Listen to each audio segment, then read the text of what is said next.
Showtime in 60 seconds.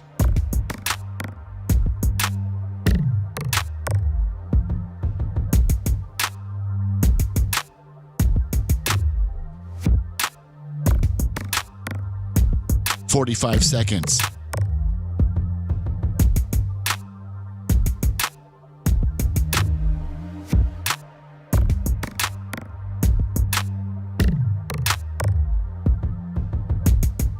"30 seconds.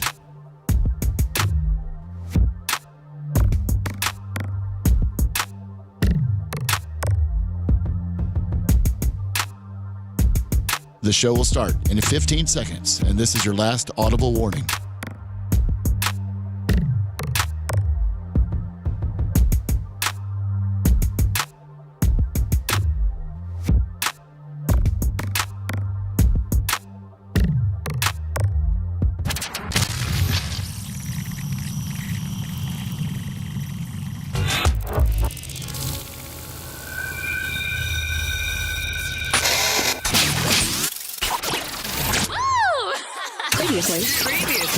Previously on the Bubba the Love Sponge Show. Take a good picture of baby and a good picture of you. You probably already have them. I hope they bite it when you're taking that picture. Lummy said he almost, when he was transferring the goats, he said he got so tired of them going crazy and potty in his car. They were peeing on him. When I say potty, that he almost left the door open and just let him run out in the highway. No, I didn't hear him say that. I made that up, but it could happen. Wow. You're listening to the Bubba the Love Sponge Show. Broadcast rights for the Bubba the Love Sponge Show have been granted to this station by the Bubba Radio Network and is intended solely for the enjoyment of our listening audience. Any rebroadcast, retransmission, or other use of this production without the express written consent of the Bubba Radio Network is prohibited. Intercourse, Pennsylvania. We're on the air. This is a professional outlet right here. Welcome to the Bubba the Love Sponge Show. Lummy, I'm going to need some information on the Ivory Coast immediately, all right? Yes, sir. Ivory Coast info. Stupid country. Africa's not even real. I just want to get into just that conversation I had with Lummy yesterday after that break. I don't know if I said welcome to the show. My name is Seth Kushner. Bubba is at the track doing track-like things. There's lots of fun races and all sorts of gearhead-type activities going on. I'm probably all happy I'm not here today. Oh, my God. Bunch of hating trolls. I'm going to give, I'm just going to give the whole show to Seth, and I'm just going to let Seth do this. Might as well. I've never listened to Seth host the show, but you guys tell me you like it, so I'm going to go ahead and give him the whole franchise, because that's what you pricks want. That's my Bubba impression. I don't do voices at all, so. I thought that was great. You thought he was here. Yes. So this is Lummy, the executive producer of The Stars, Warren Garrison. Hello, Lummy. Hello. And Brian Babyface Matroni, who's out of breath explaining to me the whole thing. The finances of the LLC, the bookkeeping. It's I protect you from all that, Seth. I protect you from all. I insulate you from having to worry about the comings and goings of the funds. I've been demoted, Lummy, in our Blizzard Breaks business. I've been demoted. I got taken off of customer service outreach.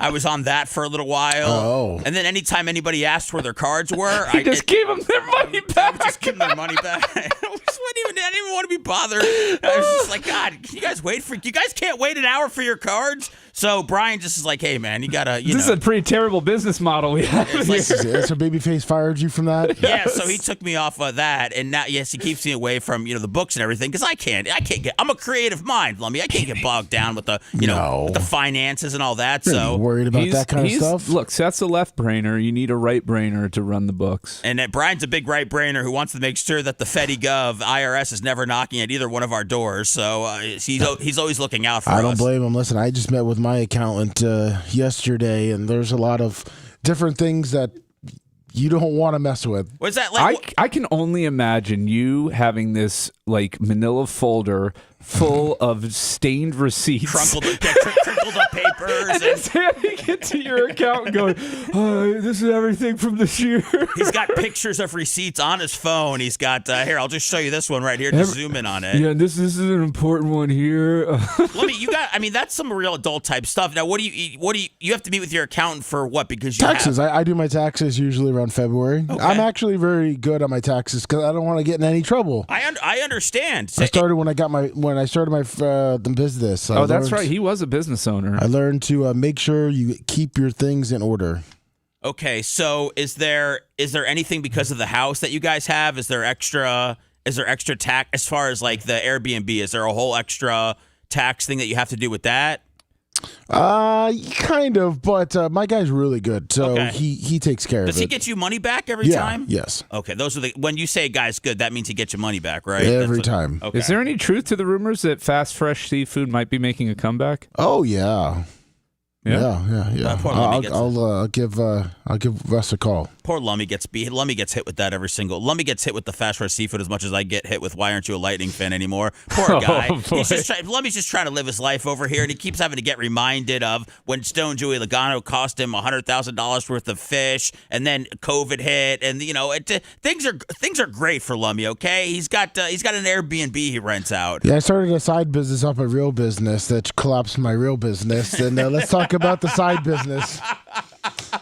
Oh man, I didn't know everybody all that well back then. But man, you and Dr. Diaco got that business off the ground. I mean, that was like a 2-day thing. As soon as COVID hit, you went out of business. Fast Fresh Seafood popped up. But I didn't go out of business at the time. Okay. There was no sales. So yeah, we created a side company that killed the real company. Yeah, I'm sorry. It all worked out very well. It's not coming back unless you want to invest in it, Brian. Have you made so much with Blizzard breaks that you're looking to parlay off into another business now? I mean, I'm into cardboard and seafood. That's where my money's going these days. How did I know last? I don't know when Lummy does it, but I know yesterday just because I know all your whole day now that you did bowling last night. Did everything go well? Was everybody? First game was atrocious. By my entire team, we fell down 120. We had one absent player, so we lose 20 pins a game for that.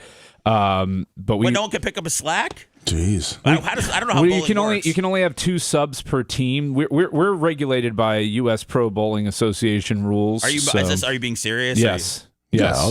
These and there are some big time. serious people at that bowling alley. This is a rec league with professional Is it rules. in the one on Hillsborough? Yeah. Pin chasers. They but the competitors, some of the people playing in it are very stiff with the rules. Like you can't clean your ball once the match has started. Why? But how do they know? Like if you've got it, like who was the guy that was out last night? What was his name?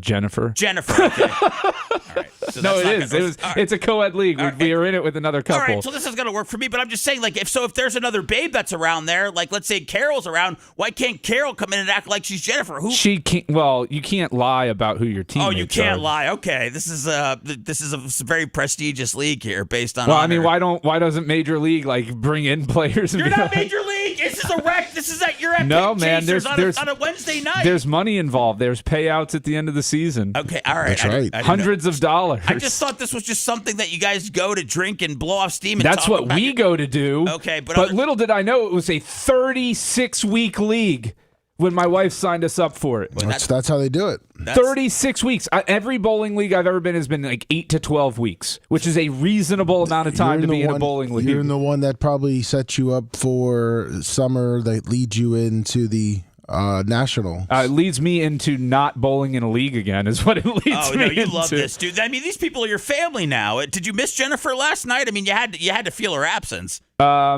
I mean, we felt her absence on the score sheet because we probably, if we didn't lose the 60 pins from her, we had a sub for her husband, Matt, but we didn't. I mean, we had to pick one of them and so you go with the higher handicap. Of course. But I mean, I just bowled atrociously. So did my teammates the first game, and then we came back. We ended up splitting the points for the night, so it wasn't totally terrible. All right, but the people there are super nice, and everybody's been good except for like we've had 2 run-ins with some really some dust ups. Not dust. Come on. Did you have to say that you're a lawyer to anybody? No. John Costica, $100. John Costica! Oh man, he's rugged. Did you ever get him your new cell phone number, Seth? Yes, I did. Oh, good. I did. Babyface, you'd love my league. It's on Thursdays. We play next to the Pride League, or you got there's like 4 lawyers, 4 law offices in our league. What's the Pride League? Like a lion pride? No, like gay pride? Yeah.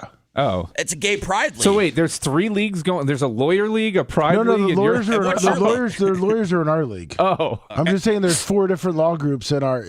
that's crazy. There's Yeah. four law groups at bowl. Are you so if that's a pride group, Lummy, are you designated as the lawyer group or No, we're the hairy heteros? What are you guys? We're a league that's like been running forever. We're the crew league. The crew league, okay. The crew league is the Gasparilla crew people. Are you in a Gasparilla crew? No. Oh, how'd you get in this league? My guy's been in it for You got a guy? 25 years. I've been in it for like 15, I think, or 10. Lummy's that kid that doesn't live in the Little League district, but he's so good that they'll figure out like a way to get you on the team by making up some addresses and all that stuff. So I think Lummy, right? I mean, they need you on the team. I mean, Well, now, I mean, I'm actually a little bit better. They used to use me just for my handicap. Now my last game, actually, I bowled a 600 series, so Wow. I helped out. That's impressive. Now, what's going on over there with the Pride League? Is there like a lot of like bowling balls that are getting like thrown behind people and stuff like that? Is there what's happening over there? They're just having a lot of fun. They do have fun though, Yes, right? yeah, a lot they of fun. drink a lot. I'm sure the bartenders love the Pride League. They do. They love the crew league and the Pride League combined. Do you love the Pride League, Lummy? Will you shout out? Can you go say hi to the Pride League tonight? No, we keep our distance from them. Only because Whoa. no, because the problem is that the bowling alley gets Strickland. mad because when you start slowing down, because they start 30 minutes early. Okay. So if they don't want us to slow them down, because once that league's done, that's when they open up open bowling. And then open Thursday bowling. night Yeah. is that the bone night or? No, that's Wednesday night. That's when you go. Oh, really? Yeah. I've never seen anybody like we've bowled pretty late too. We've gotten out of there at like 9:40 sometimes, and I've never seen anybody there for that. We're not screw the bone. We're not talking about the bone. It started to ruin my vibe all of a sudden. Forget bone. I'm sorry. Night. It's all good, dude. I got to keep the vibe strong today. That's Wednesday. No bone Thursday over here. Okay, so that was Brian's bowling experience last night. He got himself locked into a league where they'll never let you out. Lummy's got his bowling tonight. Now, this is just kind of as I was sitting down writing, what I wanted to talk about last night and trying to balance out, things that I find somewhat interesting in the news and our personal things. I realized, and whatever, maybe this is a little, GHEY, but I realized that we never even kind of tackled what any of us who are all in relationships potentially did on Valentine's Day. And I think that's because Bubba doesn't really recognize it at all. Poor Merch Crick, and he was probably out at the track and didn't even know it was Valentine's Day. And when we last talked, Lummy, on Friday about it, you said you weren't going to do anything because Ashley's not that kind of person. Brian, your birthday is actually on Valentine's Day, so I did just want to tackle real quick if you did anything, Lummy, and then I want to find out what Brian ended up doing for his birthday and that. Well, it was a good call, Seth, so thank you. For actually getting something. Did you did you get something? I got some chocolate. All right, there you go. Ooh, chocolate prices are. What are they? What are we getting? Tariffed on them? What's Russell Stover? They're out of control. What they are? Big Chocolate knows what they're doing. Big Chocolate, the cartel is raking us over the coals. Has this been a thing for a while? It's been a few months. I've noticed Reese's have been very expensive for a long time. By the way, there's a great Reese's story today. That's why you got to get the Dollar Tree. Hit up the Dollar Tree, got a nice big Bear Heart chocolate, full chocolate for $1.25. Oh, wow. And gave that to her, and she was happy that I got her something because she got me something. What'd you get? She got me just some Oreos. You got an HJ, a BJ? No, we were in camping. Dude, stop being a pervert. I know, Babyface. Jeez. Keep it in your pants today, man, We okay? had a kid around. Unless you take it out of your pants and let when I get ready to talk to you, okay? It's Whip It Out Wednesday. Oh, it's Thursday. Oh, man. It's all right. Lummy, did you get Walker anything? Yeah, we got him like a little gift bag. Okay, yeah, the kids love Valentine's Day. Brian, what did you do? What did you do for your wife, and what did you end up doing for your birthday? You told me that you took off work on Friday and Monday. Valentine's Day, your birthday was on Saturday. What was it? A whole weekend party? What happened? Yeah, so Friday, the kids didn't have school because of the stupid fair day. So I ended up having a daddy-daughter day on Friday, so I took Friday, and Ari and I had a great day together. What'd you do? I had one this Monday because of President's Day. I went to Celebration Station. Oh, my goodness. So I took her to Chick-fil-A in the morning, and then we went to R.E. Olds Park for a little bit until Celebration Station opened on Friday. Oh, my God. And we went to Celebration Station. Is that the one in Clearwater still open? Yeah. That's it. That's Nice.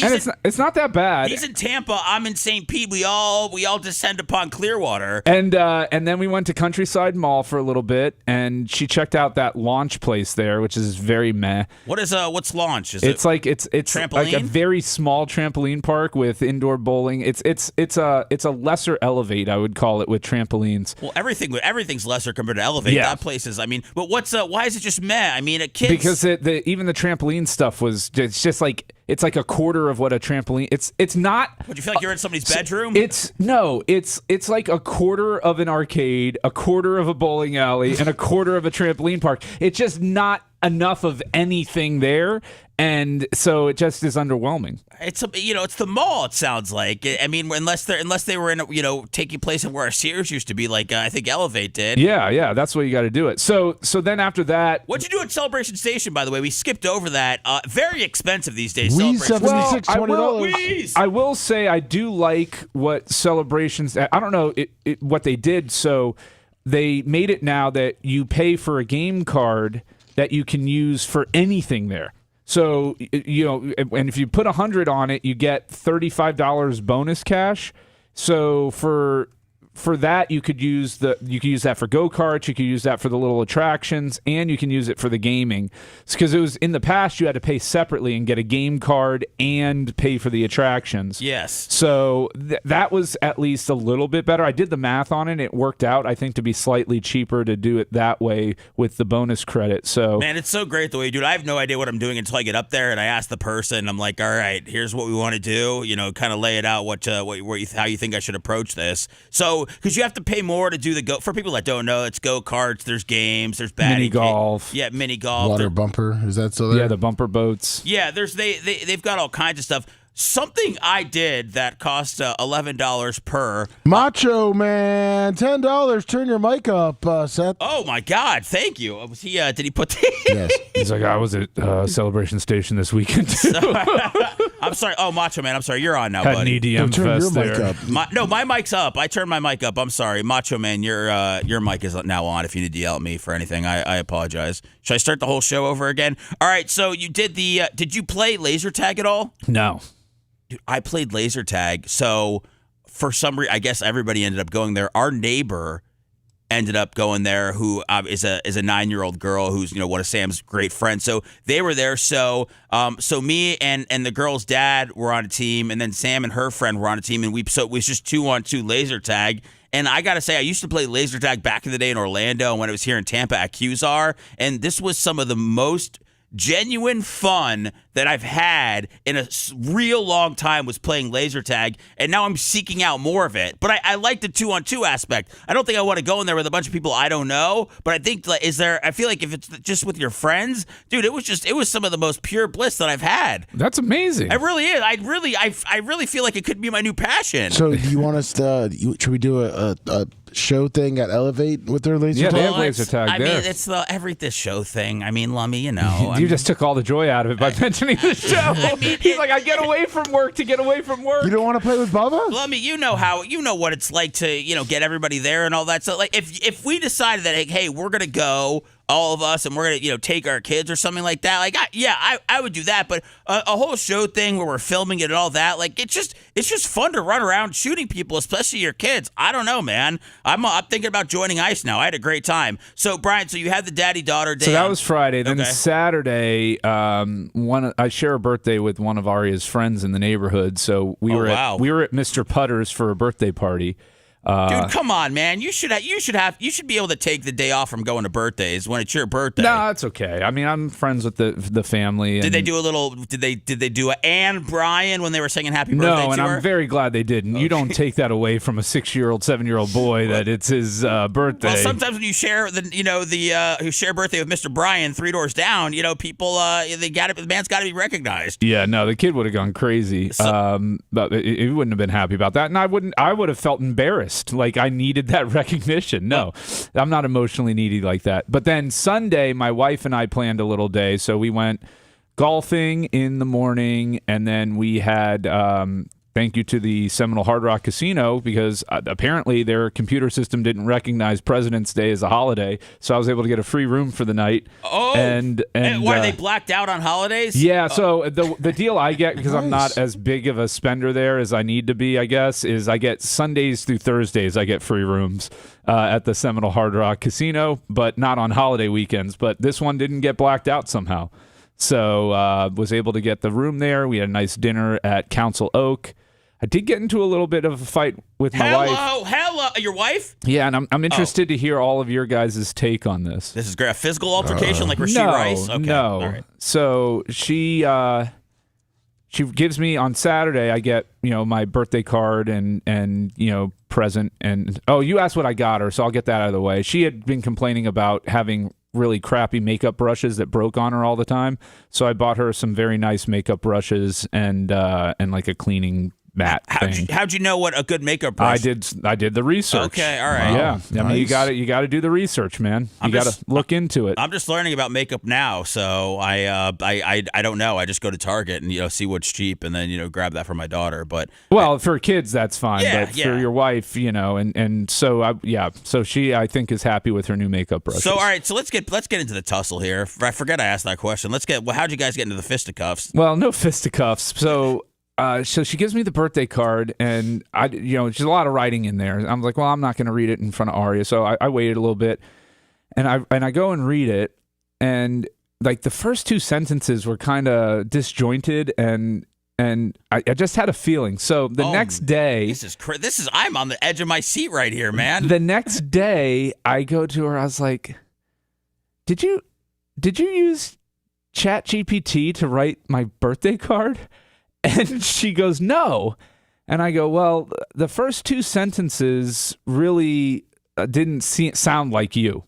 And so she denied it. And then we went golfing, and she got on me about, like, she was frustrated. She got on you about getting on her? No, she was frustrated with her golf, and I was trying to help her, give her advice, and she doesn't take advice from me very well. If I was a stranger, she'd be fine with it. Tiger Matroni over here, right? But she didn't want to hear it from me, so she started giving me some attitude, and I'm like, well, if you're going to give me attitude on the day of my birth that we're celebrating, I'm going to come back at you, because I just know that you use ChatGPT on my birthday card. This is like an episode of Curb Your Enthusiasm. So we're in the cart. We're arguing about her putting and my advice to her. And I go, you know what? I was like, while we're on the not good terms right now, I was like, I just absolutely know that you use ChatGPT on my birthday card. And she finally cracked, and she goes, I didn't actually use it, but she's like, I was having trouble getting started, so I used it as a prompt. I'm like, so you used it? And she's like, no, and she's going on about how she really didn't use ChatGPT, and I was like, let me see your ChatGPT. Oh, whoa. And this is the new the new thing that people are looking at on each other's phones now. So she goes and opens it up, and I read the final prompt from that ChatGPT gave her, and the first two sentences are almost identical to the two sentences in my birthday card. Oh. She did edit out like two words from it. How did it start? Like what? How did the card start that tipped you off that it might have been AI? It's not even how it started. It was the language, the order of the words, the vibe was not her tone. It was not her tone, and so I was kind of hurt by it. But I'm like, you're writing a card on my birthday and Valentine's Day, which is like, the two love days for a guy. And I was like, you couldn't even take the time to struggle with the words to Was it a story about your love that she was trying to tell? It was like, about why she loves me and why I'm a great dad and husband and all of that. And the next three sentences were her that were in the card. Okay. But the first two were written by ChatGPT. Oh, man, that's horrible. And I'm like, what the hell? Wow, this is a new age problem that we're facing right now. There's no simple answer to this. No, there is a simple answer to this. There is. You don't use ChatGPT to write a birthday card to a loved one. Did she feel some sort of pressure to deliver these words to you? No, she was rushed because she waited till the last minute. And look, she is busy with life. Look, she works hard. She's a mom. She's, and yes, I get pushed to the back burner because I'm a guy. Dude, and we got a couple days a year, okay? Yeah, but so she then, goes into her normal thing. She's making excuses. Well, Aria was bothering me during. I'm like, you even copied it bad because you left a word out. There was a word missing. And you really broke it down like a teacher, man. Well, that's when I was thrown. As soon as I'm like a bloodhound, man. If I get onto the trail of something, I'm gonna sniff it out. I know. That's why we're gonna send you out to look for Savannah Guthrie's mom. They need some help out there. Jesus, you're using all your skills out here on birthday cards. We need you for some real problems. So anyways, it ended up being a minor kerfuffle, and we were over it by the end of the round. Did she apologize? No. Shit. First of all, we're talking about wives, right, Seth? Well, does your wife even have the words "I'm" and "sorry"? Wait, hold on. Are they ever put together just out of the gate, or is it like after 3 hours? That's what I'm saying. Like, wives are incapable of just saying "I'm sorry" and turning the page and moving on. I'll be honest, man. It used to be futile. Like, it would never happen at all, and I just had to deal with it. But she has become, for whatever reason, a lot better at realizing, when she contributes to something. So it's not instant because she'll defend herself. Oh, it's immediate. All that. Yeah, immediate defense, and she's sitting there gaslighting me. I'm like, I know you use ChatGPT. She's like, those aren't even the sentences. I'm like, they're like identical. She's like, yeah, but I would have said those words anyways. I was like, but you didn't. She didn't like call you a twink or anything in there, did she? No. Okay, no. All right. She didn't have to Google who I am. All right.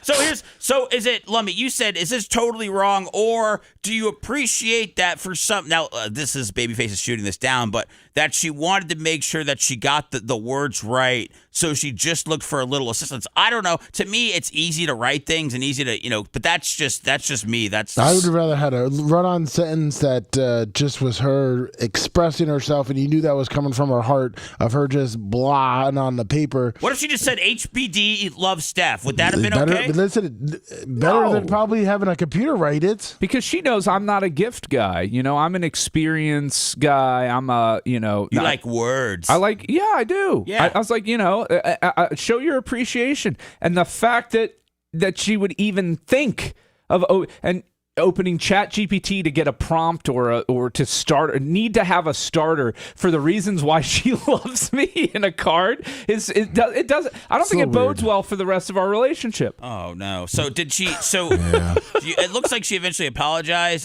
This is not a sexual question. Was she able to make it up to you? We had a great time at the Hard Rock. Okay, a great time at the Hard Rock. So hey, Lummy, you made a weird you made a perverted noise over there. Yeah, they had a great time. Listen, you get that free room. Hotel rooms always get used. You used so just so you guys know, real quick, I'm writing her 2 birthday cards for her birthday. One is going to be ChatGPT, and then when she reads it and she's like, "The hell is this?" then I'm going to hand her the real one, and I'll say that's the difference. But I don't think that's a good idea on her birthday. I don't think she'll think it's funny. No, that will probably just piss her off. Yeah. I'm going to remind you of how you made me mad on my birthday on your birthday. Yeah, I know. It's a good idea though. It's. If I was in the Pride League, I think my spouse might appreciate it and find it kind of funny, but I don't think she will. It could be a new fun game for families to play around the holidays of like, is this a real card or is this AI? And everybody goes around the room, reads it out loud, and then you have to try to figure it out. So, you know what I could understand though? Maybe if you're writing like something, I don't know, some sort of second uncle dies, and now you're writing something. Maybe you could use ChatGPT for that. But I feel like just to get out a few birthday sentences, you should maybe at least be able to to freestyle that on your own. Exactly. But if she was here, I would say that she was totally justified in that. Lummy, did you is there anything other about your camping thing? Like, I feel like we brushed over the fact that you were actually sleeping in a tent for how many nights over the weekend? Just one night. Just one? Yeah. All right. One cold night. Was it luxurious? It was luxurious if I would have actually brought some more blankets, but... oh, boy. Did she let you know that you didn't bring enough blankets? Or did she and the... oh, man, poor Lummy. It's just... One blanket, and I was absolutely freezing. Would you sleep under a tire, Lummy? I mean, how'd you get warmth? One blanket, and what was it outside in Ocala? Like 40? I think it got to high 30s. Did you just put all your clothes on that you brought with you? And Ashley had the blanket? No, I had one blanket. Her and Walker had 3 blankets. Did you think about kind of, I don't know what camping's like. I'm sure it's a great community. Do you knock on other tents and see if they have it, if they can spare a quilt for you? Oh, I was ready to go over to Mitch the Mark, who told me that the weather was going to be shorts and light jacket weather. Dude, and rip his blanket I mean, off. you really go to Mitch the Mark for your weather advice? No, I mean, but he was texting because he was up there the day before, and he was. But Lummy, what do you think? Because he does mushrooms, he's in tune with the nature and when it's He going to happen. volunteered it, so I kind of went off of what he was going with. But you wouldn't have looked the weather up? I did. I honestly did. And it but I confirmed? made a mistake. What? I He didn't looked in scroll over. Celsius? I didn't scroll over to Ocala. I had that locked in on Tampa. Key West? Yeah. When you were in the tent freezing, were you thinking? Did you think about, man? Mitch the Mark told me. Yeah, it's pretty much when I woke up the first time to go pee, and I went outside, and the ground was all wet from the dew, and all my socks got completely soaked. And I was peeing, and I looked behind my tent, and I was Mitch the Mark's setup, right behind it. He was so comfortable with his 32 blankets. Yeah, what do you have, like a nice little campfire or something going? Oh, he was comfortable. I could just tell he was comfortable. I went and peed on him. I stopped my pee, walked over with my wet socks, and just peed directly right by him every single time. Yeah, that's how you took your anger out. Yeah, that's how guys do it, man. And I kept just wanting to go in there and rip a blanket off of him. But then I was a little worried that he might carry. You know what the thing is, though? Get shot trying to steal a blanket. I know a lot of what we bring up on the air and all that is could be exaggerated for the sake of telling a story, but I do not ever think that Lummy is exaggerating. I believe that Lummy was actually, his teeth were chattering and he was probably questioning his whole life while his family was just sleeping great the night away, going, what am I doing here? Why is this happening? Why am I the guy freezing? How did I end up here? Yeah, luckily I didn't bring a sweatshirt, so we bought I have a Macho Man sweatshirt now that I bought at the race because one of the racers, his nickname is Macho Man. Oh, so I was like, what's a Macho Man sweatshirt? But it actually says Macho Man on it. Yeah, with a dirt track car on it. Yeah. Now they charge when you go to a concert, they charge like $150 for a hoodie. What's this guy charging? I think it was $35. That's a deal, man. Yeah, so I got that, and luckily I had some sweatpants that I left in my bag, extra sweatpants from the time camping before. So I had 3 pairs of shorts on, the sweatpants, 2 shirts, and this 3 pairs of hoodie. basketball shorts. I mean, right? that sounds actually hot, Lummy. I mean, no, not like sexy hot, but you would actually be sweating. And it 3 was pairs, not. And 3 pairs of what, loose fitting basketball shorts? There's no warmth or anything to those. No, they're not, but it was just some kind of clothes. Well, but I mean, it just sounds like a lot of clothes. Is there not a lot of insulation in the tent? Once you get in there, it's like the coldness just kind of comes right on through. Yeah, there was no insulation. I think Lummy probably was fine until he got his socks wet. That probably was it. That probably was it. Me stepping out. What is it? Because I wear socks around the house, and if I if I go walk by the dog's bowl and they spilled some water or something, it's instant rage. What is that? What is it about? Is it just me with the wet socks, or is that everybody? That No, wet socks are the worst. Why? My least favorite thing growing up as a kid was going to Busch Gardens and going on the Congo River Rapids and getting my socks wet and then having to walk through the park with wet socks the rest of the day. Yep. It's the worst feeling in the world. Why was nobody looking out for our footwear back then? Why didn't mom or dad or the camp counselor bring an extra pair of socks for the young lads? Because those what are they, baby boomers or whatever they are? They weren't thinking about us. Those boomers don't care about us. Yeah, then you get your kid, your underwear. So you have your underwear. Oh, the chafing that you and would then get. You have wet socks that are wet going socks through. And wet underwear. It was the worst. And we didn't have breathable materials. We were just drenched in cotton. Corduroys and cottons, guys. Heavy cotton. In July, so you're happy to get wet that first time at Busch Gardens, and then you're miserable for the next 5 hours. Yeah. This is somebody probably really suffered out there as a child. That were like, hey, we suffered at Busch Gardens. We were chafed off to the roller coaster. Yeah, your uncle may have diddled you, but I had to walk around a theme park in wet socks. Yeah, you guys, you don't know what we've been through at all.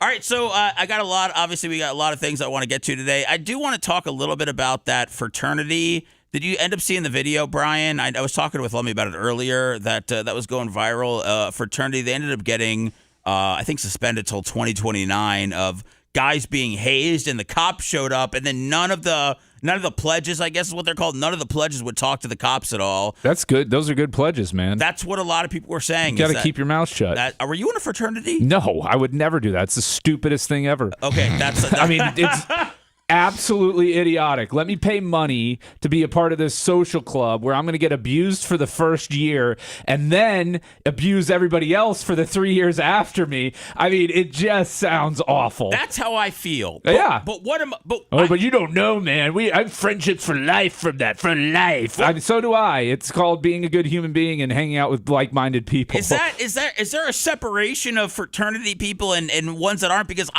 I kind of feel the same. Now, you could have people tell us about a brotherhood and that we've never done an elephant walk before together, so we don't have that bond. But I feel like I've been able to at least make enough friends in life where I'm good, and I got people that'll be there for me if I ever need it. But I don't feel like I ever needed to pay or join a club for that. It's so stupid to me. And yeah, so I actually I went to Stetson and DeLand for my first year of undergrad, and everybody, the first 2 weeks of school, everybody was like friends with each other in the dorms. Everybody was hanging out, and then rush week happened, and nobody was friends with each other anymore in the dorm. Nobody was hanging out with the people in the dorm anymore. It was all about their frats, and because there's 85% frat life at that school, one of the highest percentages in the country at Stetson, and I was just not about that. I'm like, this is stupid, man. It was stupid. That's when you realize that wasn't for you at all? No, it wasn't for me. Okay. I'm like, it tears friendships apart. It doesn't build them up. I am somewhat, I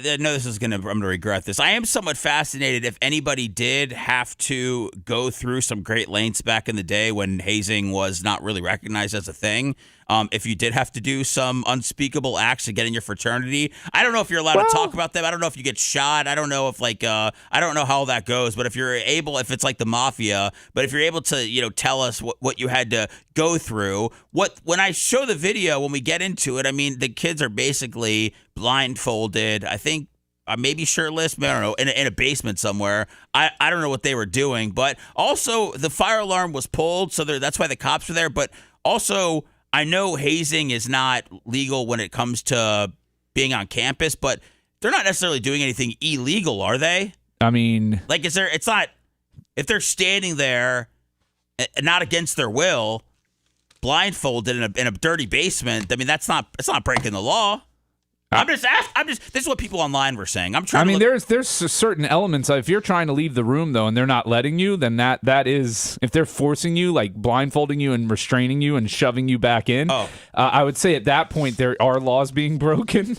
But I mean, the Bubba Army was used to be kind of like a fraternity, and I'm sure Lummy has some hazing stories from early on. I mean, Bubba would immediately try to break down new people when they came in and do something to them too. Yeah, of course. Yeah. Well, Lummy, I think everything Lummy did back in the day was a hazing ritual. I feel like the whole thing, Lummy's entire first 3 years here was just one giant hazing experience. Yes. Yeah, but you know what? It worked. Look where Lummy is today. Now he's the executive producer of the show. He's the most respected man around here, and when you. All right, but he's not immediately looking to haze everybody else. That's the difference. No, and I'm never when you used to intern for radio back in the day, you would go through a whole thing, or people would try to have you do all these ridiculous bits. I never really wanted to embarrass or humiliate interns like that. First, I felt like people could prove their worth in other ways than doing the stupid things that you want them to do to prove whatever it is that you're looking for, that they're with you. You're not a sadistic sociopath? I'm looking for a good worker. I'm looking for somebody that, can do content and all that. I'm not looking for somebody that could, stand outside for 3 days and not eat or drink like Fight Club just to prove that they love me. So I want to get into that. There's a ton of things. We've got Tyler Reddick. He was with Stephen A. Smith. He commented on the Michael Jordan thing. There's still the whole ICE situation. Then Lummy said that he had a guy. Lummy, what happened? Some guy emailed you that was telling you that there was not ICE behind the kid's back. We don't know if there was ICE there. Yeah. We made up a theory, and World Star Hip Hop picked it up. That's how the internet works. Don't blame me. But we'll get into this fraternity that has been suspended until 2029. Coming up next. If you liked that segment, then you'll definitely like the new redesigned BubbaArmyHQ.com. We'll be back to the Bubba the Love Sponge show after this.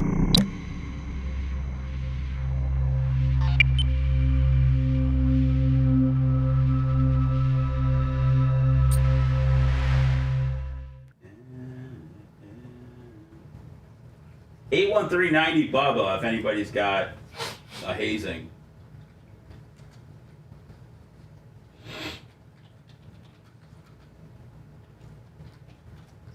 Oh, okay. I know what I wanted to talk about here.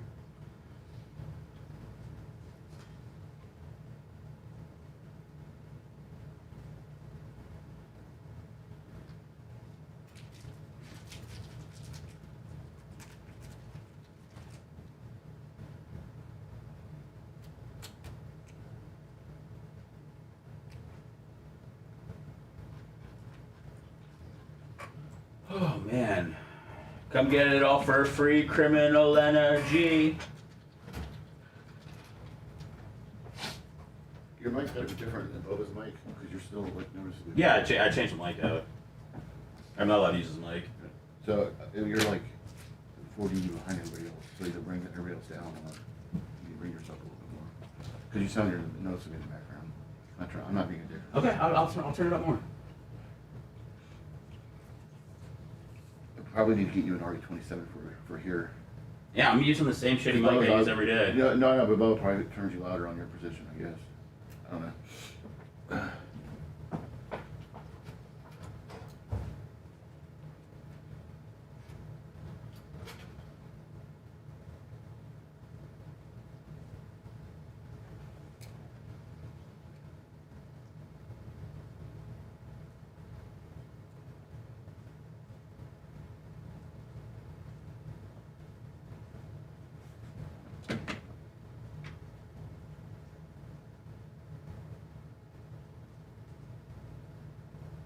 Are you up on this? Are you up on the UFC fight this weekend, Babyface? Sean Strickland. No, but I know he's a piece of shit. Yeah, well, I think Rubble's gonna go crazy when we play his audio from his press conference. These people are so ignorant, though. Like, Bad Bunny never said it. It's not so much Bad Bunny. It's just him. It's just this guy. Oh, he's an awful person, and he does it. The fact that you say something outlandish, false, and defamatory about somebody to promote your own fight means that you're not able to actually promote your own fight. Right. I don't see him saying controversial things and go, I want to pay money to watch this guy. He's been a goon on Twitter for a long time. I just thought that the UFC was done with him for some reason. So I was trying to come up with a game for today. I'm thinking, since it's the 25th anniversary of Bleed American, maybe trivia about what was going on 25 years ago. Okay, that could work. That could be cool. But it's going to be like a first in type trivia. Because if I give you guys these questions, you'll get them all. I don't like multiple choice. I like getting in. Okay. Multiple choice muddies the waters on the radio to me.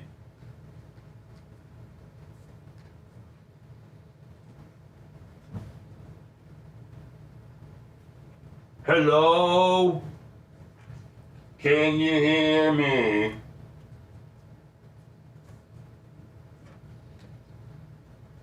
Sometimes when my Apple Music picks up over my Spotify, like on Bluetooth, it'll just play in alphabetical order, so I'll get Tupac. See, that's what I'm saying. You need a program director. No, but then, I'm just saying, no, this is like, I don't listen to Apple. This is just that's all the stuff that I bought, like, on my iPod over the years that I still have. But then it'll come, like, Tupac, and then I'll get to the Adele, so then I hear Hello, and now that's why it's in my head. But I also have Adele's husband, Rich Paul, talking some stupid-ass shit about Anthony Edwards being the best player in basketball.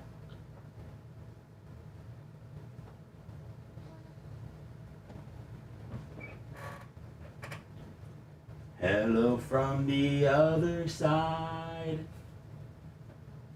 At least I can say that I tried.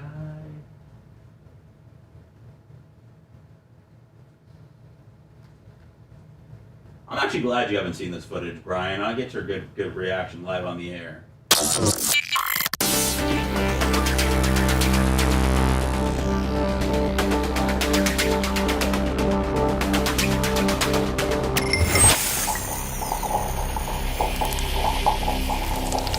If you like the outdoors like we do, and if you have stackable toolboxes on your truck, job site, or on your utility vehicle, then you're going to need FUJ Outdoors LLC. FUJOutdoors.com offers you an array of covers for your stackable toolboxes to stop the elements from getting inside or breaking down one of your highest expenses of your company, and that, my friends, is your tools. You don't want a wet, muddy tool. It's like sand in your shorts at the beach, so cover them up. FUJOutdoors.com. Enter promo code BUBBA20 at checkout for 20% off your order. FUJOutdoors.com. He's Brian the Babyface Matroni. For those of you Brian Marks, pony up the cash. You love him. We have to put up with him. PayPal, Venmo, Cash App, all at the Bubba Army. The BTLS show now returns. 81390 Bubba, if you've been hazed or you did some hazing. I know some shameful things that happened a long time ago. I don't want to get bogged down in the details of this. I forget where this fraternity was. And I forget the name because they're all Kappa Kappa something to me. Kappa Kappa Kappa. But I do know this video came out. KKK? Did I say that or did Lummy? Lummy did. Yeah, Lummy, what the hell, man?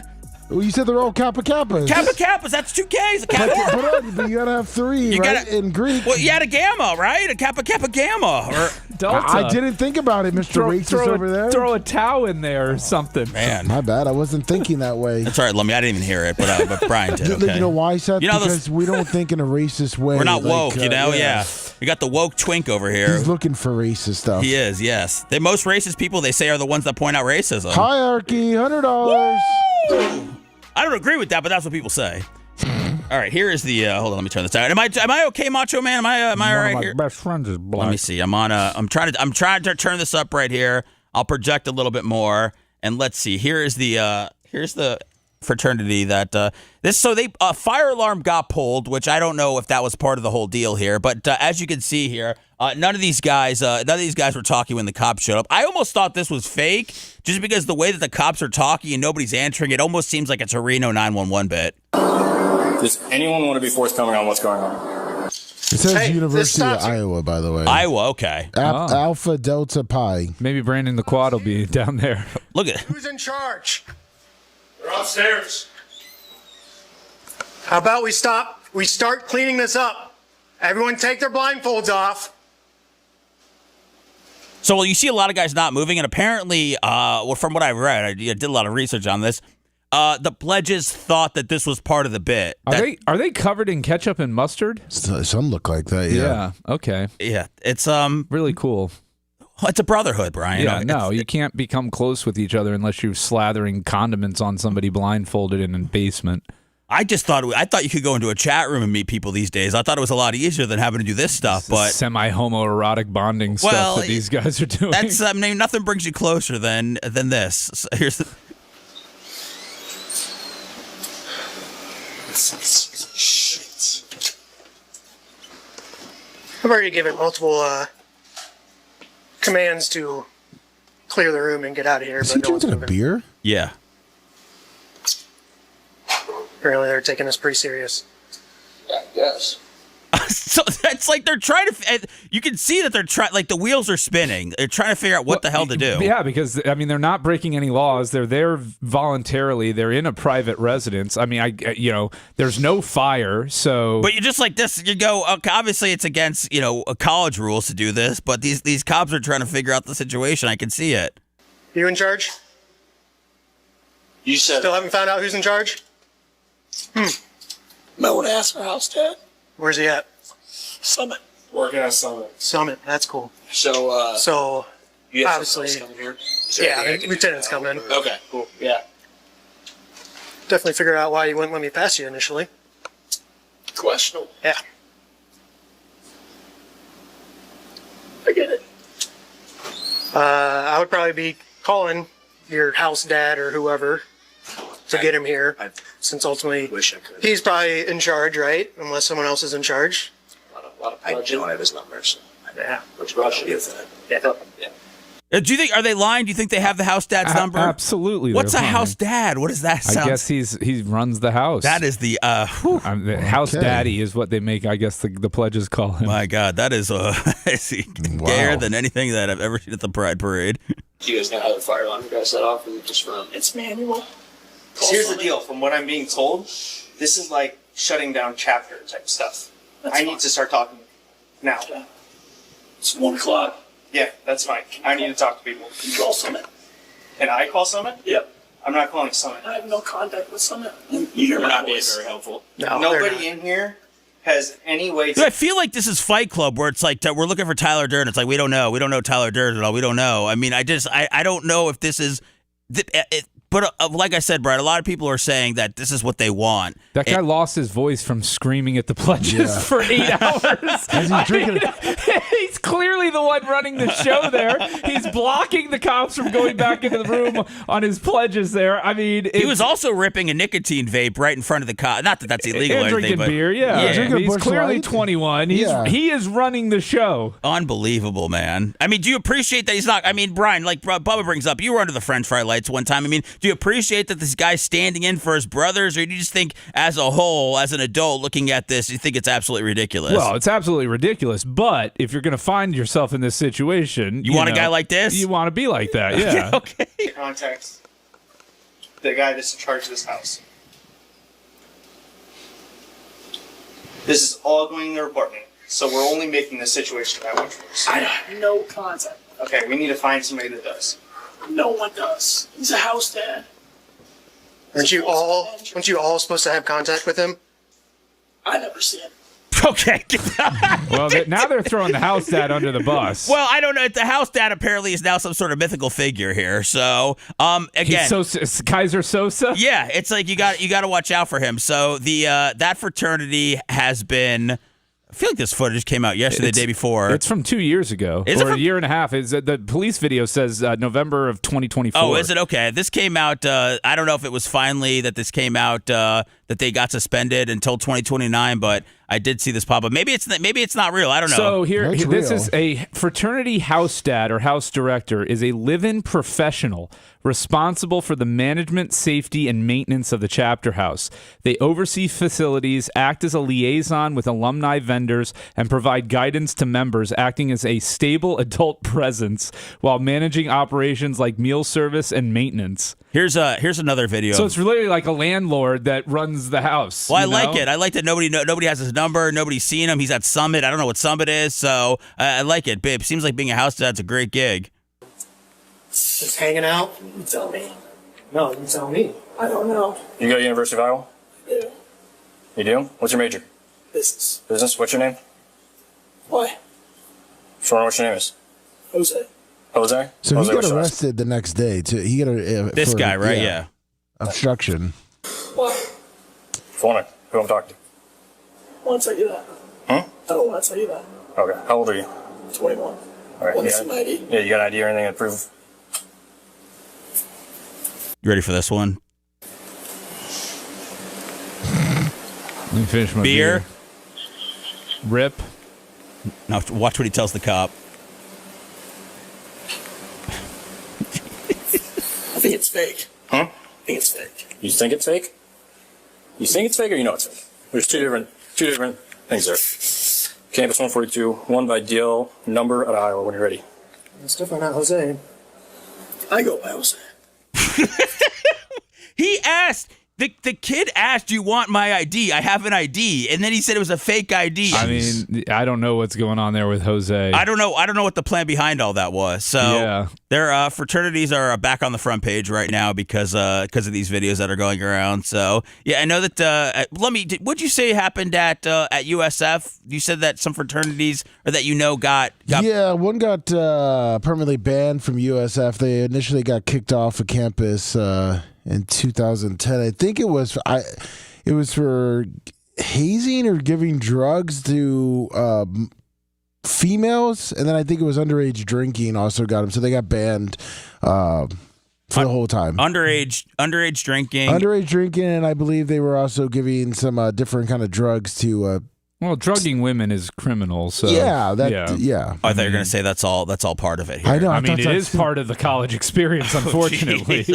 Wow. So is that so? You knew Lummy. You knew people. You knew the guys that were getting that were getting banned? Yeah, the fraternity, those guys were a bunch of douchebags, so it was good that they got totally kicked off. I know one of the guys, he's actually a nice guy out of the 30 or 40 of them, but yeah, they're a bunch, they thought they were all a bunch of muscleheads that thought they were better than everybody. Did you ever have to do anything when you were, because you were, you did athletics, was there any hazing on football when you did baseball? Baseball, that's all they do. I mean, I don't want to, what happened, Lummy? I mean, you paused. We always know a pause is bad. Oh, I was just reading Macho's message there. The typical stuff.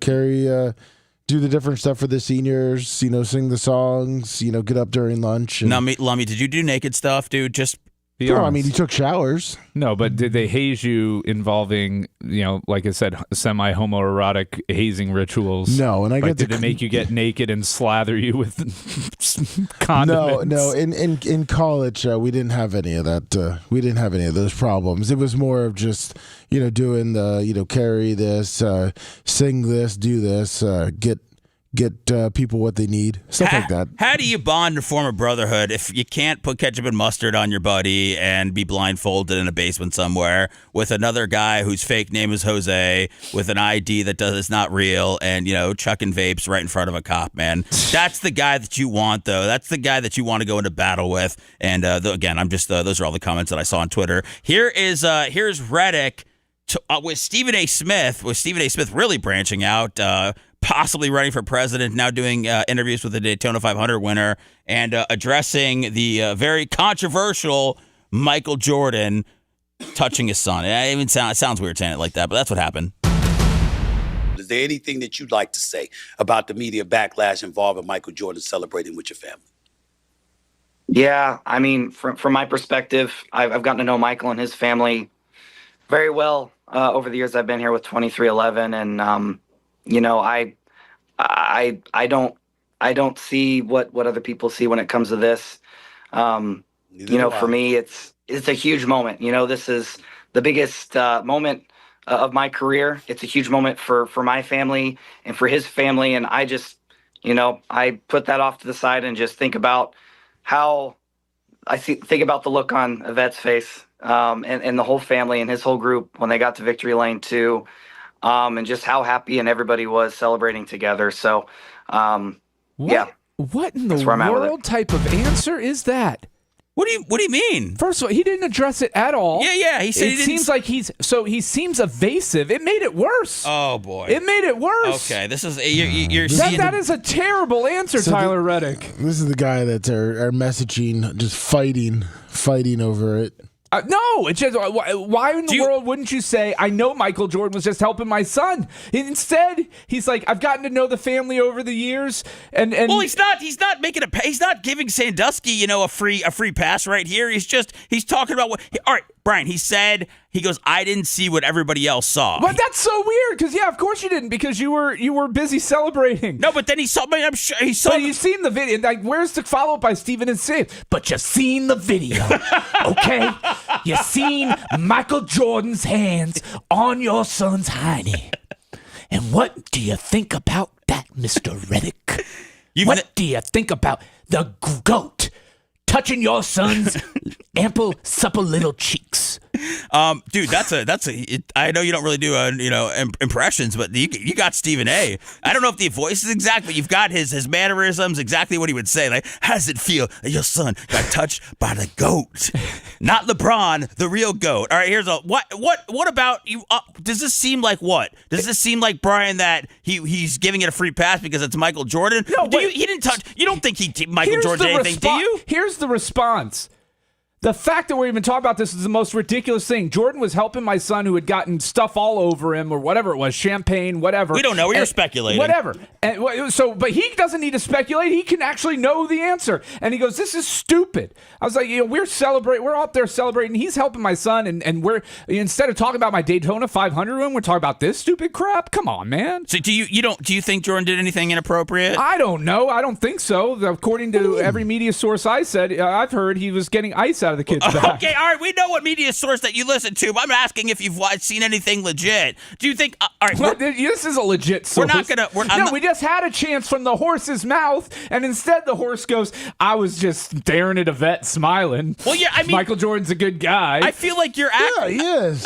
I feel like we're acting like this guy is some sort of a cock who just was watching his son get felt up by Michael Jordan. I feel like that's what you think the answer that he's giving right here. But it's just not a great response. I don't think I'm alone in thinking that that's a piss poor response to an allegation that his son got fondled by the goat. I think I like the way Steve. I don't fondled. That's no. Jeez, Babyface. I've gotten to know Michael and his family very well over the years I've been here with 2311, and I don't see what other people see when it comes to this. All right. What? That's look at Stephen A. Smith. He's in. Look at that. His face. He's in on this one. He would buy that. He might make Tyler Reddick his vice president if he runs. You're not into that, Brian. What do you think you should have just blown it off as ridiculous? Yes. You think like the reaction of the smiling and like the pausing and the looking for words. Like it's not a good. This is not a good answer. But can you also see kind of that this guy, and I don't know his history of racing, when they did Daytona 500, massive deal all the way around for everybody that's involved. But the guy wins that. He's doing media. He's getting asked about the owner. He's getting asked about the owner touching his kid. It's Michael Jordan. I mean, it's got to put this guy in a very uncomfortable situation. I saw that when people were on the street, like, TMZ's asking this guy stuff about it, and someone kind of stepped in and said, we're not talking about this. I feel like this is something that's going to chase this guy for a while. And I don't know any other way to shoot it down. Once it's on the internet, it's there forever. People are going to have their opinions now of MJ, whether they want to put him in the Bill, Cosby category, or whether they want to, just go, hey, he was just being, an older guy that was looking out for a younger guy that potentially might have had some confetti or ice down his back. I don't know. I'm buying it. Lemmy, are you buying it? I'm buying it. Okay, you're not, Brian. You're out. I just think he did a poor job. He could have put it all to bed and explained it away and tied it up in a neat little bow where nobody would question it ever again. And instead, he starts going off onto how Jordan's a great guy. He knows his character, and he was happy to see his wife smiling. I mean, it's a weird answer. It's good to see a vet smile, though. I mean, come on, dude. Everybody likes to see a wife smile. So. Yeah. All right. So Brian's out on that one. All right. Coming up, I do want to ask Brian about Stephen A. Smith teasing some sort of presidential run, and also I know, Brian, we talked last week about James Vanderbeek, and there was a GoFundMe that got put up for him, and there was a lot of people who had an issue with that, and there was another person yesterday who's made a good amount of money in their life put up a GoFundMe, and I went to the comments, and this person is getting absolutely skewered, and I have a feeling you're going to say this is a bad GoFundMe post. I'm going to read that to you next. If you want a deep dive into the Bubba the Love Sponge show from the past, go to BubbaArmyHQ.com. We'll be back after these words.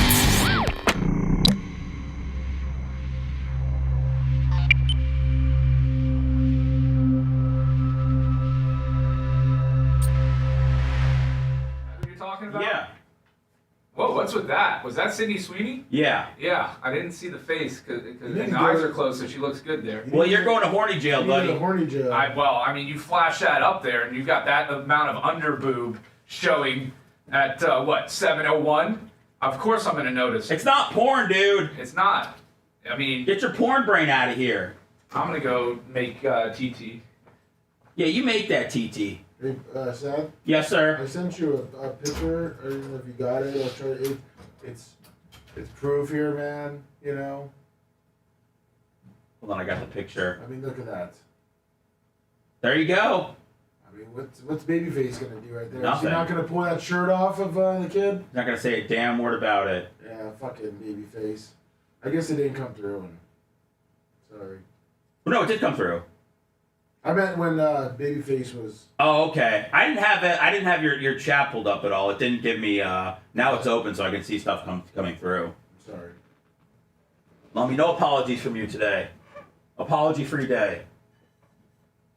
Sorry, Chad. Next time, I was physically abused my freshman year. See? In baseball. See? Let it out.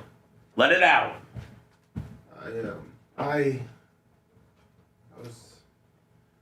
Yeah, we played the baseball game, the baseball bat game. You guys got me.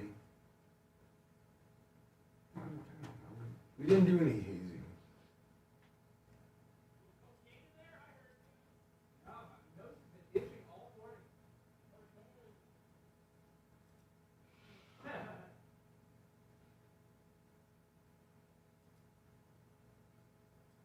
It's frowned upon. Hazing was frowned upon. Get up and sing the national anthem or some shit like that. All right. What's good, everybody? Big game tonight, you going? What? Big game tonight. Oh yeah, I'm not going. You can't because you have bowling. No, I planned on skipping bowling, but Walker's sick. Oh. He's got the flu. What's up, Permagron? No, it's a huge game. If we win, I mean, we're pretty much at that point guaranteed to win the conference. You know, Regular season. what the regular season? Well, that guarantees us a spot in the NIT. Oh yeah, I'm saying. So I mean, there is something good that comes of that. At least the changes to the NIT rules last year were very good. They were needed, very much so, because it had become like in 2024 they were like looking to like eliminate the mid majors from being able to participate in it. It was getting bad, and then they realized the error of their ways. We get home. Man. No, we're not going to Offspring at the Strawberry Festival, but it's crazy that we went to that concert last year, and now both Offspring and Jimmy Eat World are performing in Tampa again the next year. Oh, Jimmy opened for Offspring. Yeah. Oh, that's right. Yeah. That was only the 24th anniversary, so it wasn't the same. Man, it's just, I know we talk about this sometimes, man, but it is just so hard to wrap my mind around we're in the 25th anniversary realm. You know, like when people used to talk about their bands having 25th anniversary, be like, well, dude, what the hell, man? Yeah. This is like, it's just, life is time a flat circle, or is every day different? Is every day just an evolution? Do we just continue to go? Or is just every day just resetting? It's definitely not Groundhog Day. Could be. It's not. I mean, I don't really know what's what. I know what is it. Faith No More? That's nice. Thank you. What is it? I hated that song. We used to play that on 97X so much. You want it all, but you can't have it. What? Ha! I'm for ha! What's that? It's in your face, but you can't grab it. Ha! Is it? What is it? Peptide journey's going well, man. It's keeping the weight off. I do need to work out more, but my neck is really bad, but the peptides are helping that. My neck, my back. I ruined everything. I'm sorry. What the frick, man? I don't know. We're not taking any of those negative vibes. I'm not saying block them. I'm just saying block the vibes. Those vibes can't get to me, bitch. They can't.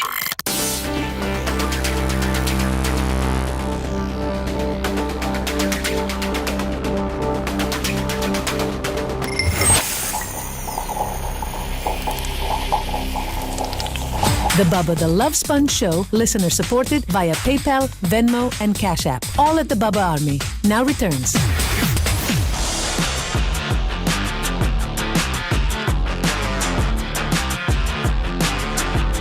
Welcome back to the Bubba the Love Sponge Show. My name is Seth, filling in for Bubba while he's at the track. Joined by Babyface, Brian Matroni, and Lummy Warren Garrison. Lummy, something I meant to bring up, and I know that I'd forget it if I didn't pitch it right here. You always talk about, like, you're not on Facebook and all that, and if there's something on Facebook, you know, like Ashley has to look it up, or we'll look it up for you. And I used to be that guy. I never had Facebook throughout my radio career, and, you know, I'd always have my other producers look stuff up and message people if I needed something. But you, just so you know, you keep popping up as a recommended friend on my Facebook. Did you know that you have a profile? No. Okay. Well, I wanted. Sure, it's me.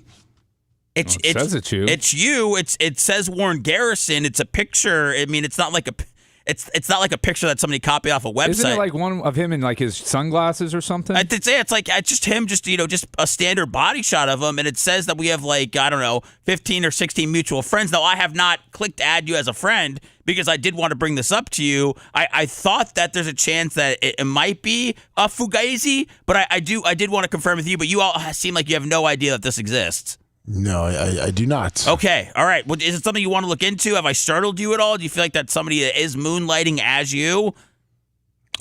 Stealing your identity? Is this a concern now, Lumix? I guess I will be. I'll ask Ashley to look at it. All right. Well, listen, I'm on Facebook a lot now because of Blizzard breaks. I'm just telling you what I see. We have 15 mutual friends too, huh? Yeah, 15. There's 15 people that think it's the real you. So someone created it. Well, does Facebook? Do you have to accept friends? So does this person have to accept you as a friend? Yeah. Oh, okay. Yeah. Oh.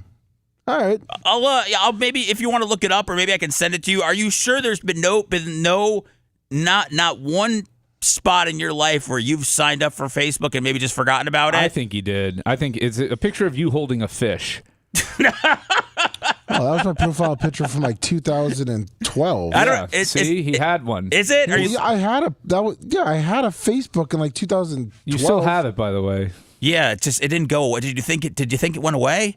Yeah, I thought when you stop logging on, it goes away. No, not log in. There's a thing you can deactivated it. Well, somebody reactivated it. You didn't deactivate. You didn't deactivate it all the way. Maybe Zuckerberg wanted you back, buddy, because you are there and you are not deleted. Maybe it's part of that dead thing. Maybe they thought I was dead and they just took me back. It says I'm alive. Send me a friend request. Is it messaging you? I'm alive. Yeah, it's flashing at you like a red light district. Was it messaging you? No, it just keeps popping up. As a recommendation. Yeah, they want you to add as many people as possible. I don't fully understand that. Well, but, you know why. I mean, it wants to keep you on there as long as they possibly can. But yeah, Lummy, you're a recommendation, but I haven't sent the friend request at all. But maybe I'll send it today. Let us know if you got anything. But I just wanted to tell you, you have thought that you haven't had a profile since 2010. It's there. By the way, you might have a handful of friend requests sitting there if it's been 16 years. Well, it's been. I thought I deactivated in 2016. Speaking of Facebook, real quick. 2016, yeah. So 10 years. Can I ask you a question, Seth?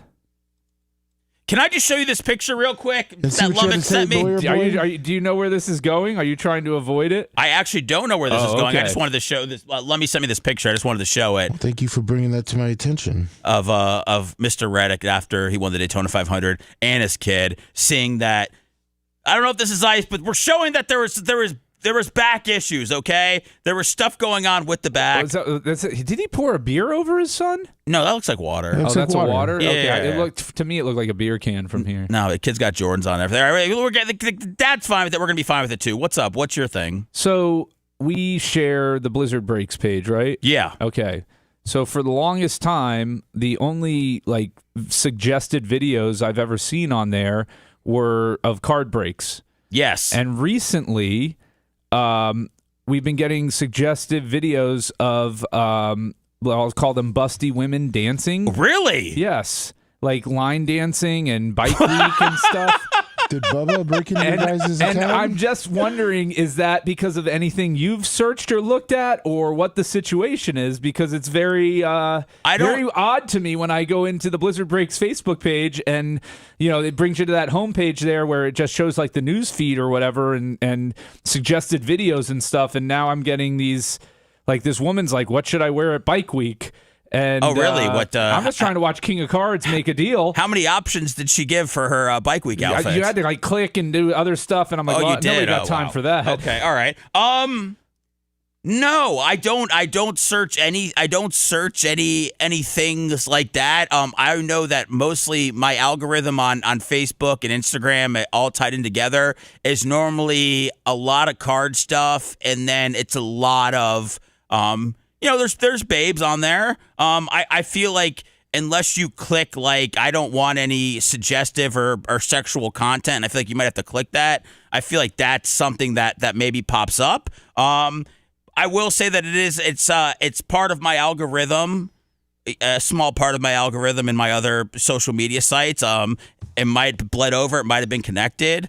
But, I'm going to take this time to apologize, and I definitely... you don't need to apologize. No, I should. I was just curious. I feel like that cop that got busted in Miami with that was hooking up with the 15-year-old, and they got him. It's not like I don't like it. It just threw me because sometimes I'll access the page at the middle of the day at work, and all of a sudden I've got this lady getting ready for Bike Week, showing off her assets. Yeah, it's like using a work computer to look up porn, and sometimes I might not know. If I'm on my own page or the Blizzard break, sometimes I'm just so swept away with what's happening, and you know how the reels go. It's one reel, you're on to the next reel, and if you look at a reel for more than a few seconds, it's they tattoo that on the algorithm. So when you see a Bike Week babe, and you're not all of a sudden looking away, are you? No, I'm not diverting thine virgin eyes. I was just curious how that had made its way into our algae. As the cool kids say. It's not that far fetched that a couple of guys that are in their 40s that they have our information. It shouldn't be a surprise that some Bike Week ladies might pop up there. Lummy, I feel attacked. What do you say about this, man? Oh, I think literally your account got hacked. Yes, yeah. And I think Babyface probably clicked on one profile and it got the algorithm thrown off, which probably threw you off. So I think there's just I don't think it was totally you. Is there a search history on there, Brian? Is there a search history on Facebook? Have you seen I didn't go that in depth to it. Not like twerking moms or anything? It was a passing observation from yesterday. Okay, all right. And when Facebook got, I wasn't planning on bringing it up, but when Facebook got mentioned here, I was like, I'll I'm glad I'm getting that profile. I guess Gary sent it to me, and Average Joe sent it to me. That looks like it's my my old original profile. So that you thought was deleted. Deactivated, yeah. Oh, but it is so active now. How do you feel, Lummy? Do you feel like it's now you can fully embrace that profile, use it?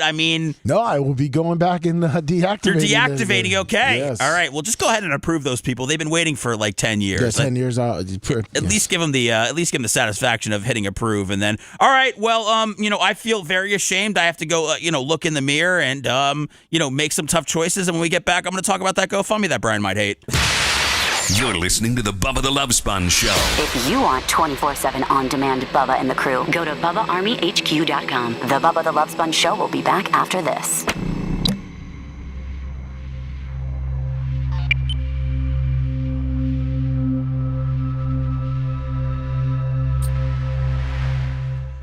From the movie Beaches. That's what I hear. If you are the wind beneath. Oh man, I did a really short break there. I don't know why I thought that was whatever. Who cares? You caught up in the first segment. Yeah, that's all whatever. Yeah, I'm not. Brian, when would a good time for the game be for you? For what game? Today's game? Like 8? Yeah, 8:30. 8:30? Whatever you're feeling, host. Well, I'm feeling 8. I can do it whenever. I feel like 8, just the middle of the show. Okay. Whenever you want there, boss man. Hey, you have sprinklers, right? Yes. You want to save money? Sure. Being serious. Yes. I saved like $900 because there's a Tempe Wise water saver. Let me check my Facebook right here. You're doing a rebate on if you change your sprinklers to these different type of heads, but the heads, it's from a lot of the mister, so you're not getting all that mist. It's gotten down, and so. I think Average Joe does it. Okay. What, dude? Look at this. There's a bearded guy. Stuff, and I got a $900 rebate. Wow. Yeah. So you made $500 out of the deal? You see this? And it saves on your water bill. Nice. Right now, the suggested videos are the King of Cards, a guy with a beard, a guy opening Prism, a guy with an Ashton Genty stained glass, the guy with the beard's back. Those are the top reels on Blizzard breaks. Are you pinning me as some sort of pervert? I don't mind embracing it if it's true, but I'm just saying. Yeah, why are you doing that to Seth? Do you have proof? Look. So you're the one now messing with the algorithm. Where's babes? I don't see any babes. You have no babes? There's no babes. Just randomly. Is there a babe? Blueface? Cardi B and Blueface? I don't look up those rap ladies. Well, that's popular. But it's like Cardi B not wearing any clothes or grinding on Blueface. That's at a concert. That's because we look. Volleyball girls?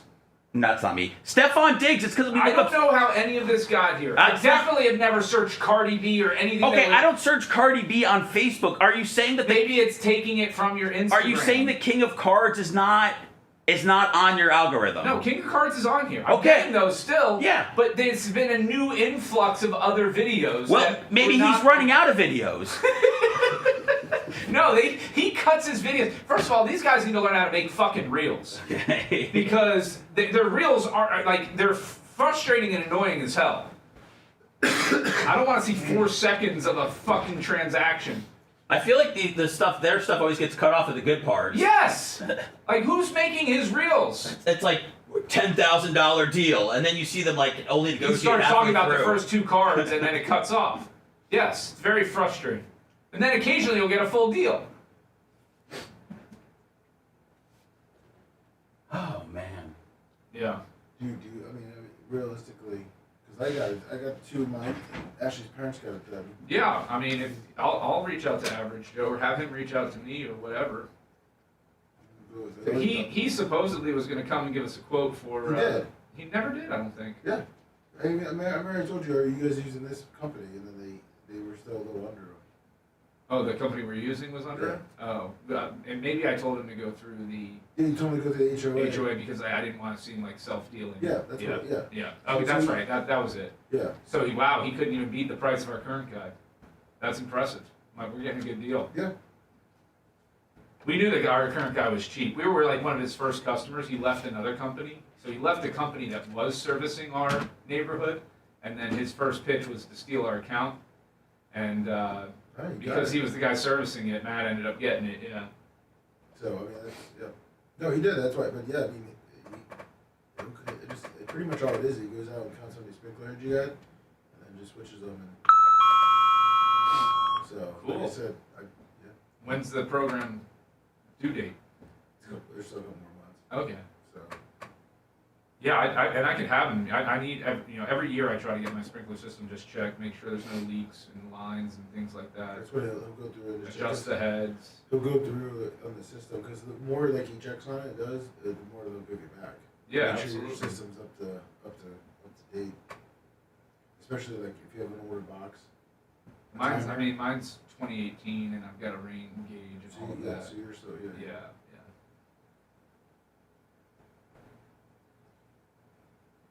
But even if you save $100, it's still because then your water goes down because I'm sure you get a lot of waste on your spray. Oh yeah. That's a And problem. where my plants are, wherever I could probably.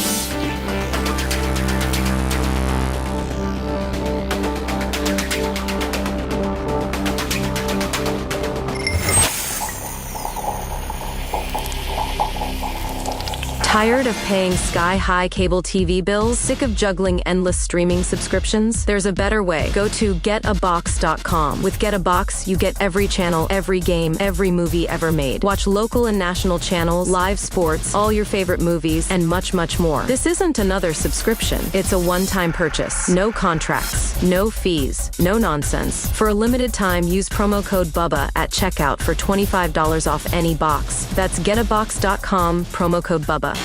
Live from Tampa, Florida, home of the big, fat, greasy bitch, it's the Bubba the Love Sponge Show. And now, here's your host, Bubba the Love Sponge.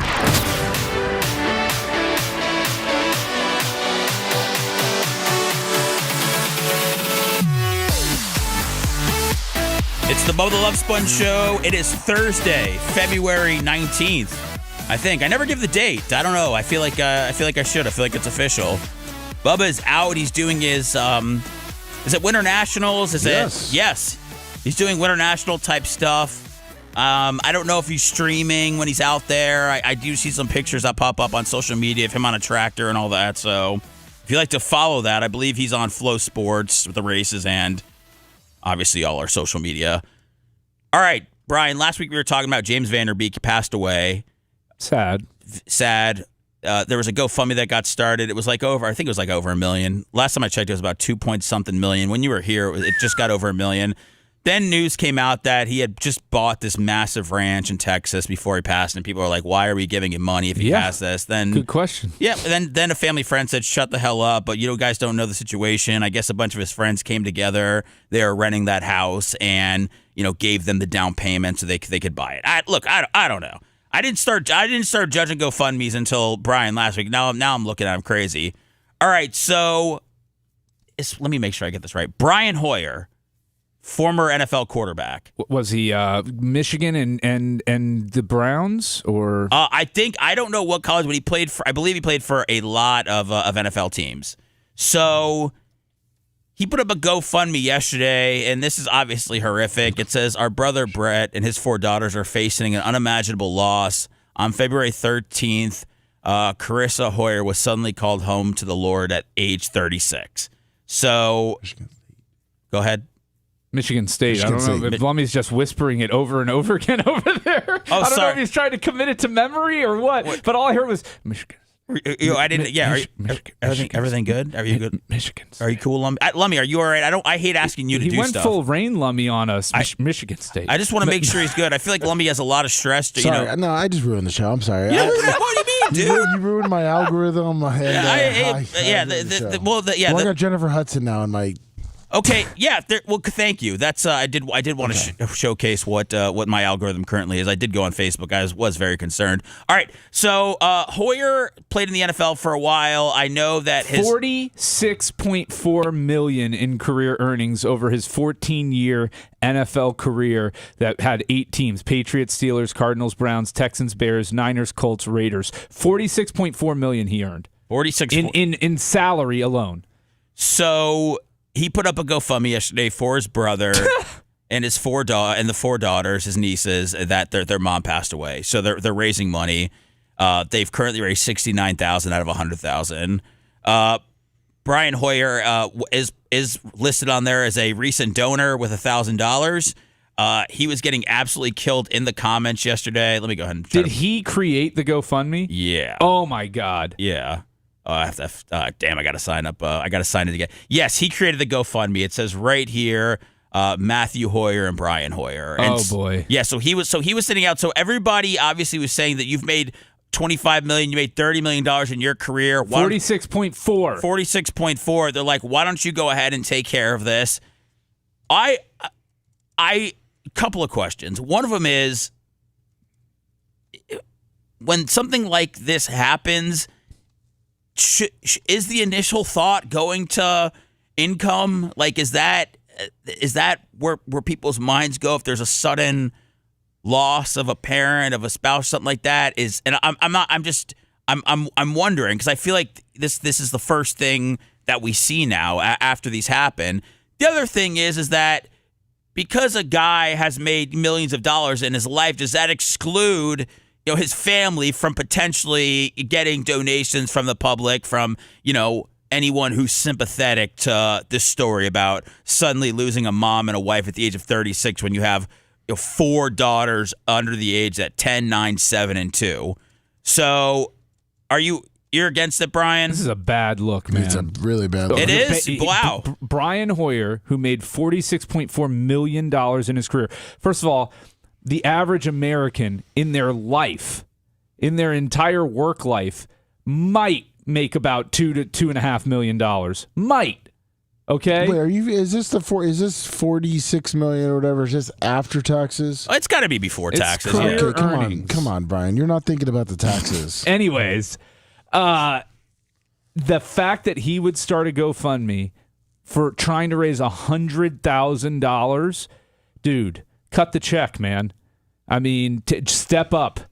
Step up. If you care enough to make a GoFundMe, care enough to, scrounge through those couch cushions in your mansion I'm sure you still live in. Do you think he has the money?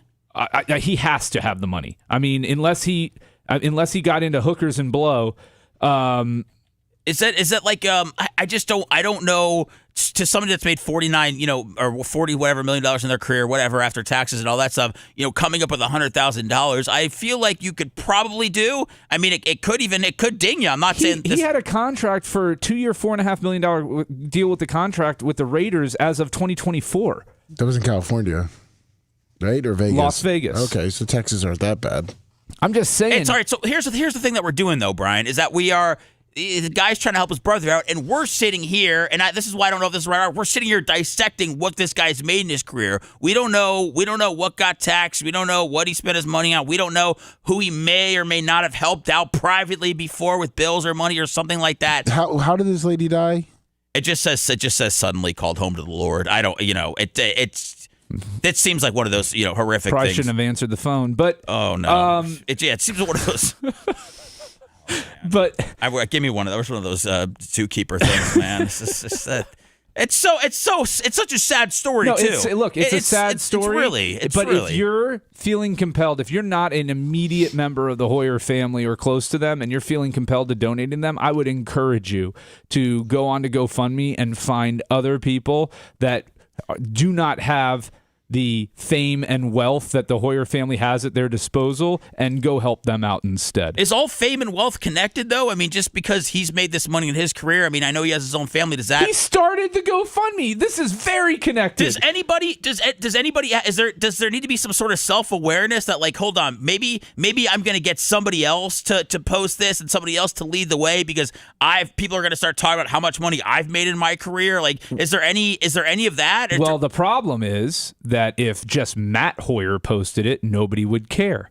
So he's using his celebrity and fame and his influence to try and get more looks at this by creating this GoFundMe. He didn't have to put and Brian Hoyer on there. They chose to do that.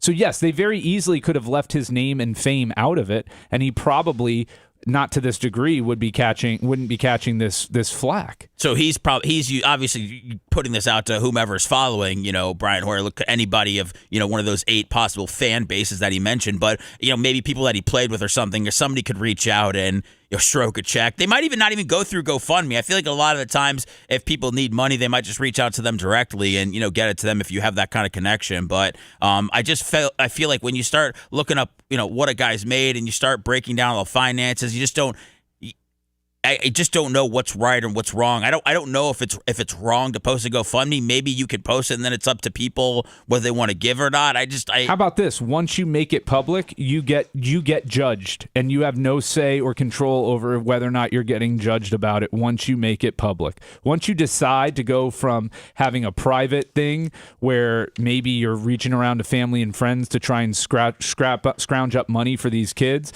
once you involve the public in it and post this and tie your name to it, own it, bitch. All right, what if Lummy needed $100,000, and what if Lummy put up a GoFundMe and people are going, I can't promote it because it's going to take away from our. I mean, listen, I love Lummy and all, but I got merch to sell. So I'll make a Lummy memorial shirt and I'll give 10% of the proceeds. That's right. We'll do a bike run. Yeah. Maybe if his son was nicer to me the last time I saw him. Oh yeah, that's another thing that I wanted to. I know we touched on that, but I heard that was a lot worse than we actually let on about. I heard Walker got Lummy, like Walker got like he was screaming. Like panic? What, do you have inside information? Well, I don't remember that part. Hold on, Ashley texts Seth. Hold on. I'm not trying to cause any. I'm not trying to. There's no heat. I'm not trying to stir up anything. I just know it was something we talked about, and Bubba goes, I'm going to ignore the kid. Like, that's how I'm going to handle this. Bubba was very bothered by it. Obviously, we talked about it. Everybody needs to love me. Well, yes, especially Why don't Walker. you love me? He was very bothered that Walker, maybe somewhat rejected him. Sicilian Redneck, $20. Thank you, Sicilian Redneck. Lummy, are you letting Walker go on Reddit? What? And now Bubba's convinced that they talk that Lummy and Ashley talk about Bubba and they talk bad about, but which I don't think is the case at all. Lummy holds up a picture of Bubba, slaps Walker in the face, and puts hot sauce under his tongue. I don't know. I know Bubba thinks that there might be, but that's Sponjo. Like he thinks that there's always like something else that's afoot. But I did hear that Walker was not like, he wasn't like screaming that. When he saw Bubba, it was just more like he just kind of like was hiding behind mommy, or I think he started crying. He started crying. Okay, yeah. All right. So there were some tears. The second he saw him, when Bubba started coming over, just like how the mascots start, if they get too close, he just gets overwhelmed. He's a 4-year-old kid. Did you talk to him about it? Why were you so afraid of Mr. Bubba? He's your friend. Yeah, he just. And what did Walker say? Because I know he's articulate. Because he said he's a big guy. You're a huge guy. Yeah, I'm his dad, though. Yeah, but why would he be afraid of big men if his dad's a big man? I don't know. Like, I would understand Arya as a child being petrified if a 6'4" man came up to her when this little twink's her dad. Are you saying but you're a massive mountain of man, Lummy? You're saying Walker should love all big men because his dad's a big man. I don't know. His school has a mascot and a thing. What does it look like, Bubba? No, it's a big elephant. So wait a minute. So his school mascot, Seth, is a big elephant. And so Lummy has tied that to Bubba looks like the school mascot. Here's what. No, I was just saying it's big, so it's scary. But it's not big? bigger. It's not bigger than me though. All right, here's what's happening, Brian, and I love Lummy just called Bubba an elephant. I gotta give. Yeah, he's a big ape. Okay. I gotta give Lummy some grace on this situation because I know that it got to be hard for Lummy. I am sure that this is probably something that's been eating him up inside. Yes. Because Bubba was actually upset about it. Come to find out, Bubba was actually mad. It wasn't like he was playing it up. He was actually bothered or upset by how. And I know Lummy's probably upset because he can't control his son. He can't control how his son reacts. Now, Babyface, the angle that Lummy was working while Sponjo was here was that Walker gets nervous when he sees his heroes.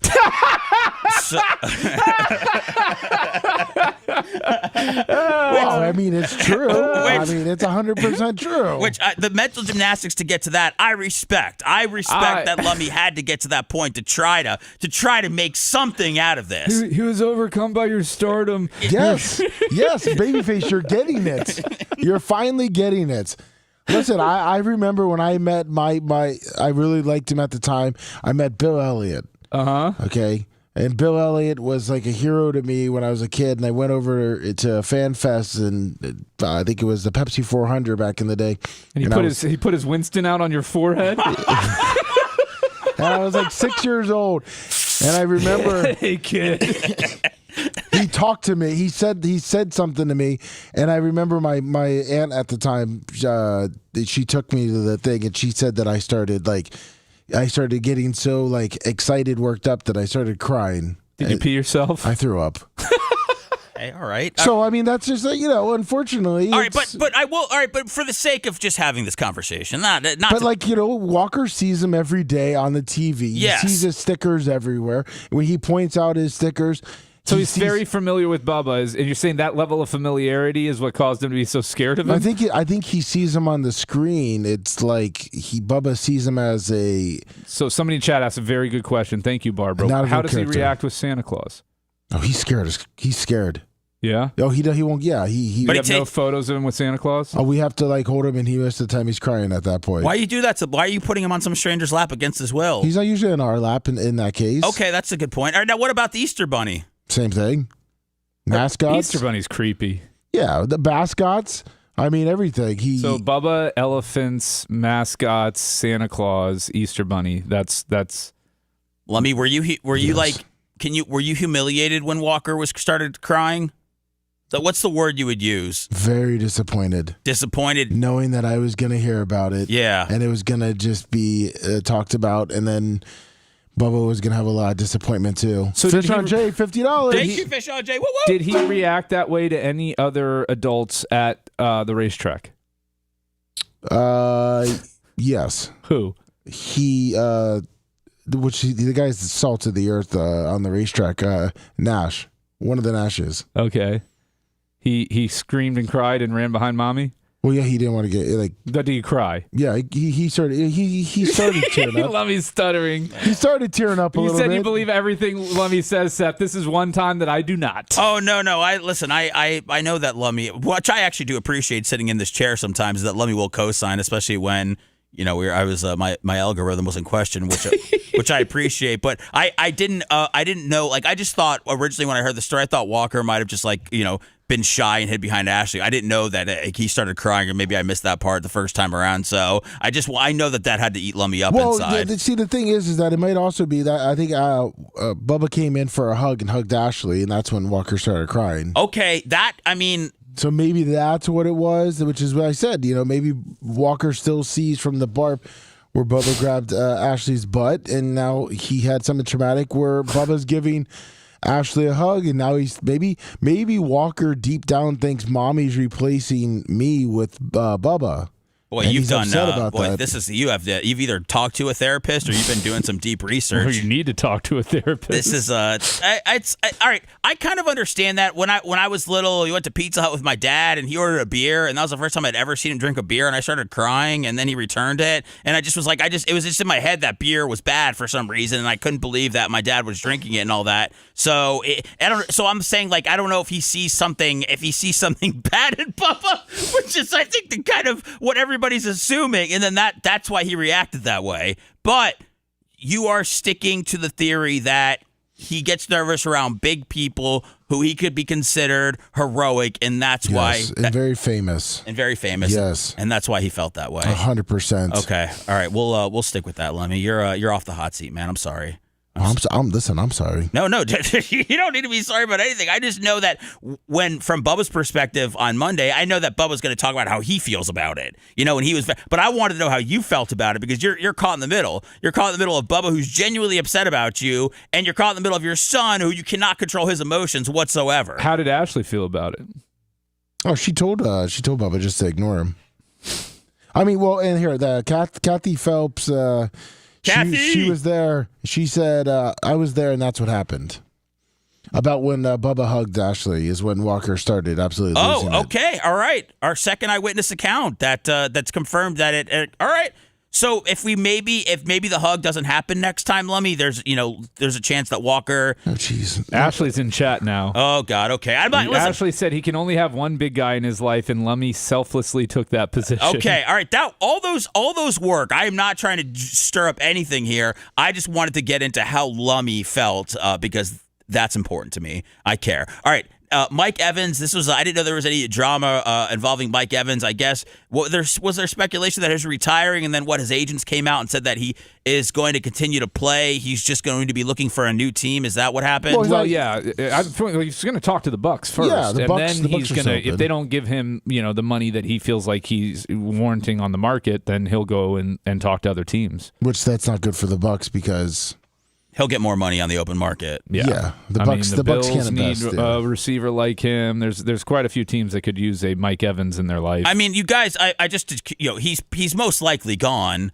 I mean, you're not drafting a wide receiver in the first round like they did last year. If you're planning on keeping Mike Evans around, I feel he like may take a team-friendly 1 year or 2 year, $5 million a year deal though to stick around. I mean, that's not out of the realm of possibility. I know. You hope that. Yes, you would hope that. But when then a real team that needs a wide receiver comes knocking, and a real team. Well, maybe Mike Evans can start it. No. Real quick. Maybe Sorry. Mike Evans can start a GoFundMe to get enough money to stay in Tampa. Okay, that's a great idea, right? Maybe we could start one. Yeah. For him. Well, no, he needs to start it. By the way, he can co-sign.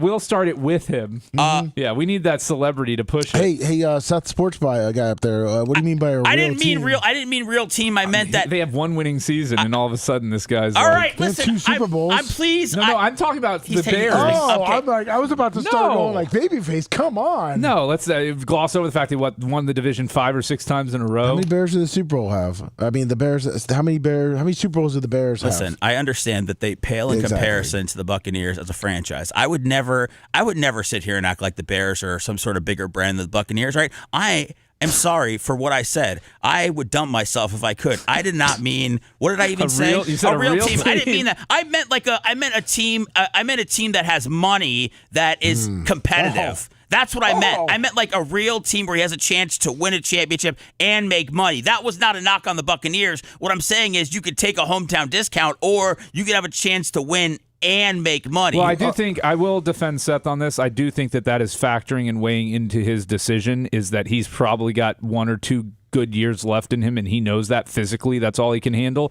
And does he want to do that on a team that's going to languish 7-10, even 9-8 on a good year, or does he want to go and try and compete for another? Yeah, Lombardi? but I mean, realistically, the Bucs are not that far off, and they're playing in a very weak division. Well, would you, if you were Mike Evans, if your goal was to win a Super Bowl one more time before, or at least make it deep in the playoffs one more time before you retire, would you re-sign with the Bucs, or would you go sign with the Bills? I'd sign with the Bucs to compete for a Super Bowl. Okay. Listen, how many Super Bowls have the Bills won? 0. Okay. So this, but they've made it to it quite a bit, and they've made deep playoff runs. Yeah, that's great. I'm glad. Well, 4 times they made it to it in a row and lost. Yeah. Well, in the 90s. I enjoy the spirited effort. I thought that it was kind of a miraculous Hail Mary that Mike Evans signed his contract to come back last time for the 2 years. So I feel like this could be out the door. But Colin Cowherd, obviously national. People don't like when we talk sports. They say we don't know what we're talking about. Okay, that might be the case. I feel like sometimes. I think we were informed on this topic. Sometimes, yes. Sometimes we feel like we're informed. Other times we might sound like an idiot. Maybe you don't agree with us. Whatever. We're not paid to be sports experts or commentators. These guys are. And here's Colin Cowherd and his buddy. I don't know the guy's name, but they are talking about Mike Evans being a potential free agent. All right, let's move to the Tampa Bay Buccaneers, Colin. Mike Evans, unbelievable career in Tampa, one of the best receivers in the league, great red zone threat. Yeah. There's talk he could retire, but now, according to his agent, he is going to return for a 13th season. However, it's unclear if he's staying in Tampa or going somewhere else. All right, get ready. It's going to be exactly at the end. Who's this clown again? I think it's Colin Cowherd. It's Colin Cowherd. Oh, I think this is Jason McIntyre. The little baby face. I think that might be Jason McIntyre. I saw was his name. So talking about Mike Evans, and now these guys just start to scramble for words about Mike Evans, and he starts scrambling to the point where he says something that we all know is ridiculous at the end of this.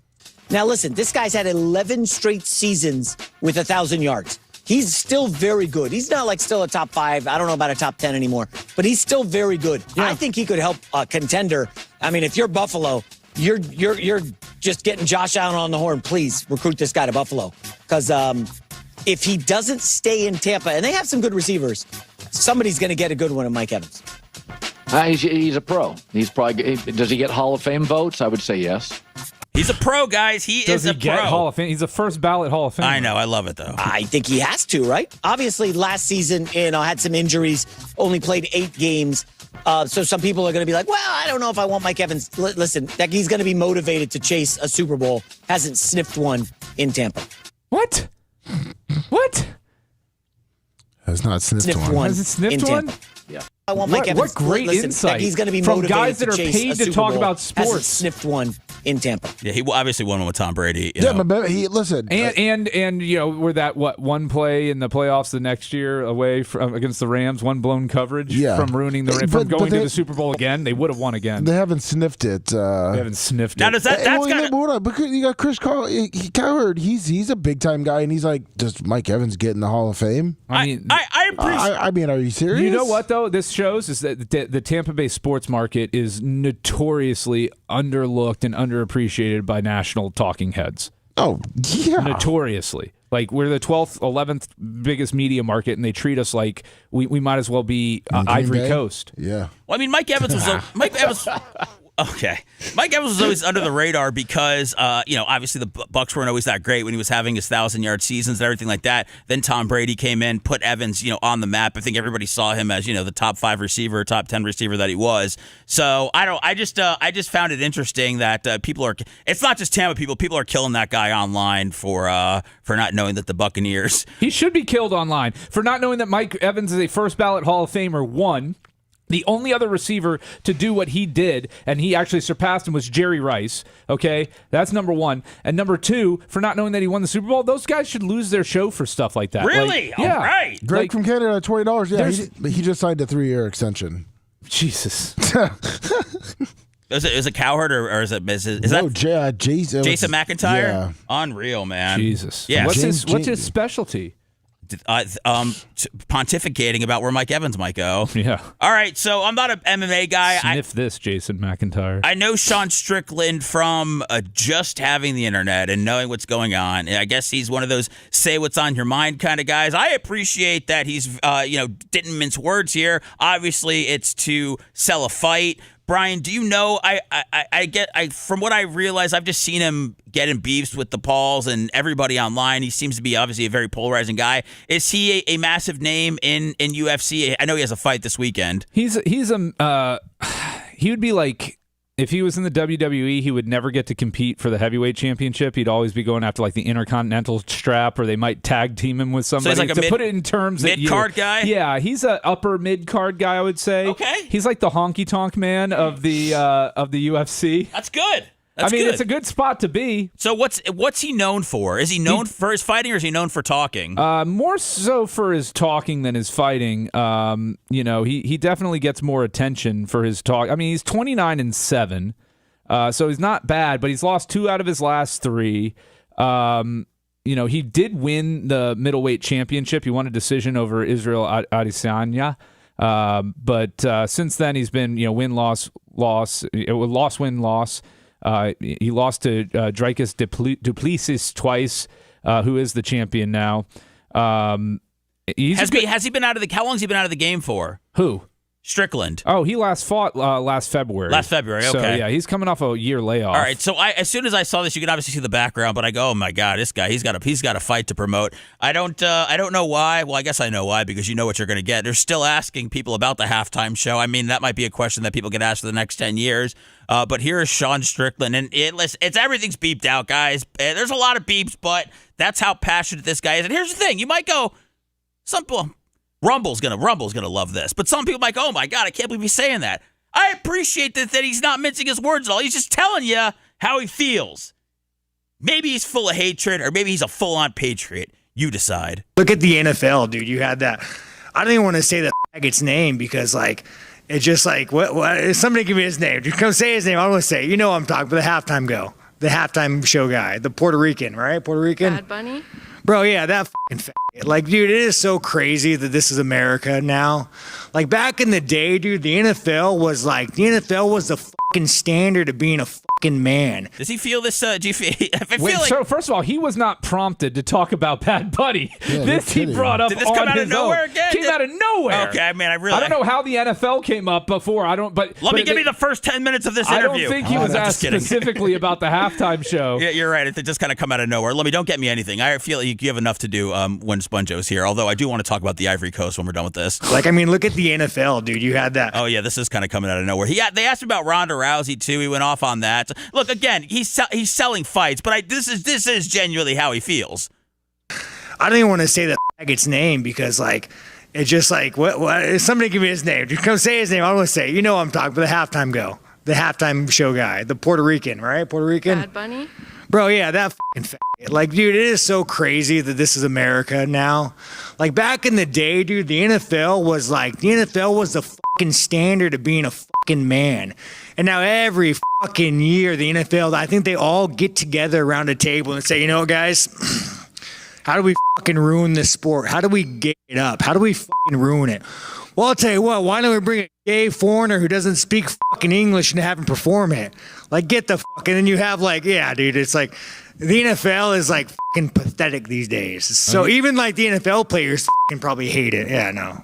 NFL's gay. I think we all agree the NFL got real gay lately. Yeah, they were beeping out the G. The G was gay, by the way, that he was saying. So he wants it to be manly, back when Michael Jackson and Prince did their halftime shows. It was when they were the rugged machismo of the NFL. Prince was a good basketball player. Look, blouses versus skins. That's right. Man, he's just a piece of trash. He's, first of all, do you appreciate that he doesn't mince at all? That I don't appreciate that he can't put together a sentence. Guy clearly has head trauma. Well, he's excited. I think he was. Listen, but he couldn't even say the word guy. He said go at one point. I don't know. He's got problems, man. I do feel like though what he said was what a lot of people wanted to say, but they couldn't. Is Bad Bunny gay? No. So where is? This whole. So this is how dumb this Neanderthal is. He hears an internet rumor that Bad Bunny might wear a dress to support the trans people of Puerto Rico. I know. And he runs with it, and now to him it's the truth because he's so stupid and ill-informed and knuckle-dragging Neanderthal, and he can't even formulate a fair and informed decision, but he wants to run his mouth like he has one. Does this make people want to buy his fight? I know they'll say we're doing what he wants us to do. We're talking about him. We're playing. But does this convert into buys? I don't think so. Not in this day and age. Are you interested? You're a UFC guy. It is fascinating to me though that Billie Eilish makes a comment for winning an award and gets told to stay in her lane and shut up. But this guy goes off on a diatribe about the NFL halftime show, unprompted, at a UFC press conference. You don't hear anybody from the right like yelling at him about it. No. He's spreading lies, absolute lies. Well, I mean, press conferences, they're not they're not for the beacon of truth or anything like that. So I feel like this is expect Dana White to be mad at the guy? I mean, this is, we're talking about them. They're in the money making business. I don't know if I just love where are the stay in your lane people when idiots like this go off. Listen, I think Sean Strickland should stay in his lane. There we go. There we go. Finally, thank you, Lummy. Somebody speaking out against Sean Strickland. And also, Lummy, I did want to thank you for the Valentine's Day card. Oh yeah, of course. I don't know if you guys can see it. Lummy gave me a Randall Cunningham. It says you're a winner, and it says to Seth, love Lummy. So I want to make sure that I stay in his good graces. Lummy, are they beautiful? Are they still making Randall Cunningham Valentines? Is that, or did you find some sort of like unsealed box from 40 years ago? I found it in a random box of cards that out of the like 52 that I have in the garage. You've got 52 boxes of cards in your garage? Yeah, and I think that was I'm through box 5 right now. Are people giving you cards that pass away, or what? How are you getting all this? I think this guy. I think he is a card collector, and he passed away. And is a good listener, Greg D. Asked me Greg if I D. wanted Filippo. it. Yeah. And so I took him and just started looking into them. Have you seen anything decent yet? Yeah, there's a lot of like. Well, that's a lie right there. Yeah, you can you tell. heard the voice. I mean, high pitch. Yeah. We've seen Kirby do this. What would you consider decent? A card worth more than $25. You're spending a lot of time going through those. I would say worth more than 5. By the way, Okay. I would take 5, Lummy, if you've got anything on that area. Yeah, I would say there's a lot of them over 5. Can you name one that you saw? You could say the Mark Jackson with the. The Menendez brothers. The Menendez brothers? I got Jackson? 7 of those. 7? Yeah. Those do sell. Yeah, I mean, obviously it's not graded. There's a lot of Bo Jackson rookies. There's a lot of Griffey rookies. Oh, wow. There's a lot of old Nolan Ryans. Are you selling cards out of your garage?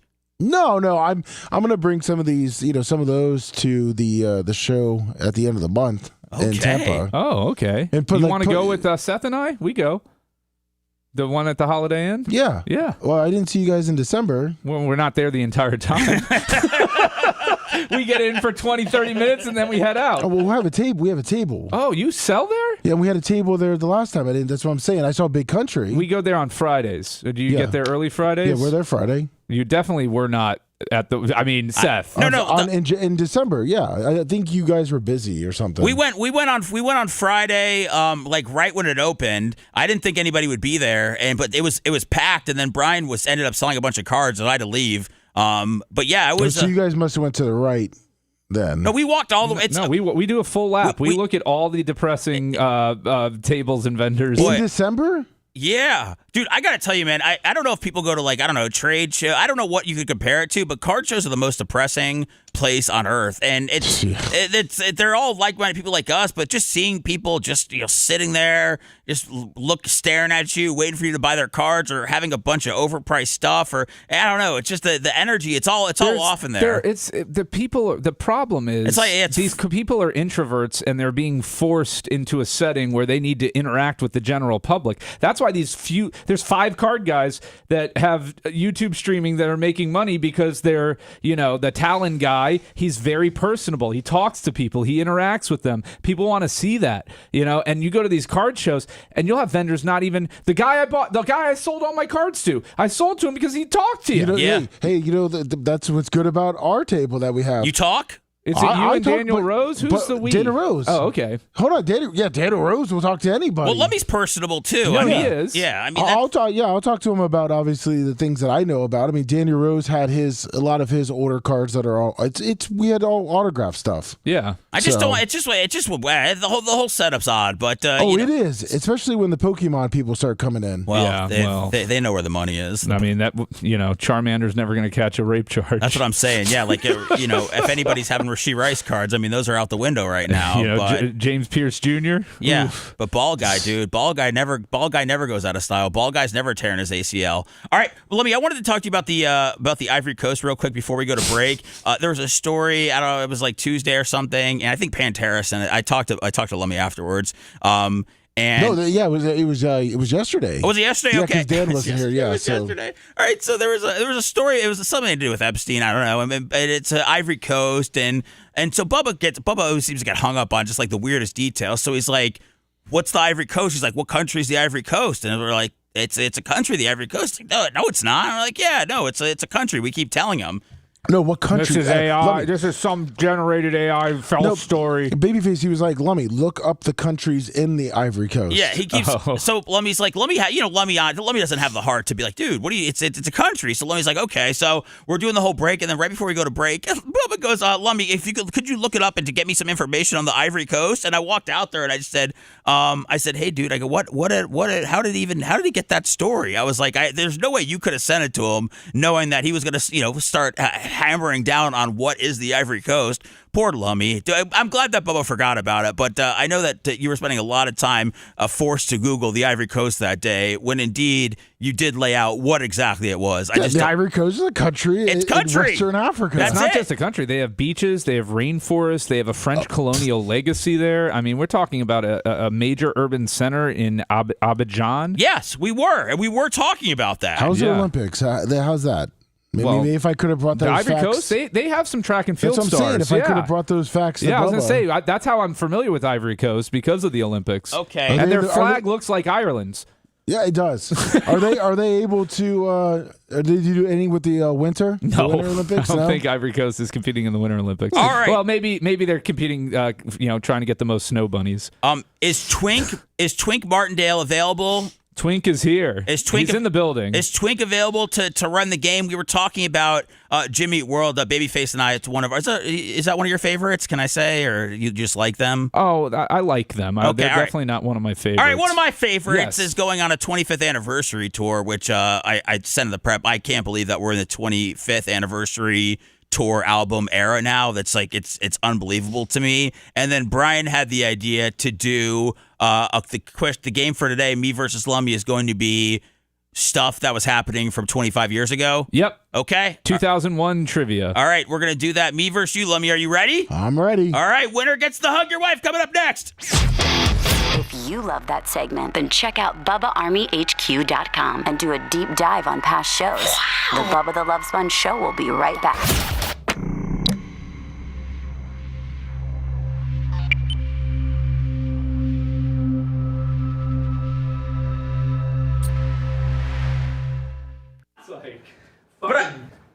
But dude, our numbers just People pop. are like, he'd kick your ass. No shit. That doesn't have anything to do with the fucking idiotic take. Yeah. They're like Billie Eilish was spreading lies. What was this guy spreading? Bad Bunny's not homosexual. He didn't dress up in a dress. Like, none of that happened. Billie Eilish was spreading lies. We're on stolen land. Ooh, what lies? This guy was just giving his opinion. These people are fucking, they're impossible. Did you hear that? Impossible, people. Don't be impossible. Don't be impossible. Yeah, I forgot about that guy. Yeah.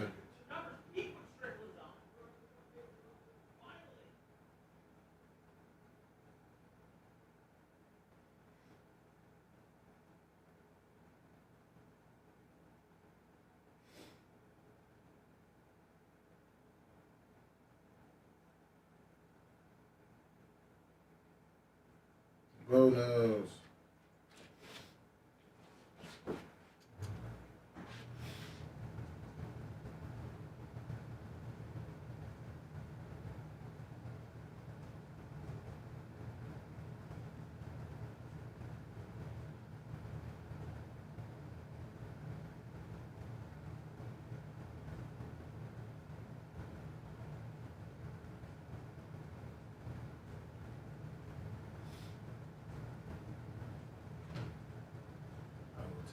What's up?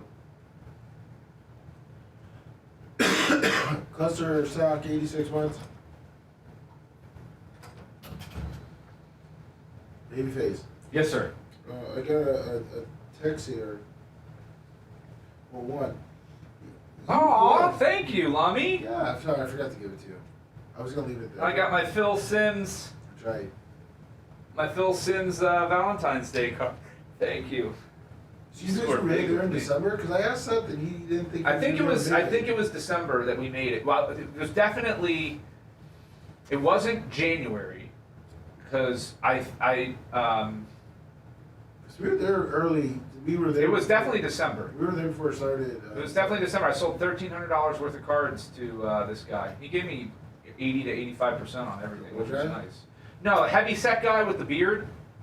He's like right when you walk in, the main doors that are open in the room there. Oh, yeah, he's that first set up on the left, like the second. Yeah, we were. Yeah, take a left. We were in that corner in the back, to the left, in the front, because we were late to. We signed up late to get it. Oh, okay. So you're in the back left. No. Like when you walk in left in that back, like you just go straight to the left. Are you in a secret room? No. Like when you walk straight in. And you're a guy that you. It's just one square room. What's with all this? So I'm walking into the room. Chubby guy with the beard, the nice chubby guy with the beard. But there's a row in front that goes that way. To the left? Yeah. Yeah, there's that, and then you hit the wall. Chubby's a good and there's word. a guy with all the boxes and everything. We were right next to that guy. Chubby's a good word. But there's an old couple that has the most overpriced cards in the world next to that guy.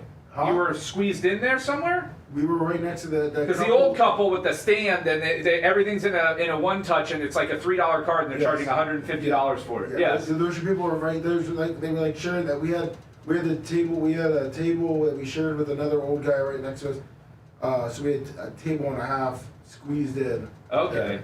Well, you're gonna be there at the end of the month here. Yeah. Next week. Yeah, we got actually. Cause Seth, should we go? What time will you be there though? We get there early. Man, we've gone. What, 2 or 3 times now, and we've never seen you guys. Well, that's because December was first. Oh, okay. And then this time, because even Big Red came on Friday. Okay. Because he set up, he had his Tom Brady helmet. I'm buying, baby. I'm going and I'm buying.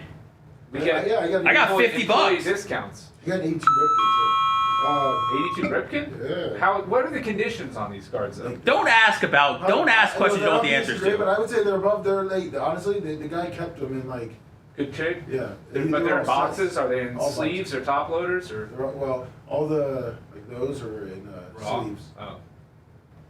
Dan sent me a thing about the Bad Bunny. TMZ reported that production sources confirmed that he would not be wearing a dress, but previous fashion that he has worn dresses and skirts and other high-profile gender-fluid fashion moments. When? Where's the photos of this? I mean, Dr. Dan said, Bad Bunny's been in skirts, all right?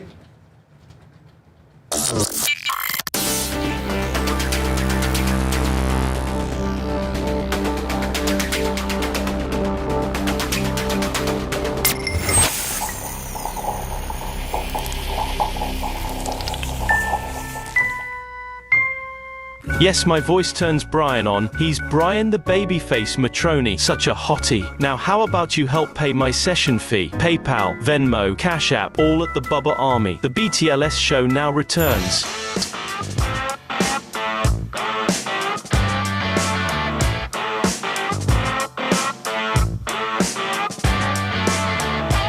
Welcome back to the Bubba the Love Sponge Show. My name is Seth Kushner, filling in for Sponjo while he's in Ocala at the track. Babyface and Lummy are here. Hello. Line 1 is South Tampa. South Tampa, okay. Yes. What's he got? He wants to talk about cards with you. Wants to talk about cards, okay.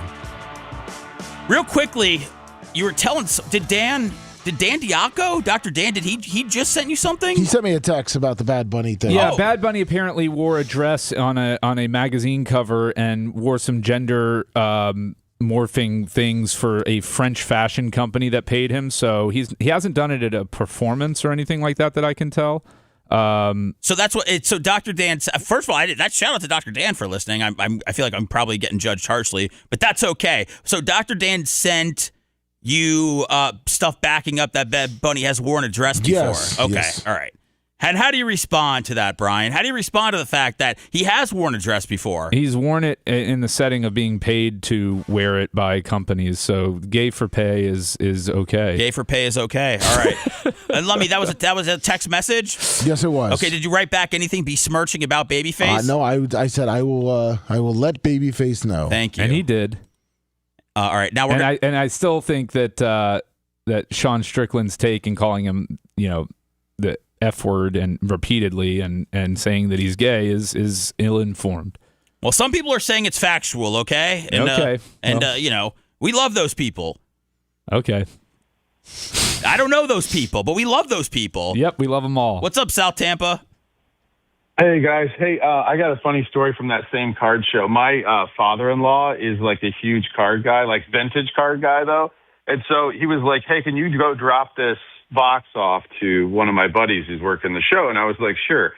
So I'm walking around with like an old beat up long card box it was a full set of 1952 Bowman blue, which is very rare. Whew. But you want to talk about me being the belle of the ball. People are walking around asking me like, hey, what you got in there? Hey, you want to sell that? You want to sell that? It was just really it's just really funny because for the first time in my life, I felt like a hot girl at a bar. Yeah, there you go. Yeah, you shouldn't have dropped that off. You should have just taken that and run and just ceased, contact with your dad or whomever gave you that to drop it off. That's true. They stick. Well, Go ahead. He has a table at the National every year. I don't know. That would be a good. It's in Chicago. Yeah. Blizzard Breaks is going to expense that as a business trip. Are we? Nice. Can we do that? Well, probably not. He probably lets you put stuff at his table, I'm sure. Oh, that's cool, man. Well, that's a great story. Yeah. So they put all the old vintage guys in the back right corner. Like that's where they all get relegated. Well, they're to. a different breed. They can't that's be. Where the dude was. Yeah. I know. I know that's what I'm trying to prove to Lummy. I've been there. I'm there, man. Brian, I'm at the show. I'm mixing it up with the people. He's a card guy, man. He's one of them. He's one of us. So it's good. I've never been able to be the hot girl at a card show, South Tampa, but I yearn for that day. I yearn for that day to happen. 52 Bowman. It'll happen. Thank you. I appreciate it, man. Thanks for listening. See you, dude. Good guy right there. All right. Yeah, great guy. All right. Get into one of our breaks. We're doing a Topps Hobby Box break. Check out Blizzard Breaks on Facebook. There we go. Yeah, the show. Yeah, that has a great algorithm that's now ruined mine by Jennifer Hudson dancing. Oh, okay. All right. So, all right. Well, we'll get into it later. There's so many different, directions that we could take this thing in. All right. Coming up, we've got Twink Martindale and then Babyface. I do want to get into. You came in this morning. You're very up on the Olympics, and you told me that Canadians are super, super mad. Oh, they're super mad. Which I'm those filthy cheaters. I had to do a thing where I'm like, do not talk. I want to find out why they're mad on the air. But right now, Twink Martindale is here to host a game between me and Lummy to see who is smarter about the year 2001. It just takes some time. In a little out the line. Are you everything?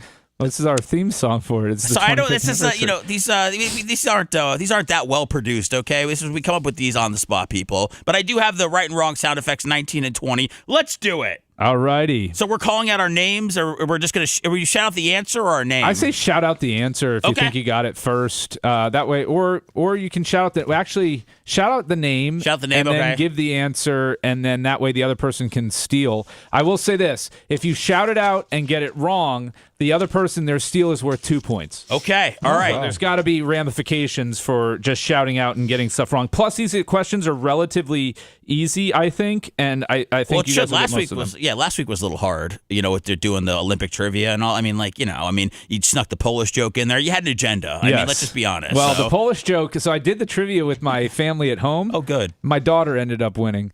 The same Olympic stuff that you did with us? Yes. Okay. She actually scored better than Lummy. Yeah, okay. Well, it was, you could guess and get more than we did. She did. She guessed and got more than Lummy. Did everybody like the Polish zinger that you had? Yep. So it got 2 of them. Okay. It got 2 of them in my house too. Good. Look at that, man. I like Brian that does bits for the show and then takes them home and reuses them for the whole family. Twink Martindale's got limited time, so he's got to recycle things. When he has a chance to teach the youth about trivia, Twink will do that. All right. Well, Twink is in studio right now. Lummy, how are you feeling good going against me? I just want to let you know. Well, no, I feel like you were in your Whoa, you whoa, were whoa, what, whoa. like 18, 19, 20? Okay. You're out there in the real world in this 2001. Hold on. You know, I was just a little nerdy kid in school still. We're 4 years apart. What are you? Well, that is a lot. I mean, but you were like, that was your job at Burger King. You know, I was still learning. What do you have this written down? How do you know what I was exactly doing in 2001? You know. I was learning about Deuteronomy and Numbers, and you were learning about the Whoppers. So, all right. Well, Lummy is already saying that I was in my prime in 2001, so he's at a disadvantage. And he was being brainwashed at a Christian school. Yeah, we'll find out just who was in their prime in 2001. Deuteronomy. What type of medicine is that? With Twink Martindale's game that's sweeping the nation. Go ahead, Twink. All right, first question. In 2001, this extremely popular and successful streaming service launched for the first time. David Hernandez, $20. Seth. YouTube. Music streaming channel. Seth. You're in, Seth. Pandora. Napster. iTunes. Oh, was that 01? Damn it. I went too deep. In 2001, this internet source of knowledge launched for the first Seth. time. Yes. Wikipedia. Correct. Sorry, I didn't even know about Wikipedia back then, Lummy. I didn't either. I was going to say Ask Jeeves. When you were walking the mall in 2001, you may have had to dodge kids wearing this new popular style of footwear brand. Rummy. Yes. The roller skate slider thingies. The brand. What are they called? No idea. Okay. Seth. Yes. Skechers? No. Heelys. Oh, I don't even But know. I'm gonna give Lummy half a point. Why? Because he said the roller skate style shoe and he is right. There, the brand name was called Heelys. Only somebody who was a child back then would know that. Nobody I knew. Nobody was roller skating at Burger King. 19-year-olds weren't rocking Heelys. No, I didn't know that was happening. That was an advantage for you there, Lummy. All right. I guess. Yeah. By early 2001, this gaming system had taken over the gaming world. Lummy. Yes. PlayStation. What? Sony. PlayStation. Okay. PlayStation 2. Nope. Well, I think you meant like Sony. What? Oh. Well, I'm going to round you up to a full point. What the hell? Well, I can't let you steal What is this, now. the Olympics now? We're just making stuff up as we go along? Yeah, we are Jeez. doing that. It was the PlayStation 2. But he got more specific, but I'd give that to him. okay. I'm giving him a half a point though because there was 3 answers in there. Okay. Well, you can say Sony PlayStation 2. In 2001, the world took notice as this new form of currency was introduced. Seth. Yes. Bitcoin. No. Damn it. Are you sure? Yeah, I'm sure. I thought people said if you get in on 01, you'd be rich right now. I don't know. The euro. The Wait. euro was introduced. Really? The euro. The European Union had formed, and they had switched over to the euro. Yeah, I didn't know that. I didn't know that over here in my prime. There were no euros at Burger King We either. got some people in chat that knew it. Oh, well, great. Okay. Why don't you ask them the questions, Brian? See how that game goes. I'm sorry, Twink. In 2001, a rich American businessman, last name Tito, became the first civilian to visit this place in space. Tito. Lummy. Yes. The space station. Yes, the International Space Station. Wow. Good job, Lummy. I was going to say Mars. You okay? All right, you okay? Or Twink, are you okay? No, it was me. Sorry. I know that was you. I but hit my cough button. I feel like Twink is. Are you good? Everything over there? Yeah. Okay. Why wouldn't I be good? I don't know. I just feel like you're either disappointed or something. No. Okay. I'm trying to think of how to work. I didn't really write these questions out. Oh, this is really on the fly. I wrote down words, so I'm having to frame the question. Okay, all right. I'll try to give you some more time. This is a 2-pointer. Okay, all right. If you get both right. If you don't get both right, the other person can steal and get the second point. This is harder than I thought. I don't know if it's because I'm hosting and I 10% of my brain's elsewhere, or maybe I'm just stupid. But go ahead. In 2001, these 2 film series based upon books launched their first film. Seth? Yes. Harry Potter? Yes. What, I have to say something else? There's 2. Harry Potter 1 and 2. No. There's 2 book series. So there's 2 movies separate movies that launched. Oh, so what? There were 2 Star Wars and Harry Potter? Okay, you get 1 point. Lummy for the steal, and you can get 2 points if you can steal it. What was the other series or the other movie? Yeah. That came out? Yes, Stop Delay. Lethal Weapon? Oh, okay. Yeah, I got what you're saying. Star Wars. You went with the same answer he got wrong. I didn't know you gave it to him really wrong. should take away a point. I thought maybe he answered it wrong. I got Lord of the Rings. Yes. Oh, yeah. Too late, though. It's all tied up at 2-2. Damn it. All right, this is a big question, and then the last question will be worth 2 points, so we'll definitely have a winner here. The last question will require you guys to give an answer. The closest answer will win. All right. In 2001, this PC video game became the largest selling, most popular video game of all time. Yes. It wasn't Leisure Suit Larry. The Sims. Yes. Right. Not only did Lummy give us what it was, he gave us what it wasn't. That was good. Lummy. It took me a second. All right, guys. This is it? This is it. I'll have Lummy write down his answer, and then Seth can verbally give his. I'll make it easy on you, Seth. Thank you.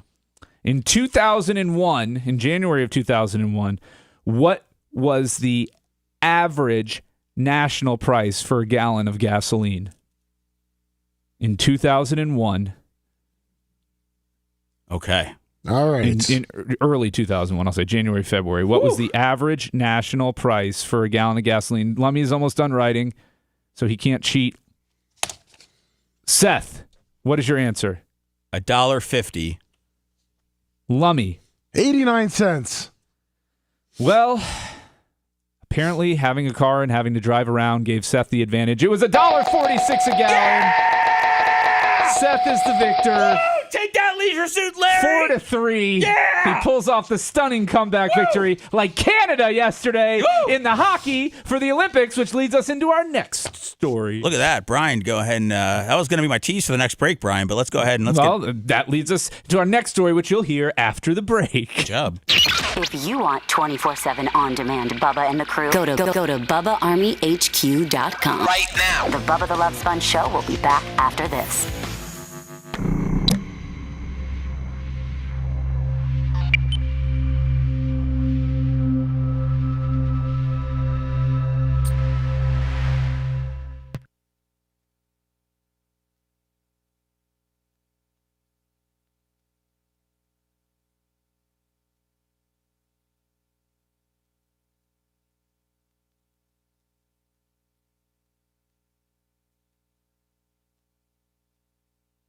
Thinking gas was $89, where I'm getting my hands dirty at Burger King. Wasn't gas cheap in Florida, though? Yeah. I mean, when I started driving at 16, which would have been circa 1998. So it was like 42 cents? It was like, you can find it as low as like 80-something cents a gallon. I don't think I ever saw 70 cents a gallon prices in my life. But I think it was 80-something cents a gallon. But if you look at gasoline vis-a-vis milk, like the price of a gallon of gas has roughly tripled since I started driving, now what, 28 years ago? Yeah. Versus milk, which probably has gone up fivefold. So it relative to other products and goods, gas prices have not, although they fluctuate, and yes, I know supply, demand, whatever, but the average, if you take the average now versus the average then, it hasn't really gone up that much. I remember when I did my cross-country trip. I did it in 2003.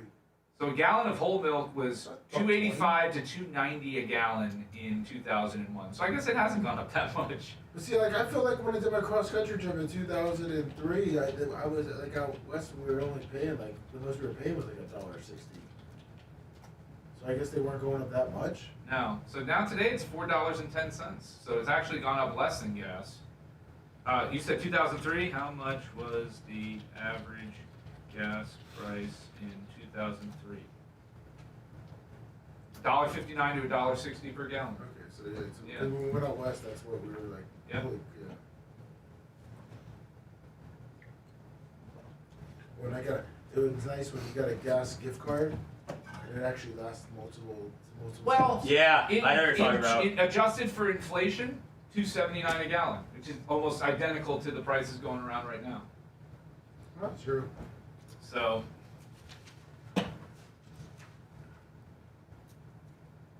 You are the wind beneath my wing. Fly high. Oh, I forgot that part. Fly higher than a mountain, so high you almost touch the sky. Thank you, thank God for you, the wind beneath my wings. Beaches was one of my mom's favorites, Bette Midler. Why do you keep bringing me down, dude? I'm sorry.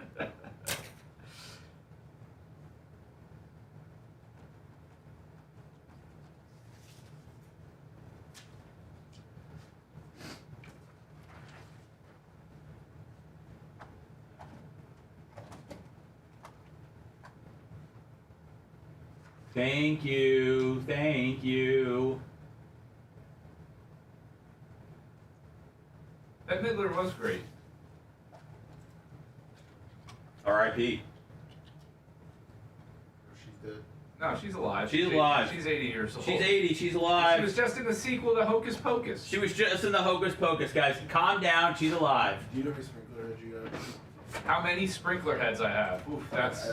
I can estimate. Yeah. 1, 2, 3, 4, 5, 6, 7, 8, 9, 10, 11, 12, 13, 14, 15, 16, 17, 18, 2, 3, 4, 19, 21. Probably like 25 or 26 in drip lines. Okay. Oh my god, I accidentally retweeted something? That's a what was guess. going on this morning? Xerxes, $10. Seth's killing it. $10, thank you. Holy crap. Good thing it wasn't some freaking porno or something. Not that I look at porno on Twitter, but... Whew. No, you look at that on Facebook. I thought Facebook was protected. Alright, I've had enough of these accusations. You're the one that's going to horny jail this segment, so get ready, buddy. That's fine. Put me in horny jail. You're going there. Why, You're going to have some company. Some underboob again? Yeah, that's right. You're getting put in there for gawking at a woman. I'll go to horny. And you got some company, buddy, and I What's tell you up, what. Rob Woody? He's a big pervert. You guys need to get in on the Topps hobby break. Set the price by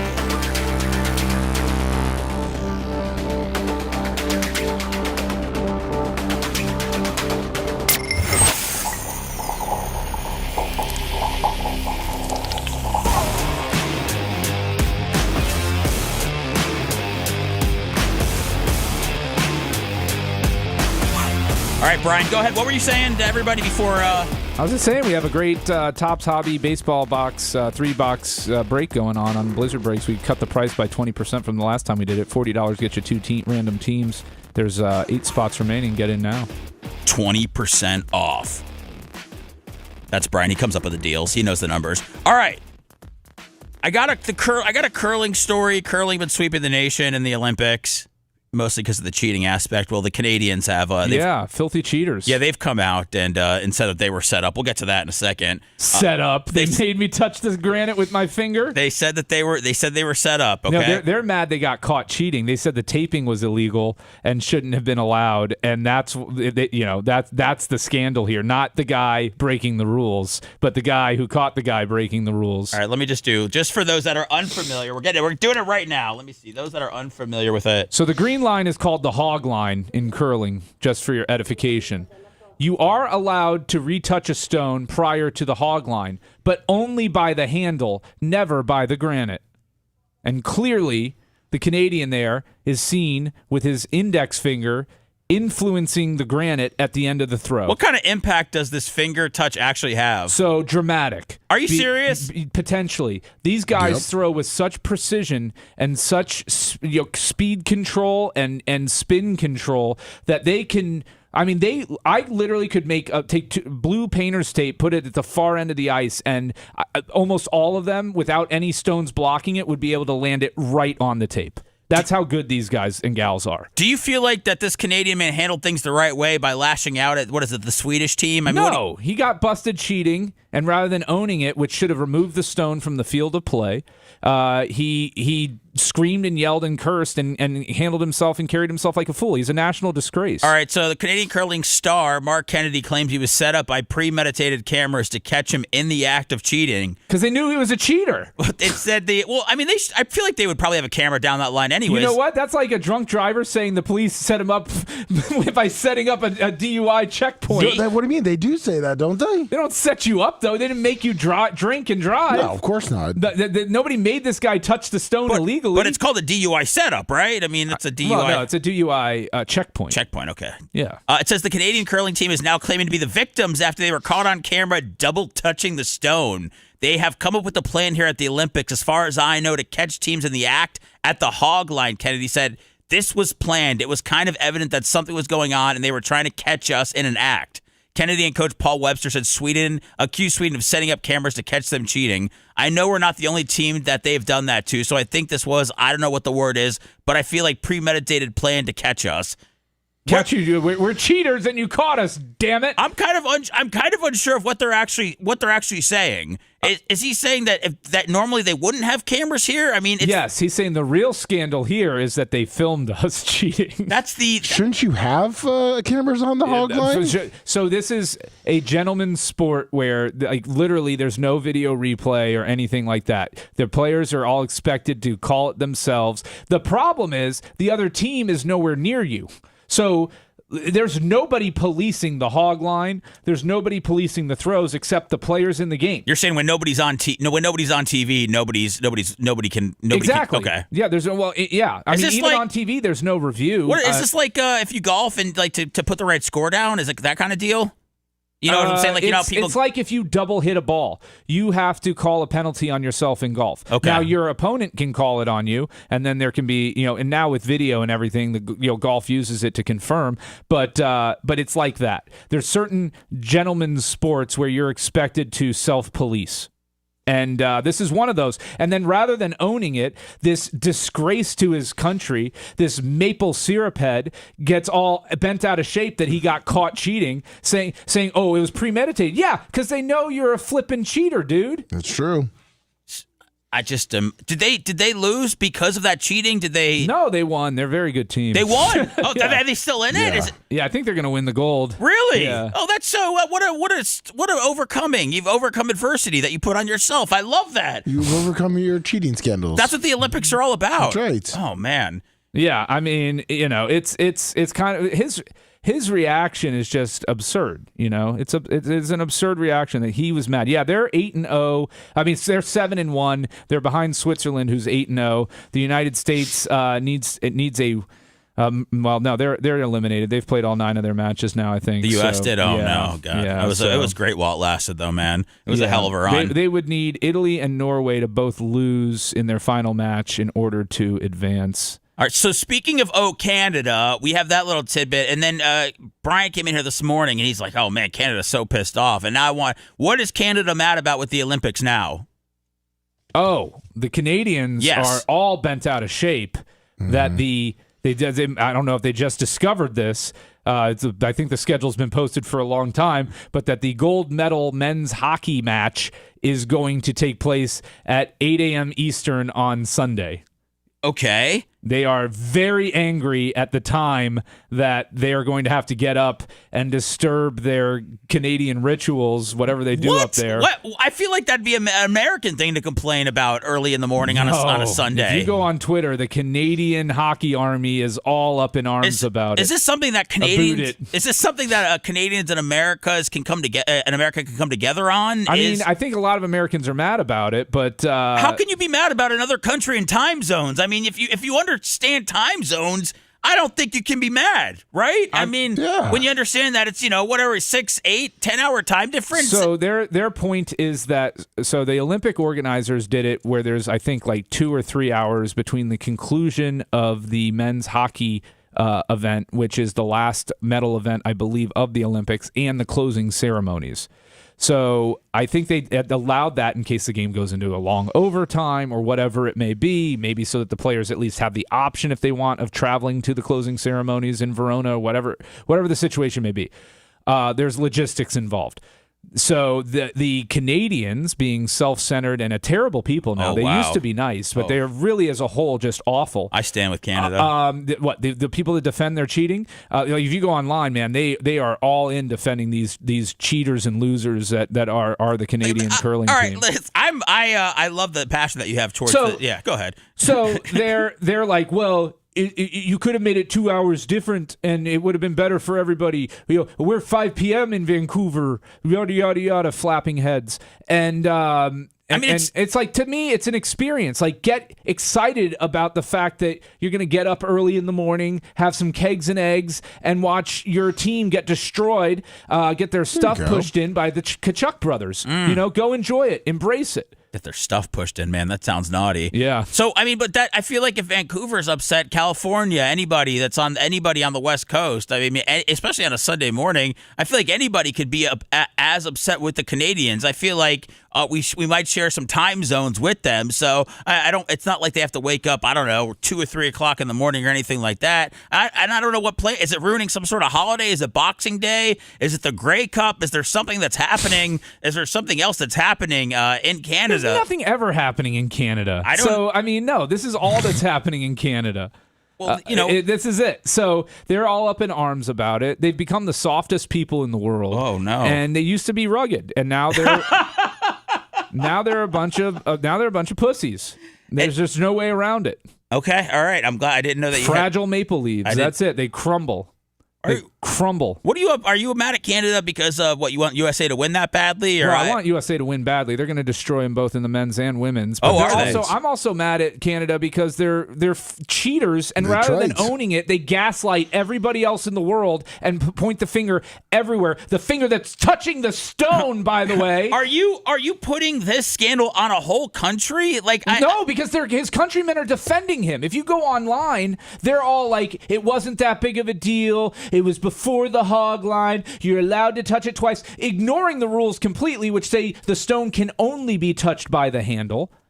Where are you reading this stuff? Are you going on message boards? Like, are you getting into spats with people? This is my Twitter algorithm. Yeah. This is what they're giving me, okay? Yeah, deep. Geez, I just typed it in. I'm looking for it, and I don't really see much on this. So, are you on some sort of secret burner like Kevin Durant? No, it's a real thing on Twitter. This is out there, okay? This is out there. So you think this is shameful of the I whole? got it right here. This is shameful of what? People that are. So this is some Canuck.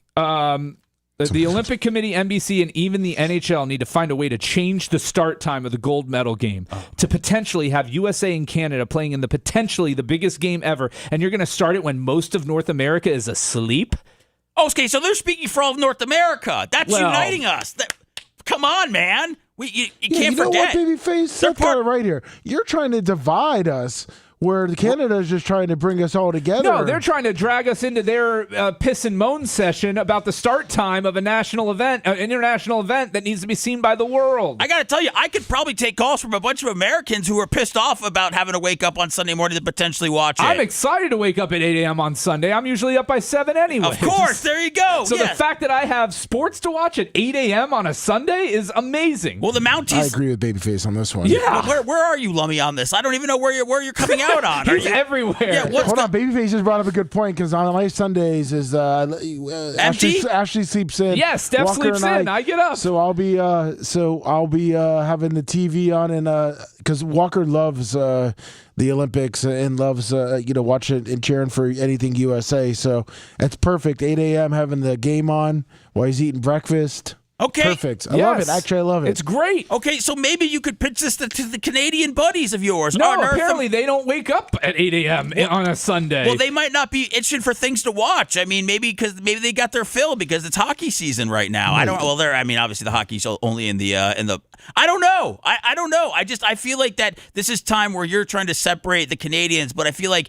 we should come together as North America. I do not know why anybody would ever think that NBC or the Olympic would ever listen to Twitter or Facebook or anything online. I don't know. I don't know why. It makes sense perfectly. Whatever time they're having it over there makes sense for it being over there. That's why they have to set it up. I mean, you could sleep and then you could watch it when you wake up. They're going to wake up, pour themselves a nice glass of maple syrup, sit down in front of the TV, and canuck it up as they watch their team get destroyed. I think that's what they're really mad about, is their team looks like crap. What about a Labatt's? Do they drink Labatt's? Is that a Canadian brewski? Yeah, Labatt's Blue and Molson. Those are the two big ones. I just know from going to the Toronto for the Dunedin Blue Jay or the Toronto Blue Jays spring training games, they were always selling Labatt's. I'm sure they're taking the alcohol percentage down in that because these Canadians have become a bunch of wusses. Well, you know what? I think that we should take you to Dunedin Stadium and have you just harass the Canadians. Yeah, harass the Canadians as they're down here. For the next few months. Yeah, just tell them how awful they are. Heckle them about curling, about really anything that you can come up with. I think it's time to shame them to hell. Well, I think you're going to defend cheaters as a nation. I mean, they had a former Olympian on the Ariel Helwani show talking about an Olympic curler, and she defended her countrymen on it. She's like, I don't think it's really a violation. I'm like, it's absolutely, by definition, a violation. What the hell are we talking about here? And the bigger scandal is him blowing up and blaming the people that caught him cheating.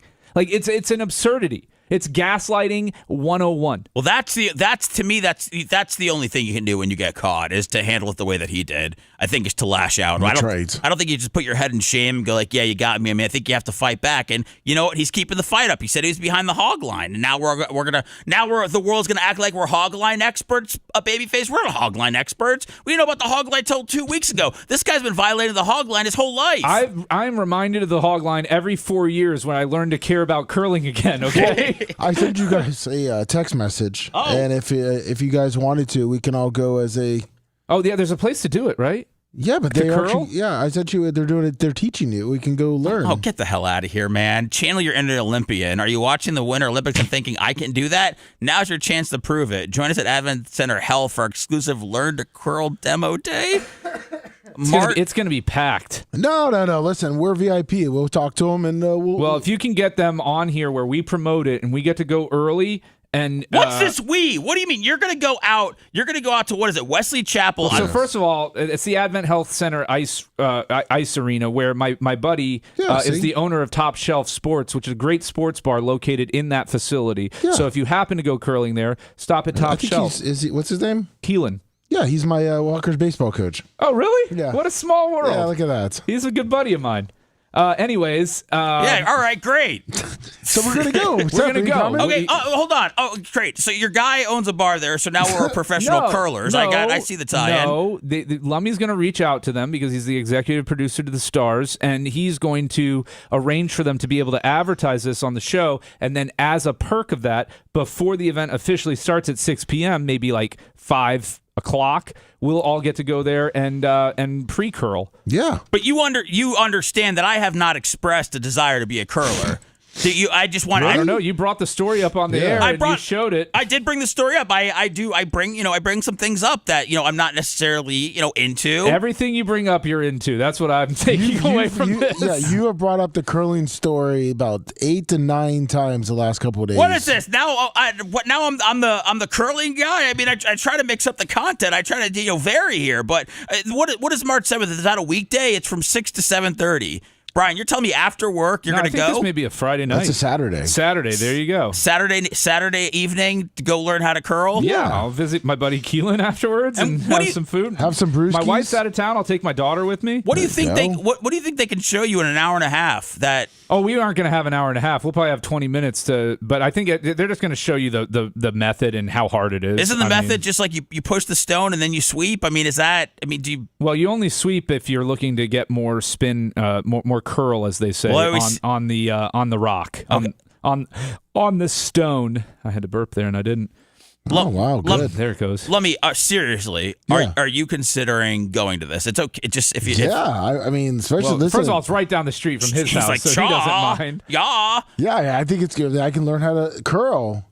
Yeah. You know what though? You guys are bowling guys. You guys are out there. You're doing things. You mix it up with other couples and all that. So I mean, I could see why this might be for you. I mean, not you though. I mean, you're axe throwing. You're going to Top Golf. If we get VIP treatment on this, Seth, What you is gotta it is like not wait with the masses. We get to go early and do it. But Brian, that's like getting VIP service at a CPR seminar, man. Like, I mean, you're gonna learn how to curl. Like, that's it. Then you're out of there. Yeah, and then we go up to Top Shelf. We have some wings, and then we call it a night. All right, so you're trying to turn it into a hangout session. Okay, one with the guys. All right, we don't hang out. I'm bringing my daughter, by the way. Oh, okay, all right. Well, that's fine too. Let me, if you actually, Walker. Yeah, I mean, I can drop. Macho wants to come. He wants to drive the Zamboni. It's Macho. No way, Macho. Your mic's up. If you wanted to shoot that down. By the way, again, Macho is Mr. Ice. All right, he knows how to drive a Zamboni. He's the best skater here. Where does this come from? That he's a great skater and that he knows how to drive a Zamboni?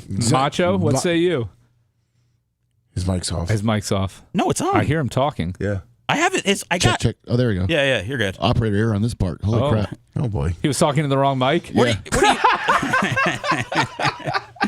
It happens to what's going on here? Are you some sort of ice dancer? What are they talking about? Oh, not an ice dancer, hockey player. My first job was a Zamboni driver at the ice rink in Countryside Mall before they took it out. Oh, I love that. No, the ice skating rink's still at Countryside Mall. Is it? Yeah, I thought they pulled it out because they put the fountain back in or something. They might have put out like a new one in or something like that. But yeah, it's still there. I was there on Friday. Yeah, that thing's still going. That thing's still going strong. So you're a Zamboni guy and you played hockey? Yeah, I actually drove the Zamboni before I got a driver's license. Are you? It was under the they kept it down low because you have to be 18 to drive it. Yeah, but if any underage person could handle a Zamboni, then can you do like a single axle though? If you were to do like a little did you ever do like figure skating jumps? No, hockey skates. Oh, okay. You have the toe pick. I get it, but. Do you have any interest in the Olympics or any sports that are happening on ice, or you are way into other things right now? I don't care. Okay. And by the way, curling's been all over my TV, so I can't get away from it. So I don't understand this time thing they're talking about. Yeah, exactly. Thank you very much. See, Macho knows. It's all nonsense. I didn't know Macho was a hockey player. I mean, it makes sense, big guy, rugged. Yeah. Makes sense. He was a Zamboni driver. Probably squaring up. All right. Story. Did this story come out 2 days ago? I'm not sure. I definitely sent it to Bubba. Tony Clark. What was he? The director of the Major League Baseball Players Association. Major League Baseball Players Association. I know he used to play for the Tigers. He resigned on Tuesday after an internal investigation revealed an inappropriate relationship with his sister-in-law. It's not sexual. It's a business relationship. The way they worded it in this article, it's sexual. It's not. Where are you getting this? Because he used funds to build like a new headquarters in Arizona, and then gave her a cushy job there. They're talking about nepotism and self-dealing. There's a gigantic federal investigation going on into this. There's likely going to be indictments. He's accused of embezzling money and funneling money and self-dealing. Right. So he's a very unsavory individual. So either having sex with his brother's wife or its sister is not out of the realm of possibility. Inappropriate relationship. Sure, Brian, I thought the same thing that you did. Like, this has to mean that he hired her. But no. I read the article. He banged this. He banged this person, okay? I don't know that he banged her, but the part of the article I read didn't indicate that there was any fornicating going on. Okay. Well, I'm going to tell you what. Yeah, you might want to look it up. Seth's all over it. I'm looking it up now to see if maybe I'm wrong on this. You're not ruining. This is. I'm just telling you what I've seen all over the place. Okay, whatever. It could be wrong. Could be right. I really don't care. I want to know though. I want to ask you, what would be worse, hooking up with your brother's wife or your sister's sister? Your sister's sister's your sister. Your wife's sister? No, that's your sister-in-law. Yeah. Your sister's sister. No, your wife's is sister. Your sister. Oh, your wife's. Hold on, man. I thought you said wife's sister. No, I meant that. Sister's sister. Your sister's I'm like, sister. your sister's sister's your sister. Okay, all right. This is like 1 times 1, okay? All right, I'm sorry. I meant your wife's sister. All right, now I'm starting not to believe this Tony Clark story, and I'm going with Babyface. Oh, now you think it's some sort of money thing, and it's not sexual at all. Do you see this guy's beard? He's got a long beard, okay? I think he's up to no good. I'm looking to see if there was any sexual misgivings that were being... I mean, everything I read was it was all financial. No. When you're running all these crimes, Brian, you get horny. And it doesn't matter who the sister-in-law is, no matter what side of the family is. Yeah. And if she wants to keep that cushy job, she has to please Tony Clark. That's true. I guess so. Yes, that's what happens. All right, so let's get to your pervert question real quick. Yes. Is it more inappropriate to have sex with your brother's wife or your wife's sister? Yes. What's worse? I think they're pretty much the same thing. Is it? I mean, they're both at the same level of inappropriate.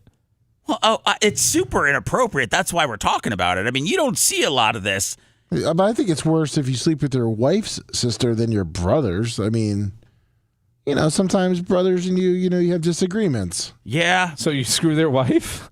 Some people have. Well, sometimes you and your wife have disagreements. Oh, no. So you screw her sister. Okay, well, the moral of this story is I'm going to go with what I've seen online. I'm sure Brian's right. But Tony Clark, to me, he needs to get locked up and sent to horny jail. Tony Clark is in horny jail. And you know what? You know who his cellmate's going to be? Babyface. Brian Babyface Matroni. And why is that? It's a new segment, Sweep of the Nation. It's called Horny Jail. Yeah, where I send perverts to horny jail. They have to think about what they've done. And you, God, what did I have this pulled up today? All I did was have. Well, I mean, come on, man. Come on, what? How am I not supposed to immediately notice that? Like it was flashed up on the screen. I said, "Whoa." I said the under boob hanging out under the red shirt there, and then I said, "Was that Sydney Sweeney?" Because I never got up to her awkward, weird-looking face. What is that, man? Why do you say that Why do you say that she has a Down syndrome face, man? Why did you? It's just not full downs, just grazed by it. People are talking about her being the hottest woman going right now. They're wrong. I mean, so what is it? Why are you so distracted by her beauty? Well, I'm distracted by the tatas, right? The silky milkies, if you will. Well, I won't, and that's why I'm sending you to horny jail with Tony Clark, who banged his sister-in-law. We don't know on what I'm side. there with Bubba, because Bubba yesterday was, or 2 days ago, was talking about your wife's. My wife's? On the Clem and Kush podcast. I know. He was talking about Phoebe's. Yeah. He thought he's. So talk about horny jail. At least Well, I can't. It's all. Bubba would be. Okay, which would you rather have, Seth? Your brother hook up with your wife or Bubba hook up with your wife and you find out? Like, not that you're letting it happen. My brother. Okay. Yeah. Why is that? I don't know, man. This is where I'm making my money right now. I don't want to. Yeah. You don't want to have to leave your job. No, I don't want to have to. You don't want to taint the. I don't want to get a real job or anything like that. But it is funny though that Bubba will be like, oh yeah, like your wife has big. The way he says it, and then it's like big silky milky. But then it's like in his head, he's giving you a compliment. Yes, you should be proud of that. Right, like, you should thank me. In my head, I'm like, oh my god. Yeah, it's wildly inappropriate, Bubba. I'm like, man, that's my wife. I was like, does anybody else out there? Anybody else in the world? I was like, anybody else having conversations about like, oh man, your wife's boobies, man. Like I don't know. I mean, I'm sure maybe, but no, it was it definitely kind of took. Did your wife say anything about it when you got home?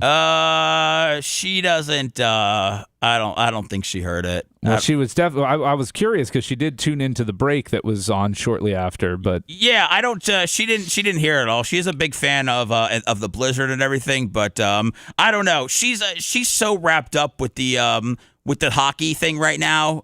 Phoebe's so with the, what is it called? Heated Rivalry. Oh God. That we talked about that I think last week when Tuttle was here. He said he was a big fan of it. So she's been begging me to watch the show. Then there was a book, I guess. She ordered the book, and so it's just nonstop about the hockey guys. So yeah, I don't think she's indulging in any of the podcasts at all. So I don't believe she heard it. I don't know if she would take it as a compliment. Maybe she did. Either way, you want to lock Bubba up in horny jail, that's fine. We could take suggestions for somebody that should be in horny jail. I'm just saying, he's probably most wanted #1 on the horny jail watch Maybe list. I should be there after what we found out on the Blizzard Breaks algorithm was a lady saying... Oh, you're definitely in horny jail. A lady saying, what outfit should I wear to Bike Week? That popped up on Blizzard Breaks, okay? Who's responsible for that? I just know. I'm not saying you were. No, I was asking the hard-hitting questions. You did. You asked, and I answered. Babyface investigates. I'm not running away. I'm not running away like the curling guy is. I'm standing in and saying I might be half a pervert. I might be, but the algorithm has a mind of its own as well. That's true. I mean, it's like I said. If a lady pops up and goes, "What outfit should I wear to Bike Week?" Unless you click off of that within seconds, it's going to pick up that you like it. And then it's just going to give you more of that stuff, you know? And it gets more extreme. And then we're programmed to look for more than it's you know, they're in our brains, okay? People. I got women asking me, should they wear this outfit to Winter National? Seth, did they trick you? Who? That video? Yeah, like did that video start off looking like, was she holding like a trading card, a baseball card, and then went to I honestly don't. That's what Babyface referenced. I don't.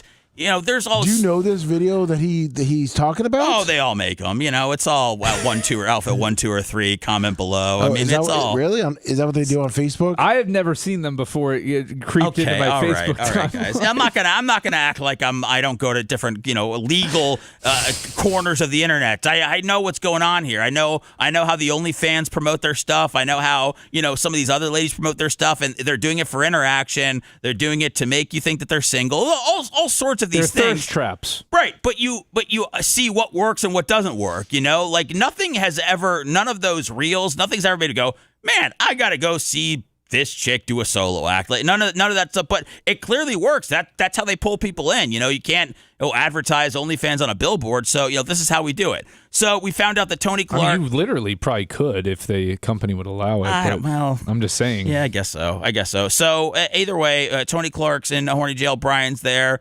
I'm there. I don't think Lummy's there. I think Tony Clark's going to regular jail. I don't know that he's in horny jail. Well, I'm putting him in. Just for right now, I want to just But how? I mean, look, you showed me that, and I'm going to go into horny jail 9 times out of 10. What's on your screen right now? Okay. It's fine. I'm not going to not notice it, and I'm not going to not comment on it. Oh, okay, dude. All right. This sounds like she's asking for it. All right. This is. Well, no, she doesn't want anybody to comment on the way she looks. She's reviewing snacks, Brian, and she's letting her hoots breathe. I think that a woman could let her breast breathe without it being some sort of mating call. Let's find out. Oh, hold on. I would rate them for you. Fruit, riot sour grapes. These look a little terrifying. This is a mixed berry. It is what it advertises, but it's delicious. Green apple. Are you into this, Brian? Are you still? I mean, I think she's prettier when she's not talking. Bro, wow. Does her face still look weird to you like this? It does? Yeah. Lummy, what do you think about her face? Does she have do you think she's got a normal looking face? I think she has. Yes, she's a normal looking. Looks like her eyes got into a fight and they're not fully talking to each other yet. I'm gonna be on this side of the face. Well, I'm gonna be all the way over on this side of the face. I mean, that's pretty funny. That's actually really funny.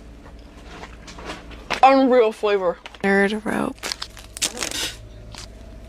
Chicks love the nerd. Do you guys notice that chicks love the gummy nerds and the nerds clusters? I mean, I don't know what that is, man, but they've had a whole rebirth. All of it. It's like they sure have. It's like I don't know why. It's like a lady's favorite candy. I mean, I'm not saying it's just for ladies at all. But I like the nerds, the nerd gummy. Yeah, clusters. no, I'm just saying it's fun for the whole family. But I found that a lot of women are like, oh my god, give me the nerds rub, the gummy clusters. I love them. Give me more. Sydney Sweeney right here. Snack review. It's not Sydney Sweeney. That's Christy Martin. Get the hell out of here. Jeez. Unreal flavor. Good. Nerd rope. What a bunch of simps. The crunch. We are. The juice. Yep. Never actually gotten one of these before. But we could do this and sweep the nation, right? Yeah. Catch the algae. Just have our balls hanging out now. Have them, wear like biker shorts or whatever, like bike shorts, really short shorts, and just have the bottom of our testicles exposed. It's bottom, bottom nut. I don't think women find I don't know if women. No, they don't find. Nobody finds a testicle attractive. Not at all. I mean, I don't know, but I don't. There's got to be some people that find it attractive. What about like the package in general? Is it too hideous to ever love, or do you think that people are attracted to it? I mean, I'm not attracted to a penis, but no, I understand. You're asking if people are. I mean, I'm imagining there are people that are attracted to penises. That's cool. Call us. We're gonna try it. No, please don't. Yeah, 81390 Bubba. If you like the nice package, it really gets you hot and bothered. Call Lummy. Give Lummy this all is the LH. Give Lummy all the details.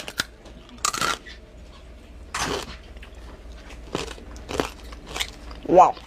Is she pigeonholing herself as just a boob chick? Yeah. She is. Yeah, but I mean, she needs to lean into that. Yeah, that's well, good for her. All right, there's so that's this edition of Horny Jail. Everybody's getting locked up except for Lummy. Lummy, good job, man. You're on your best behavior while we were talking about women today. I was looking up. He was busy masturbating. I was looking up the statistic of females find male genitals. Oh yeah, there's stats out there about it. I was trying to find it. Ooh, okay. And what percentage of women find testicles attractive? It says from the study that they did, under 5%. Yeah, that sounds about right to me. Yeah, that's well, what are we supposed to do? I mean, it's we can only work with what we got, or we could chop it off and start anew, like a new blank canvas. All right, coming up, I want to talk about Rich Paul, LeBron's agent, said something ridiculous like he always did about who the best basketball player in the NBA is. We talked a little bit earlier about the 25th anniversary tours. One of my favorite bands, Jimmy Eat World's going on one. It's hard to comprehend time and how it's moving, that it's 25 years. I know I sound like every other old person. I just want to know if you guys went to any 25th anniversary concerts and how you felt, if you felt old and like your time was about running up. Also, Eminem's ex-wife, Kim Mathers, who he famously murdered in many of his songs, she's in trouble again, and there is controversy about the best candy in the world. A family fight about it. Has the recipe been compromised? We'll find out. Want to listen to the show on demand and on the go? Enlist today at BubbaArmyHQ.com. Sign up and start listening. The Bubba the Love Sponge Show will be back after this.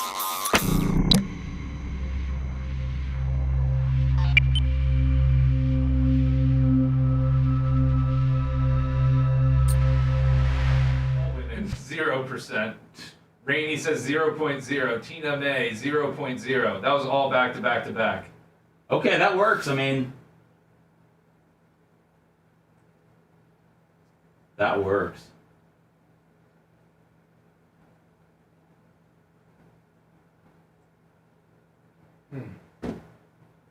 I mean, soon you'll be Bubba Army Grandma, Tina.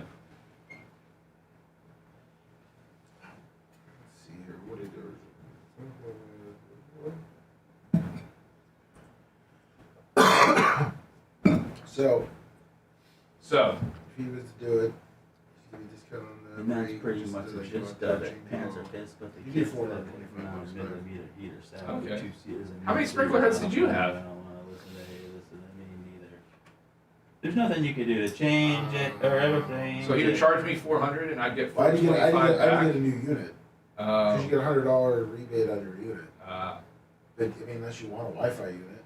Hey, we're 1,000 on Facebook now. Woo! We did it. Thank you all. We're going to do something big for our 100,000 followers. But $425 back's still good. No, I mean, that's not bad at all. There's nothing you could do to change it. So, but how much is he charging me to do it? My dad's going crazy. Am I making $425 out of the After deal? what he charges you, Uh-huh. you would get because okay. you get all the parts. So I thought maybe he was like $600 and then I would get $425 of it back, which is still a good deal. I just wasn't sure how that worked. So it would cost with all the parts, material, and hours, it'd be $1,200. Okay. And then at the end of the day, I'd get $425 back, Yeah. so I would have to pay out $775. Yeah, I don't think my sprinkler heads are that bad. Okay. I'll just have somebody come out and inspect my system and make sure it's working well. Yeah, it's a newer system. I mean, I'm not super. Well, if it's working good. I mean, it's well enough. You should have it inspected annually and make sure it's. Of course, especially for leaks. Yeah. Yeah. I thought you were having. No issues. I just thought you said you made money out of the deal. I did, yeah. Yeah, so I was like, well, if I can make $400 and get new sprinkler heads, then I'm all about it. But if it's me paying out $800 to have new sprinkler heads, I'm not all about it. Yeah. I'd rather just spend $200 to have somebody come out, look at my system, and fix it up. Who was that, Lummy? Berto Perez, $100. Oh shit, Berto! Great show so far, guys. Get in on a break, Berto. Come on, man. Cut that down to $25 and get four teams in the baseball break. Man, Berto's done $100 for each show I've hosted. Hey, what do you think about Vegas shops not having any prices? Like, they do dynamic pricing, so depending on what time of the day of the week, they charge you more for a candy bar or a bag of chips than, and you have no way of knowing going in there what the pricing is. Wait, what do you mean? And where? Vegas. The snack shops and shit, like the little... You go and you don't know the prices. They don't have the price posted. You go in there and they make it up as they go along depending on how busy things are. So if it's a slow time, they're a little less. If it's a busy time, they're more. That's fucked up, right? Well, I would, yeah. That should be illegal. Just bring my own snacks to Vegas. Well, everybody who goes to Vegas goes to Walgreens or CVS, depending on which side of the street they're staying on, and leaves with everything they need. Oh, man. I go down there and buy a case of water immediately when I get there. When was the last time you were there? April of last year. Because when I was working down in Sarasota, Ellington, they said the mall was going to pull it out, but that was years ago, so I'm surprised it's there. But it is there, I looked it up. Oh, you mean the skating rink? Yeah. I was there this past Friday. Okay. Yeah, like this week. They remodeled it, that's what they were saying. Yeah. Because they were talking about taking it out. It's a small rink, though. Oh, yeah, you can't play hockey on it. No. You can't do much of anything on it. You can go around in circles on skates. You can learn on it. Yeah, you can learn. I learned at Sunblades, actually. I went around it and got a concussion. The very first time I went out there, I banged my knee so hard into the fucking ice, I took off my skates, and I'm never fucking doing this again. I went around the wall once, and I was off. I got a concussion, I had to go to the hospital because they thought I had bleed in my brain. Oh my god. That's not macho. That explains a lot. Yeah, exactly. And 5. So how many caffeine milligrams are in the Jolt Cola? Is it like 120 or? 200. Oh, okay. It's like a full energy drink. Yeah. That's kind of cool. I had one too. Oh man, I forgot I had Monster.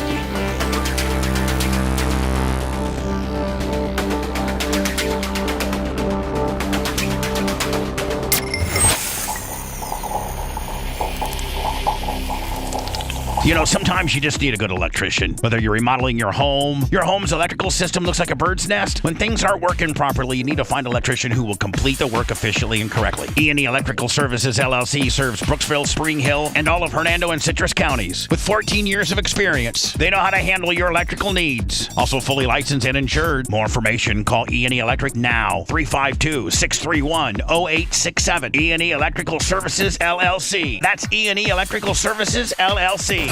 Splintered memories looming up out of the time fog. Lost somewhere between fiction and reality. Madness that made no sense at all. You're listening to the Bubba the Love Sponge Show.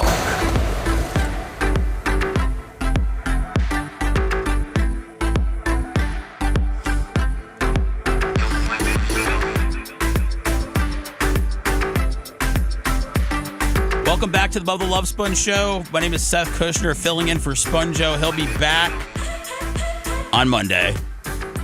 Eminem's ex-wife Kim Scott has reportedly been charged with driving while intoxicated. Famously, major star of a lot of Eminem songs where he's killing her, talking about what a horrible person she is. Very, very enjoyable stuff. On Tuesday, TMZ reported that M's former wife is in legal trouble after crashing her car into another car and her garage with her kids inside. What? She only faces Were her kids in the car or in the garage? Hold on, go ahead.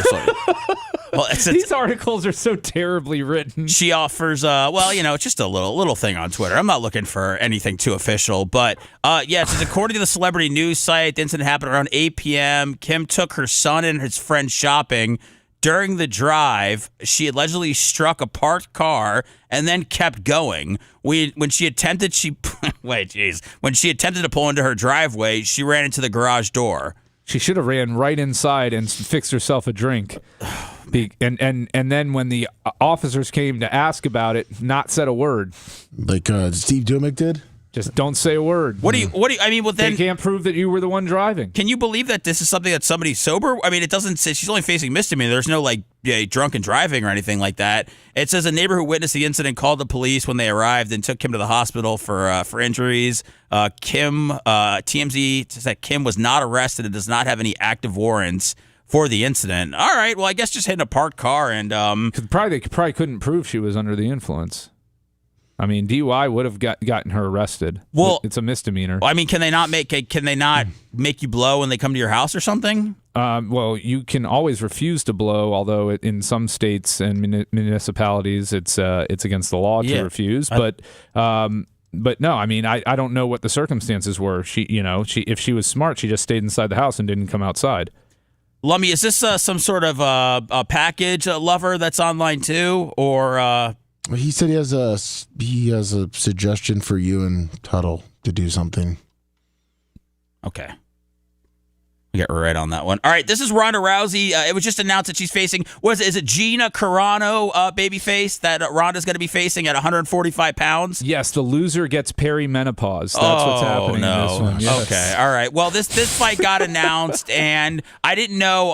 I just know a little bit about Ronda Rousey just from the time she spent in WWE. I didn't think that she had the best relationship with Dana White. And then it came out that she's with MVP, which is Jake Paul's promotion. And this is her talking about, I believe, pitching the fight to Dana White. I always said that Gina is the one person I'd come back to fight for. The more that I thought about it, I was like, you know what? I need this. I really need this fight. And I reached out to Dana and asked him if he would be interested in it. And it didn't exactly work out with the UFC, but it led us to here today.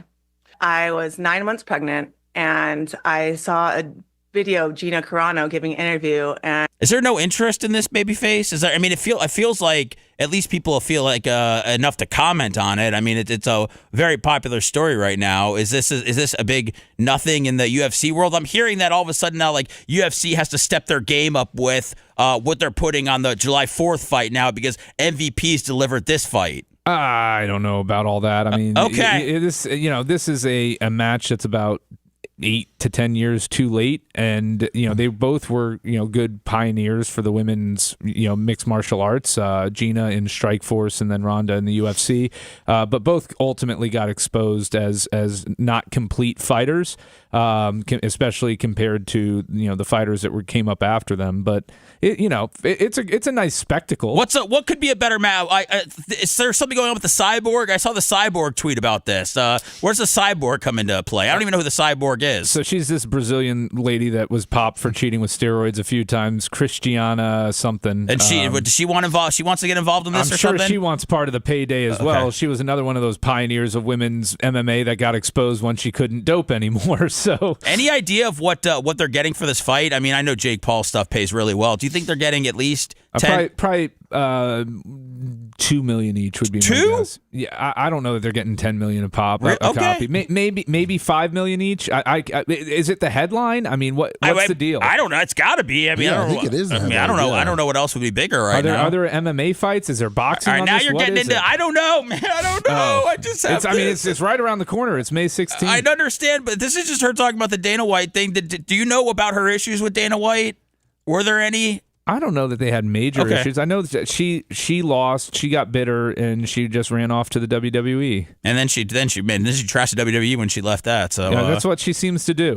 She's her mom's kind of a psycho. So her mom, what's her mom coming into things for? Well, her mom was an MMA pioneer as well. Whoa! I had no idea. Oh yeah, really? I know all about Ronda Rousey. Yeah. Her mom was her trainer and got her into fighting. Do you think it's a good sign that a strong woman gives birth and then decides to step back into the octagon? Isn't that a win for women all over the place, all over the world? What, that rather than being at home with her child as a good mom, she wants to train and get away from her baby to go do a fight? That's right. Set up that generational wealth for the kid. I don't know. I mean, what do you expect her to do for the rest of her life? I don't care. Yeah. She can do whatever she wants. I just don't understand how when you're pregnant, 9 months pregnant, that's when you want to get back in the ring and strap it on and strap it up, Do you know how she came to face Gina? I was, again, I don't know much about the UFC MMA, but she talked about that she saw Gina doing an interview and that she didn't look good. Like she looked I don't know, chubby or bigger. Gina Carano definitely gained weight. Yeah. Well, this was Ronda Rousey trying to help her out.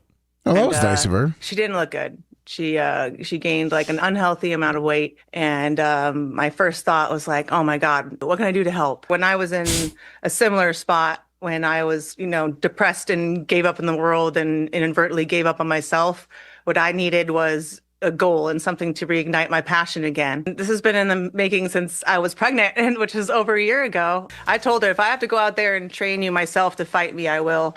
And we made it happen. We had to work together to overcome every obstacle to get here. It's been like a secret for so long. That's so nice, isn't it? Like, she saw her, she looked big, she said, I'm going to help you out, and now she's, going to get a payday. And Ronda Rousey's like, she's changing lives out there, Brian. I think Gina she needed absolutely, one. and so somebody in chat says she didn't get exposed. She absolutely got exposed as a one-dimensional fighter. When she fought more complete fighters like Holly Holm and Amanda Nunes, she got absolutely wrecked.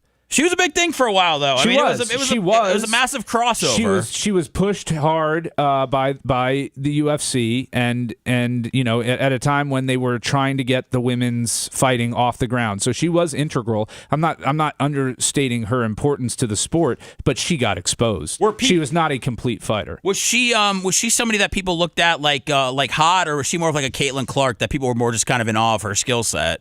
I think she was cute, and then her skill set. I mean, she would, armbar pretty much every fighter that she got into the ring with. She was, again, like a one-trick pony. All right, there you go, one trick. Not a complete fighter. You got a breakdown here. Errol, Hawani, Babyface, Matroni. You're on there. You said you have an idea for Tuttle and I. I'm a little scared about that, but I'll take the chance. Yeah, good morning, Seth. Beach Metal Detectives here. Great show. You're sounding great, having a lot of fun this morning. But I wondered. All right, I'm good. I'm good with that guy. Yeah, all right, a little too much energy. Sir. Yeah, no, he's I'm good. I'm good. All right, I've got. How do you say his name? Bubba was asking yesterday. Now, is it Shy?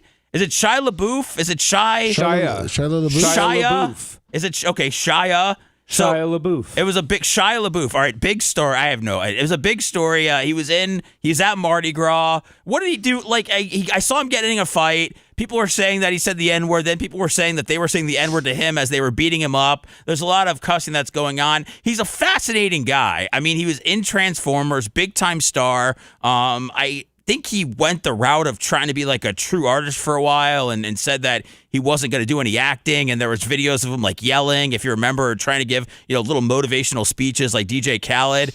He's been in some stuff. He just seems to be the kind of guy that does whatever he wants. I don't know if he's financially set for life. He kind of moves that way. Anything is he interesting to you guys at all, or is he just another guy that was in movies that's getting in a fight on Bourbon Street? I mean, he seems like he's a pretend tough guy. All right, let me see. Let's see this video here. For what I read about it. All right, there we go. Shirt off right here. Two guys. Going after two guys. Oh! Nice little punch. 39 years old. A little jab, little bob and weave. I just don't know. I don't know if, I feel like a guy like that's kind of, looking for trouble. It looks like the whole bar is like, we don't want you here. And is that what did he end up getting kicked out? That's normal? No, I guess he went there. The first time he went there, and I guess he was making a kind of a ruckus, and they pretty much were saying he was too drunk to come in, and he and they arrested him, and he got right out. He got out, and then he went right back onto he went right back to Bourbon Street. Is this more, or is this the same one? I think it's the same one that I had. Yeah, I don't know. We didn't get to it yesterday. I'm just fascinated by the guy. I don't think he has some sort of. I don't think he's the most interesting guy in the world where we have to follow all of his moves and all that. But I don't know, whenever somebody's out there and they're fighting and they're drinking and they're mixing it up, especially in something like Mardi Gras, I don't know. It's kind of like, what's this guy been up to? Is everything okay? I'm very worried about it. He's got a very Post Malone type feel to him. I don't know if it's all the tattoos or the smoking or, it could be all of that. But I don't know. Fascinated watching Shy fight there on Bourbon Street. This is another example of something where every single thing is filmed. This is a family that gets hit by a car. Oh, Jesus. Right, everything's okay, though. Everything's okay. Yeah, no, we're not playing. Okay, I got it. What I don't have. Yeah. What do I have to look forward to on the Blizzard Break Facebook page later? Right. This is just like this is the cameras obviously are everywhere. Security cameras. And and you can see anything, and now you can even see a family get hit by a car.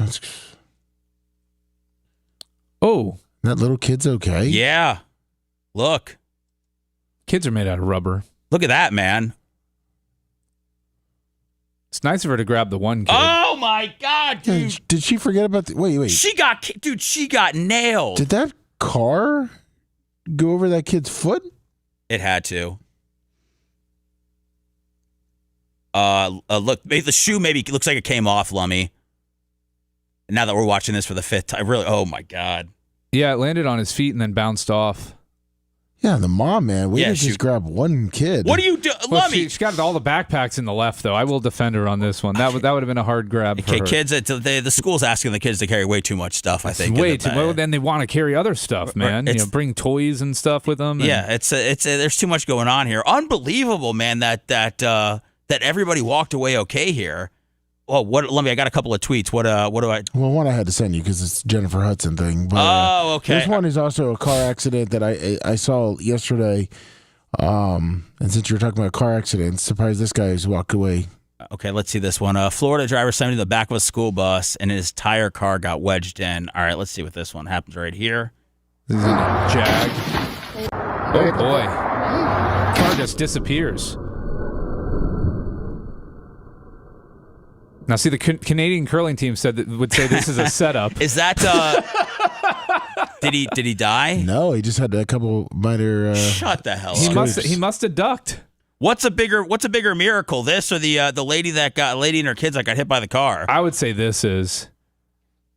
Yeah, this I thought I was going to be. When I first saw it, I thought I was going to see that the guy's. It looked like his Kappa got detated. This guy's looking at his phone or something, right? I mean, there's no way that you just go into the back of a. There's no way a bus just stops out of nowhere like that. Yeah, you're definitely going. All right, wait, hold on. There was something. Speaking of, there was another. So if that happens to you, call me at Hunter Law 844 Ask Gina. Okay, here we go. While we're in the car crash business, oh man, I got categories and stuff today. LaMelo Ball, basketball player for the Hornets.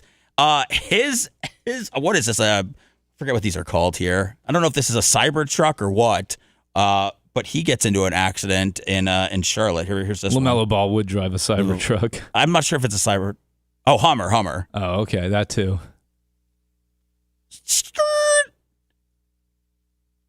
Where? You didn't see it? Yeah. Oh, right there. Oh. Yeah, it looks like he may have been on the wrong side of the road there. I don't know. Yeah, I don't know what was happening. Well, he definitely turned the wheel back to the right there.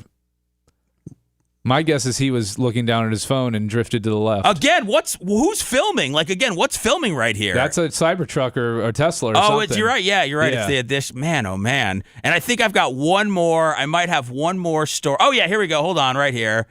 I forget what these are called. This is where a guy. This is in Houston. A guy's just riding a one wheel. I'm not sure exactly. It's not like a. Here we go. Oh, hold on. Hold on. Watch this guy. There was pictures of this guy floating around, and then somebody actually had a video. It's not AI. I checked it.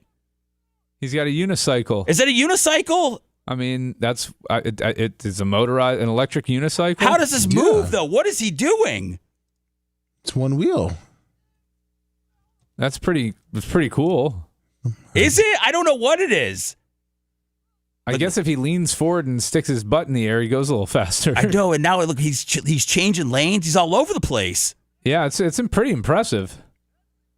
Would you ever do that, Seth? No, I don't even. Even if they're doing it at Advent Health Ice Center and we get a free VIP thing? Dude, I don't even know how people ride a bike without like hands. Yeah, I've never been able to do that at all. So yeah, I was a lot of car stories there. I'm glad that I had that. That goes well with the story that I found that was a little troubling. Hold on, I'm gonna get rid of that one. Dave Chappelle. Let's not save that one for later. Okay, so the grandson of Reese's Peanut Butter Cups creators is slamming the Hershey Company for allegedly switching to cheaper ingredients, and his accusations are sparking fierce pushback from his relatives. Okay, we've got Brad Reese. We've got the Reese's family, guys. They're fighting. That's my favorite candy. I don't know how you guys feel about it. Everybody's got their own one, but I don't want any infighting in the Reese's family. I think they've had a great product. I think that if they're using different ingredients, they might be talking about, I don't know, when they have Reese's Christmas trees, or they have Reese's pumpkins, or they make different variations. The holiday variations are by far and away the best Reese's because there's a higher proportion of peanut butter to chocolate. Yeah, that is Where true. is this coming? Is this a factual statement? This is absolutely fact. I'm with Brian on that one. So the Christmas trees and the pumpkins are the best. I'll say that. I'll go on record right now. Reese's pumpkins are the best variety of Reese's.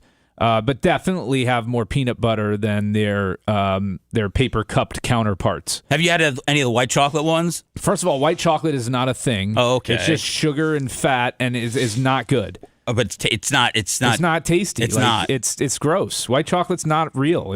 It's not chocolate. So you haven't had it. So no, if I have had white chocolate. No, but you haven't had the Reese's white chocolate. I'm just saying, like it's quite delightful. I mean, I'm not trying to. Clearly, you've got Give me real chocolate, man. I don't know how much real stuff we're getting, out of a Reese's bag. Oh yeah, the eggs at Easter probably actually do beat the pumpkins. You're right. There's all kinds of stuff. Yeah, no, they're right about that. I will say this: a far superior candy bar that incorporates the Reese's is the Take 5. Take 5 is the greatest candy bar ever created in the history of mankind. I think Reese's came out with their own little version of it. Well, no, that it originally was a Reese's whatever. Okay. Maybe they changed the name of it, but it used to be, as far as I know, it used to be called a Take 5. Maybe they rebranded it. Reese's Take 5. Yes, they did. And maybe Seth. Yes. White chocolate is technically chocolate. Thank you. So. Thank you. Based on what? What gives based on money? Based on the facts? Because it contains cocoa butter. Cocoa butter. Give me a break. It's got no cocoa in it. Dude, I don't know. Cocoa butter. Cocoa butter. What do you say about that? It's bullshit. White chocolate. Whoa. Oh, sorry. Oh my God. Horny jail. Naughty boy. This is Guy, man. He gets worked up about. The people say the worst things about him in chat, man. But you tell him that white chocolate's chocolate. Oh, boy. There's going to be problems. I like it, man. I'm willing to cost Bubba his license over this. Lummy, what else? What other facts do you have that could really get Brian to cuss? I mean, that's all it is it has cocoa butter in Yeah. it. So, I mean, it's... What do you say about that, lawyer boy? Hey? It's BS. Okay. White chocolate is not a real chocolate. Fighting the facts. But the Reese's Take 5 is nobody going to chime in on this? Yeah, no, it's great. But I'm not. You would prefer a regular Reese's peanut butter cup to a Take 5 bar? I like the Reese's sticks, dude. I'm a Reese's. I'm a big fan of really whatever product they turn out. So, yes, I would just take a straight up Reese's over any what is it called? Offshoot that they do or something like that. Oh, yes, yeah, no, yes. to me, a Take 5, though, you got the pretzels, you got the caramel, you got peanuts. It's just perfect. No, pretzels are just absolute disasters. What? Yeah, no. It's pretzels and popcorn. I don't deal with it, man. What? Why? How is a pretzel a disaster? It's just there's no. If you're talking about a big soft pretzel that I can dip or soft pretzel you can dip. You're allowed to dip regular. Have you had pretzels and peanut butter before? Jif honey peanut butter with pretzels? No, I want my mouth to be able to open again. I don't want it to be glued shut between it's not a pretzel. Glued shut. That's the beauty of it. The dryness of the pretzel with the wetness of the peanut butter. Oh yeah, I've had the peanut butter pretzels, but I haven't dipped pretzels in peanut butter. Well, again, you should try it. Jif honey specifically, Jif honey peanut butter with Snyder's of Hanover pretzels is one of the best snacks you can have. I didn't know. Okay, all right. It's a you're losing weight. It's not healthy, but it's not healthy. But it's not the worst thing you can have. You're on peptide willies over here. That's it, man. If you're giving out the advice, I figure you're giving out solid, healthy advice to everybody out there. But you're saying it's a not the healthiest snack, so it's not the healthiest. Moderation, people. Okay. Let's see. Brad Reese, whose grandfather invented the favorite treat, claimed Hershey swapped out milk chocolate for cheap compound coating made from vegetable oil. He also claims Hershey has sneakily replaced real peanut butter with peanut butter flavored creams. Well, I will agree with him on this. In this regard. In this regard, I do not know for sure, although he would seem to be authoritative on this, that the guy is right. I will say this: at Halloween, when all of the other chocolate candy prices were through the roof, I'm talking $12 for like a 1 pound bag, the Reese's were insanely cheap still. So I believe that there is no cocoa, real chocolate in Reese's anymore. I would believe that statement. Reese's has come out and said that they have changed or messed with the recipes. Yeah, they cheapened it up because cocoa's gotten so expensive. But is real peanut butter out now? Lummy, do you think that they've sacrificed the real peanut butter? Because I'll tell you what Brad Reese said. He goes, I can't just let it go. They're lowering the quality of ingredients, charging the same price and probably giving you a smaller product size.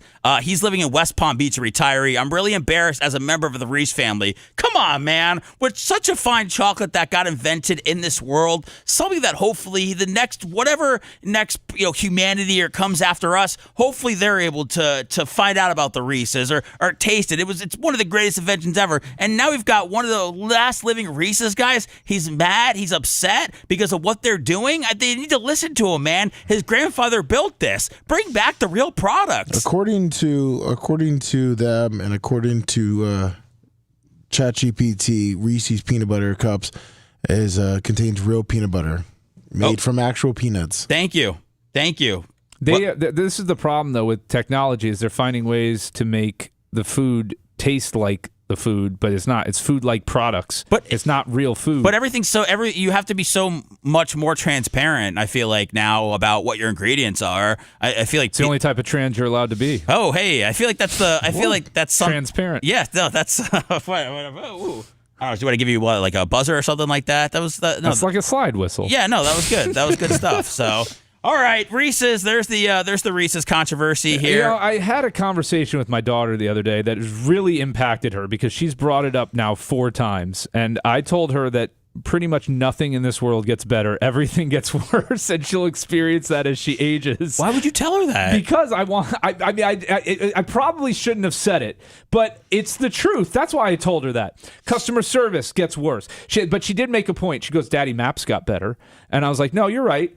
You're right. That's the technology typically does get better. Everything else gets worse." Were you telling her like her life's going to get worse? I'm telling her pretty much enjoy it now, babe, because it's all downhill from here. Okay, yeah, man. Jeez. That's God. Right. I'm surprised that she doesn't cry when she sees after that talking to. No, she appreciates it. What I like though is she's pondering it. She's pontificating about it, and she's questioning and pushing back on my assertion that everything gets worse. And she's like, actively looking through the world through that lens of what has gotten better. So she tried to make a point to me that trees had somehow gotten better. And I assured her that if you go to a lumber shop, a lumber yard, that trees have gotten incredibly worse and the wood has gotten incredibly worse over the years. Well, you're saying and the cutting of the measuring of everything. The wood. Wait, you're saying the earth is churning out worse trees than it did 50 years ago? Yes. That's okay. What is that from? The tree farming, the way they're farming the trees, the wood is much softer. It's not as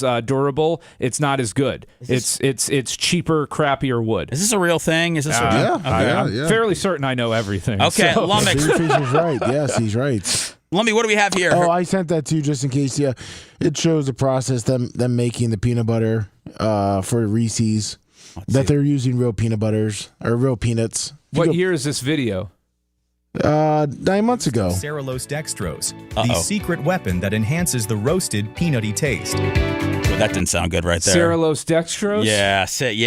But if I went to school with her. You skipped the whole roasting process. Yeah, I skipped it because it's the whole history of this guy's grandpappy and how he started the business. It's in black and white, Lummy. I don't know about you, but when I see black and white stuff, I fast forward. I went to school with cellulose dextrose. All right, you said that already. Of the Los Dextrose family. We're going to end the show when we get back. If you liked that segment, then you'll definitely like the new redesigned BubbaArmyHQ.com. We'll be back to the Bubba the Love Sponge show after this.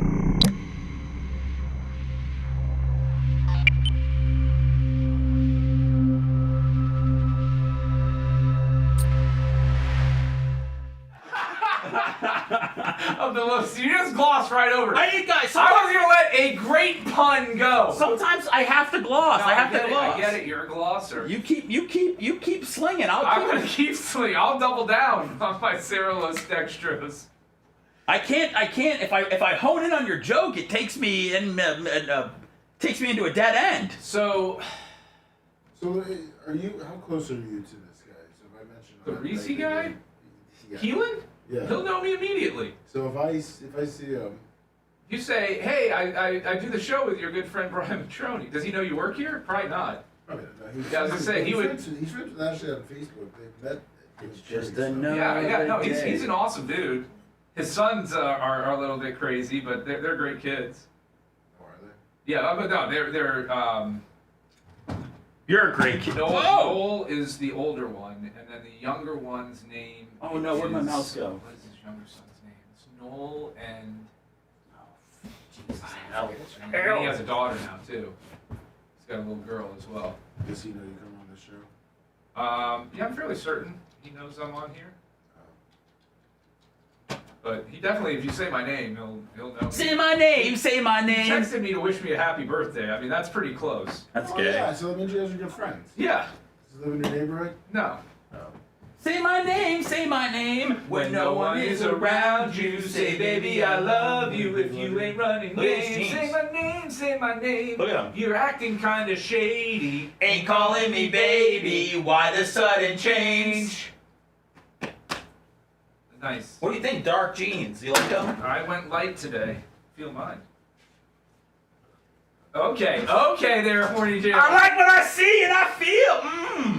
Is this what you guys are going to be doing at the curling event? Are those I'm not going, Lummy. These are Liverpool. I have no desire to do any Olympic sport I've already reached out to him. Seth will be. Listen, if he wants to keep Blizzard breaks together, he'll be there. Oh my God. All right, they left me alone in here. Ask me anything, guys. This is an AMA session for the next 2 minutes. Shoot. Let's go.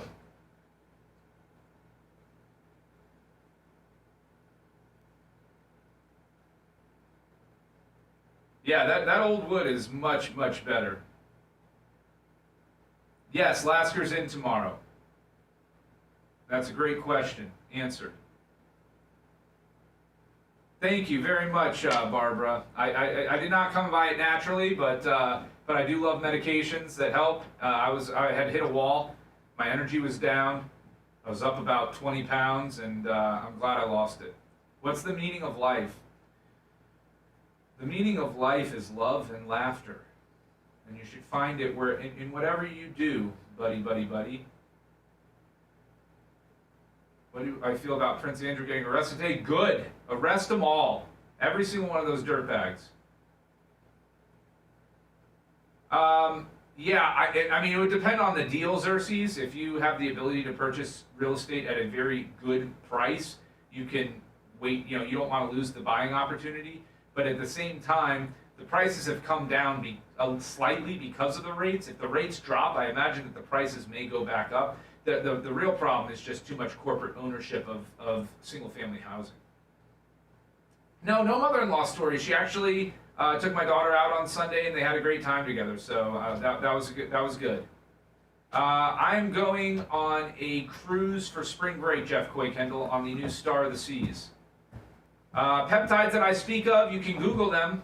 There's a site called Gentleman Peptides. Do your own research, though. I'm not a doctor, and I can't recommend this to anyone. But you did say, are you big on ivermectin? I injected anally. Do I ever worry that my wife might turn into my mother-in-law? I get worried when I see glimpses of the personality there, the traits, but other than that, no, I'm not worried about that. Simply Seraph, how's the family doing? We're doing great, Still dealing with the loss of my mom. With my dad living with us, we have to face it pretty much every day. But could I beat Seth in arm wrestling? No, I think Seth is much more rugged than me. Stop. Pork or burger? Oh, burger, absolutely. You eat the burger over pork. Pigs are too smart. Let's see here. What else we got?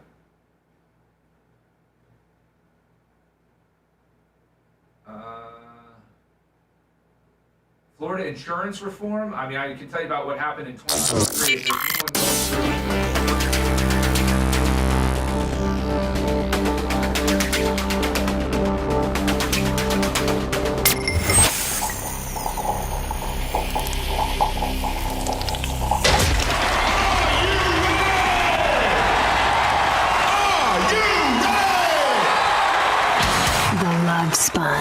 Broadcasting from a bricked-in parking garage near the flight path of a major American airport. It's time to turn out the propaganda and manipulate some minds. Now return to the Bubba the Love Sponge Show.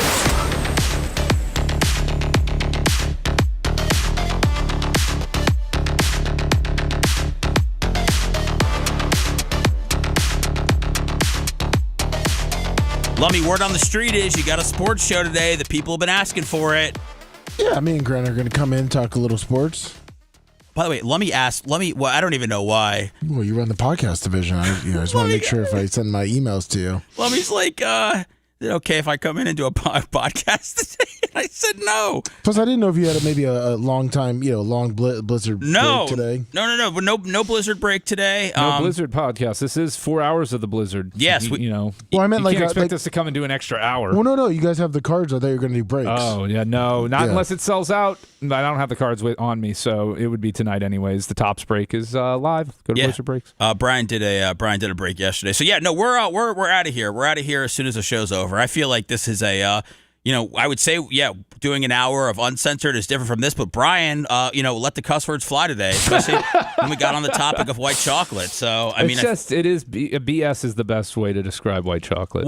I left, came back, you were talking in chat, you said something about a cruise. What's going on? When are you leaving again? I got a spring break cruise, so we're leaving for spring break on Star of the Seas. Nice. Is that the one you normally go on? This is it's Royal Caribbean, but it's their newest ship, I should say. I believe it launched in August or something like that. And what does this new ship have to offer? What are all the amenities? Tell us. The way they organize the ship, first of all, the amenities are exceptional. The way they organize the ship is just top notch. The family areas, everything's spread out enough that you never feel crowded, even though there may be upwards of 7,000 guests on board.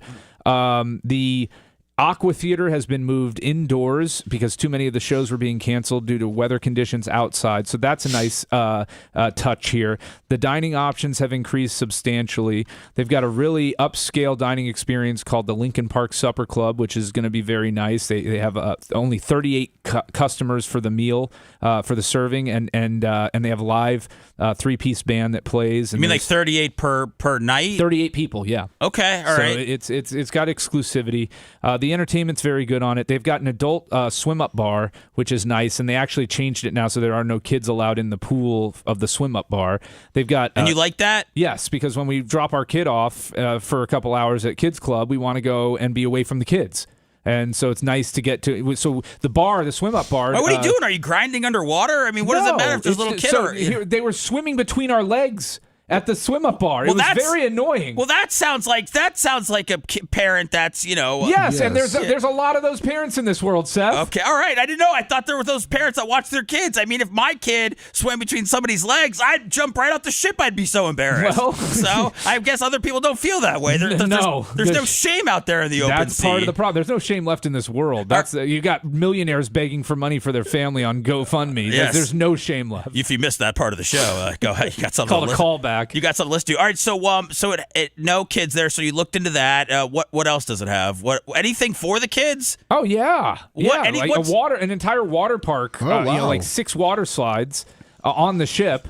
To me, I'm not a cruise guy. All cruises are the same to me. So when you say it's like a new ship, I'm just want to know how are they luring? Because you go on cruises all the time. So how can they pull in a guy like you from some new experiences, like what they have to offer? Right, so. and it's the layout of the ship, it's the quality of the ship. We've got a great deal on it because we bought it about 2 years ago. We booked it, and wow. So we have a suite. So we get all the suite amenities. We get to go to the suite exclusive dining room, which has better food, better service, anytime dining whenever you want to show up there. You get free drinks, and you get free internet package with the package that we have. What do you do? Are you? Let's talk about Cruise Brian for a second. There's never been any footage. Nothing's ever surfaced of you on a cruise. What are you doing? Are you buzzed a lot of time? You gambling? Tell me what's your main objective? Before my child, we would get more buzz. Now that we have the child and we're Diamond, we get 4 free drinks a day.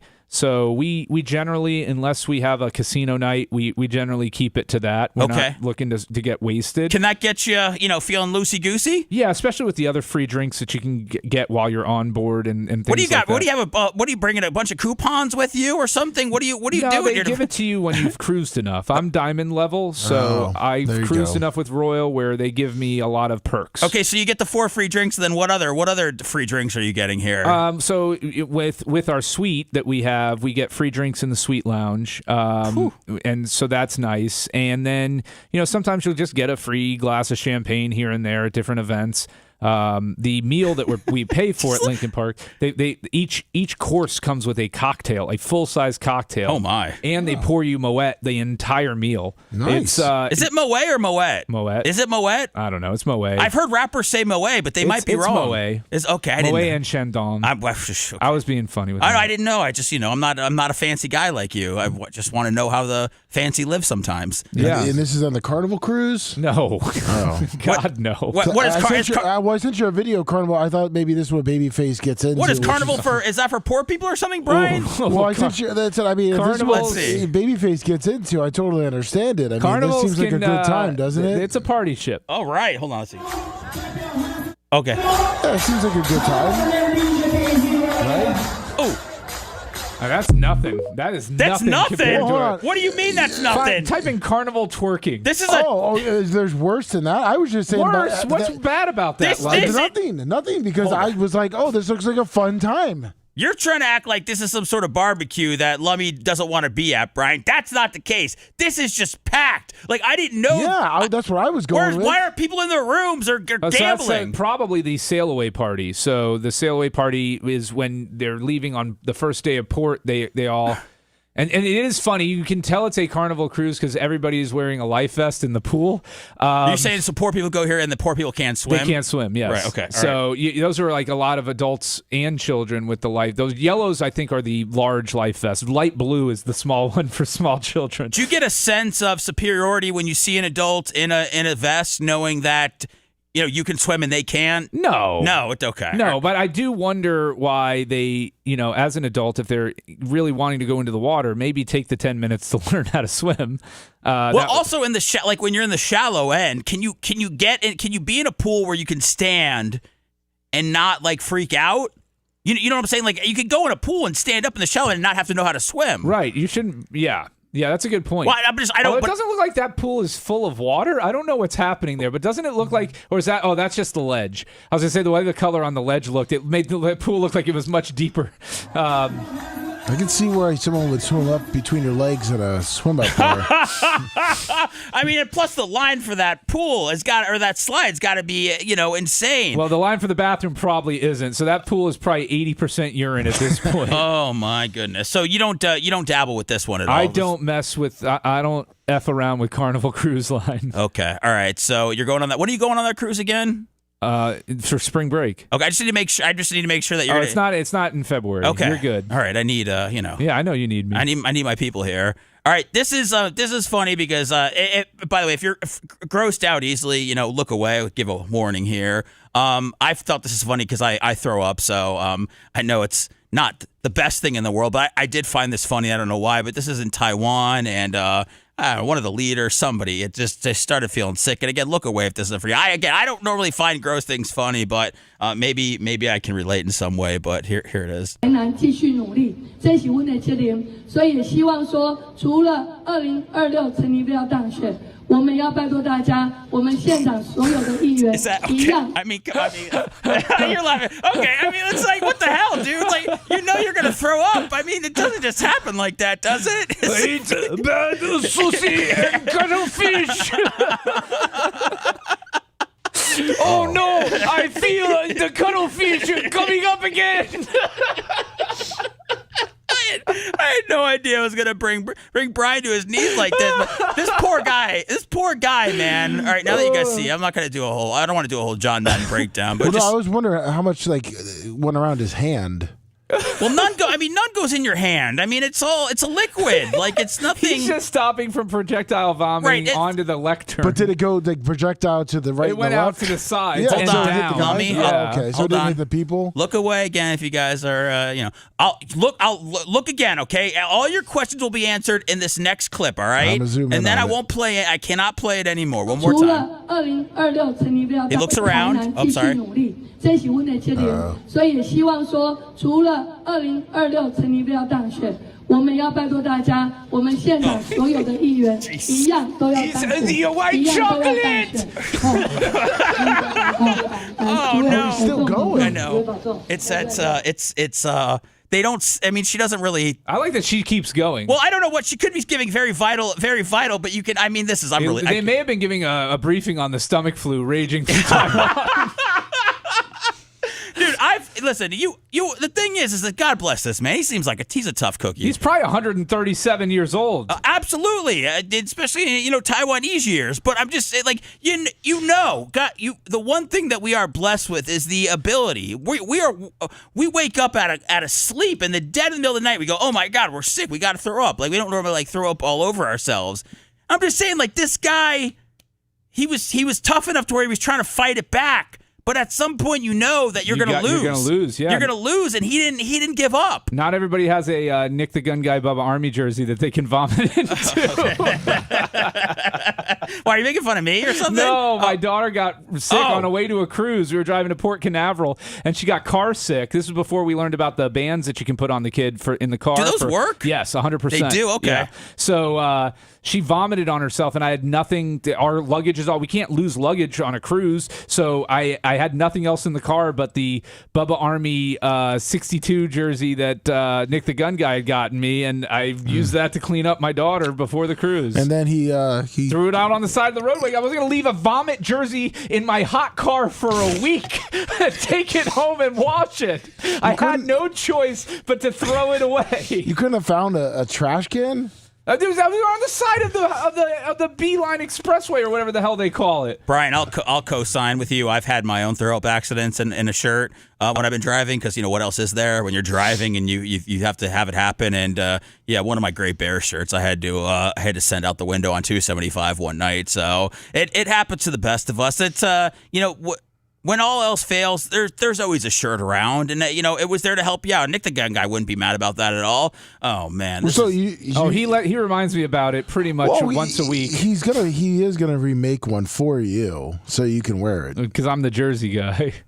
All right, listen, now you don't have to besmirch Nick the Gun Guy's gifts, okay? He's very giving. He's a great guy. No, I love Nick. All right, let me. Is this anything on hold, or should I just ignore it and keep the flow? I don't know about this. You don't know. Go to it. Let's see. You're quick with the trigger. Go to it. I'm sure it's an important call. I don't like the way Lummy said he doesn't know. He doesn't know. But he's been busy. He's focused. He's dialed in on the show, man. I am a harsh critic, and I'm sure we're getting judged harshly. I'm very happy with the way everything went today. I love you, Brian. You did great. I'm sure that's Lummy, what that person's calling to say. Maybe Bubba, you should pick it up. Macho did great. You should pick it up. Hello? Seth. Yes, sir. Hello. Hey, I got a question. My girlfriend's got a bunch of baseball cards, and I wanted to know if they're worth anything. They're late 1998 through 2004. She's got like 15 sleeves of these things, never opened. Yeah. Is anything? Is there anything worth opening them and going through them, or should I just try and sell the whole boxes? Is it all baseball cards? Yeah, all Topps baseball cards. Are they complete sets? Complete sets in the wrapper, never opened. Yeah, there's some rookies in there. 1998. 98. Yeah, through 2004-ish, around that time frame. You might get more just selling them all as a set instead of having to look up, what the rookies were and all that. That's when they started making all the blasters. Well, the only way you would make more on the rookies would be if you had one in absolute pristine condition and at PSA 10. But even then, a base rookie, is not going to be a tremendous value. I mean, those things probably sell for about $40. So what should the guy do? What's his move here? Sell them as a lot on Facebook Marketplace. Yeah. I'll be down there in May. Should any of you guys want them? I'll be down there in May for a concert. Yes. What concert are you coming down for? Kid Rock at the Strawberry Festival fairgrounds. Yeah. Is he? Oh yeah, that's right. Kid Rock is playing. Yeah. Is he going to sing or lip sync, sir? He's doing his. Don't besmirch Kid Rock, okay? Bob Ritchie. He's doing his rock the country or something like that. Yeah, I'm going there too. Are you? Babyface? Yeah, maybe I'll see this guy. Okay. All right. Well, maybe Lummy's going to see you there. Bring the cards. Have a great time at Kid Rock. Thank you for the call. Thank you, guys. Thank you. It's a real American right there. Is it the Kid Rock the Country thing? Like Shinedown was on that, and then they pulled out because there was political. People were mad at them. It's a whole thing. Okay. By the way, they made it through the day. What is that? Shinedown. Okay, I didn't know. I know I'm staring down the barrel of a 45. I don't know what other Shinedown saw. Fly from the Inside. By the way, I made it through the day. Oh yeah. I think I saw Haley's Comic. Oh, I'm not familiar with that one. Oh. Why? Yeah, you do. No. Even the man on the moon disagrees. I don't know it at all. Somewhere in this tragedy, tell my mother, tell my father, Yeah, I've it's a done very the popular best song. I can. Okay. I didn't know. It's a very popular song. Make you realize. Right, no one's Babyface. ever said. I've run in musical circles. No one's ever said you haven't. I can't believe you haven't heard the Shinedown song. No one's ever. Because everybody's heard their 2 songs. I know. Well, what are their 2 songs? I don't know. I was only around there with the early days. Sometimes goodbye needs Jesus. a second chance. And what else? What else do they have? What's the other one? You staring down the barrel of a 45. All right, I'm sorry I even mentioned it. I was just, I've seen some Kid Rock news and they all that. covered Simple Man, right? Yes, they did. Yeah. And did you guys Second Chance? Did you guys see the I don't know, let me if you want to send this. The Kid Rock working out with RFK. Did you see that video? Yeah. Babyface, did you see it? I saw like a clickbait link to something about it, but I was like, I ain't going down that rabbit hole. It is it's fascinating Are stuff. they working on voice exercises? What, those guys together? Yeah. I don't know what they're doing, dude. But RFK is he is just looking to take his shirt off. And I get it, dude. 70, chiseled, hairless, great, in great shape. But him and Kid Rock working out and then jumping in the pool together and then drinking milk, it does a body good. I mean, it's amazing stuff. If is it raw milk? I don't know what the hell's going on. RFK though, he's all about making the country healthy again. And Kid Rock. It's an ivermectin milkshake, by the way. I said it to you. Okay, this is I know it's got I think it's got Ba with the Ba on it, so I don't want to play the music at all. Oh yeah, we don't want to lose our YouTube at the last minute. No way. All right. Let's see. Oh, yeah, there we go. All right. Rock out, workout. Oh, there you go. See? Slow motion, hyping him up. Let's go, man. Dude, RFK would walk around the White House with no shirt if he could. And I think Trump would let him. Probably. All right, eating some meat, real foods. Uncooked. Not those middle aisle stuff. Look at Kid Rock. RFK, he's in great shape. Oh, dude, you'll see him with the shirt off here momentarily. Trust me. They're not putting out a video to America unless RFK is showing his pecs off. Can't forget the lower body. Here we go. Oh, look at this. All natural. This is what? Come on, dude. What do you think? He's juicing? I don't know. What do you think Kid Rock's doing? He's natural. Come on. Well, Kid Rock definitely looks natural. That's natural. This is natural, baby. Look at RFK, man. He's sucking in too. You can tell he's sucking in, but why not? Look at this right here. Yeah, Boom. Probably on some good zinc. This is America, pussy boys. Not you, Lummy. I'm talking to Blueface men over doing there. Push-ups in a sauna. This is what America's all about. Barefoot. It's about working out in the sauna. It's about being shirtless with other men. It's about America. That's what brings people together, man. No Puerto Ricans in that video. But this isn't halftime shows don't unite us. Shirtless workouts in a sauna brings everybody together. Yeah, doing cocaine off a toilet seat. Did they? Well, yeah, RFK. You guys got to hulk up on the likes or we're going to get canceled. We didn't hit 1,000. Oh, no. Yeah, no, it's over. Look at this. Cold tub plunge. Here he goes. He's going under. RFK's going under, baby. How long does he stay under? Oh, they cut it away. Yeah, now he's going to check up on Kid. We got Ba with the Ba still playing. All right, Kid's taking. You guys get the point there. Okay, that's Kid Rock and RFK. It goes on for a minute and a half. What more do you need to see? All right, there we've got the staged video where where's Kid and then he walks in dressed and Kid Rock's in the pool. Yes, that was it. That's sorry. Okay, listen, I just wanted to make sure you knew what was going on. So I lost my. Where's Kid Rock? I lost my. I hope they do a workout with Nicki Minaj next. I know that Trump's obviously a fan of hers. With the Ba, the bag. Are you doing? That's my RFK. I know he's got. I feel bad for him. He's got a condition. Yeah, it's some disease. Brian. I thought he had it from doing heroin or something. No, it's from the brain worm that he got. Right? No, he's got. He's got a condition, dude. I thought it was from the brain parasite. He's not well. It's he's probably. I think he's probably got a handicap placard because of it. Probably. You should respect it. Cool, dude. I've been teasing this story. It's a neurological disorder. It's neurological. That's the brain, dude. Yeah, that's from the brain worm he had. Apologize to. I'm sorry you had a brain parasite, RFK Jr. Now compliment his physique. You look great. Okay, thank you. I've been teasing this all morning long. I know nobody else cares, but Rich Paul, who is LeBron's agent, probably the most powerful guy in basketball, has said that Anthony Edwards is the best player in basketball, which we love Anthony Edwards, incredibly entertaining guy, could be the face of the league one day, but there are so many other guys right now better than Anthony Edwards, Jokic, SGA, possibly Luka. Throw a bunch of guys in there, but I just thought it was insane. And Rich Paul, he's got a podcast. A lot of agents don't normally have podcasts. Is he trying to court Anthony, you think?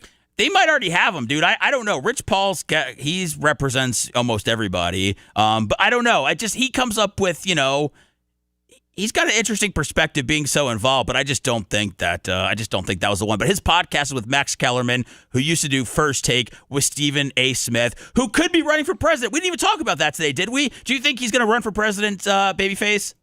Look, if Stephen A. Smith wants to be president of the United States of America, he can do it. Am I going to announce? We'll see. Is that it? I know he takes long pauses. I don't like to ask about the thumbs. I don't like to ask about money. Was that a better Stephen A. Smith than my earlier one? No, earlier was way better. Oh, really? Yeah. This one had a little. This bit was of calm, Bernie, Stephen A. Smith. This one had a little Bernie Sanders mixed in there. It's okay, man. You still did a wonderful job, man. No, I ended the show on a terrible note. I ruined everything. Did we not get we didn't get the thumbs that we needed? No, I don't think so. It's all right. Man. We'll be okay. I still feel we got two more since I think I said it. It was a shine. All right. Well, I feel good about the show today. Thank you, Macho, for everything. Sorry I was a little low to start the show. Babyface, thank you very much. Lummy, I will see you tomorrow in here with Gene Lasker. Yes, sir. Appreciate you guys, and we'll be back tomorrow. Thanks for a fun day. Oh, I should keep talking. All right. See you guys tomorrow. Bye. Thanks for letting me finish. You've been listening to the Bubba the Love Sponge Show, starring Me, Bubba the Love Sponge. Co-host and show historian, Lummit. It's Seth, co-host and president of podcasting. It's Brian Matroni, king of counter-programming. Gene Lasker, voice of the people. Glad you get to hear me. Gary Cantrell, video editor. Yeah, back here wiring up. It's Mini Macho. The BRN agent, Thomas Buttoned Up B. Co-host, Dr. Dan Diaco, Esquire, of Council. Co-host, J. Diaco, Esquire, the Spitting Cobra of Council. Now, time for the legal disclaimer. Exactly. The Bubba the Love Sponge Show is intended solely for the enjoyment of our listening audience. Any rebroadcast, retransmission, or other use of this show without express written consent of the Bubba Radio Network is prohibited. We must dissuade him of this delusion. Until next time, always remember. I'll repeat hello.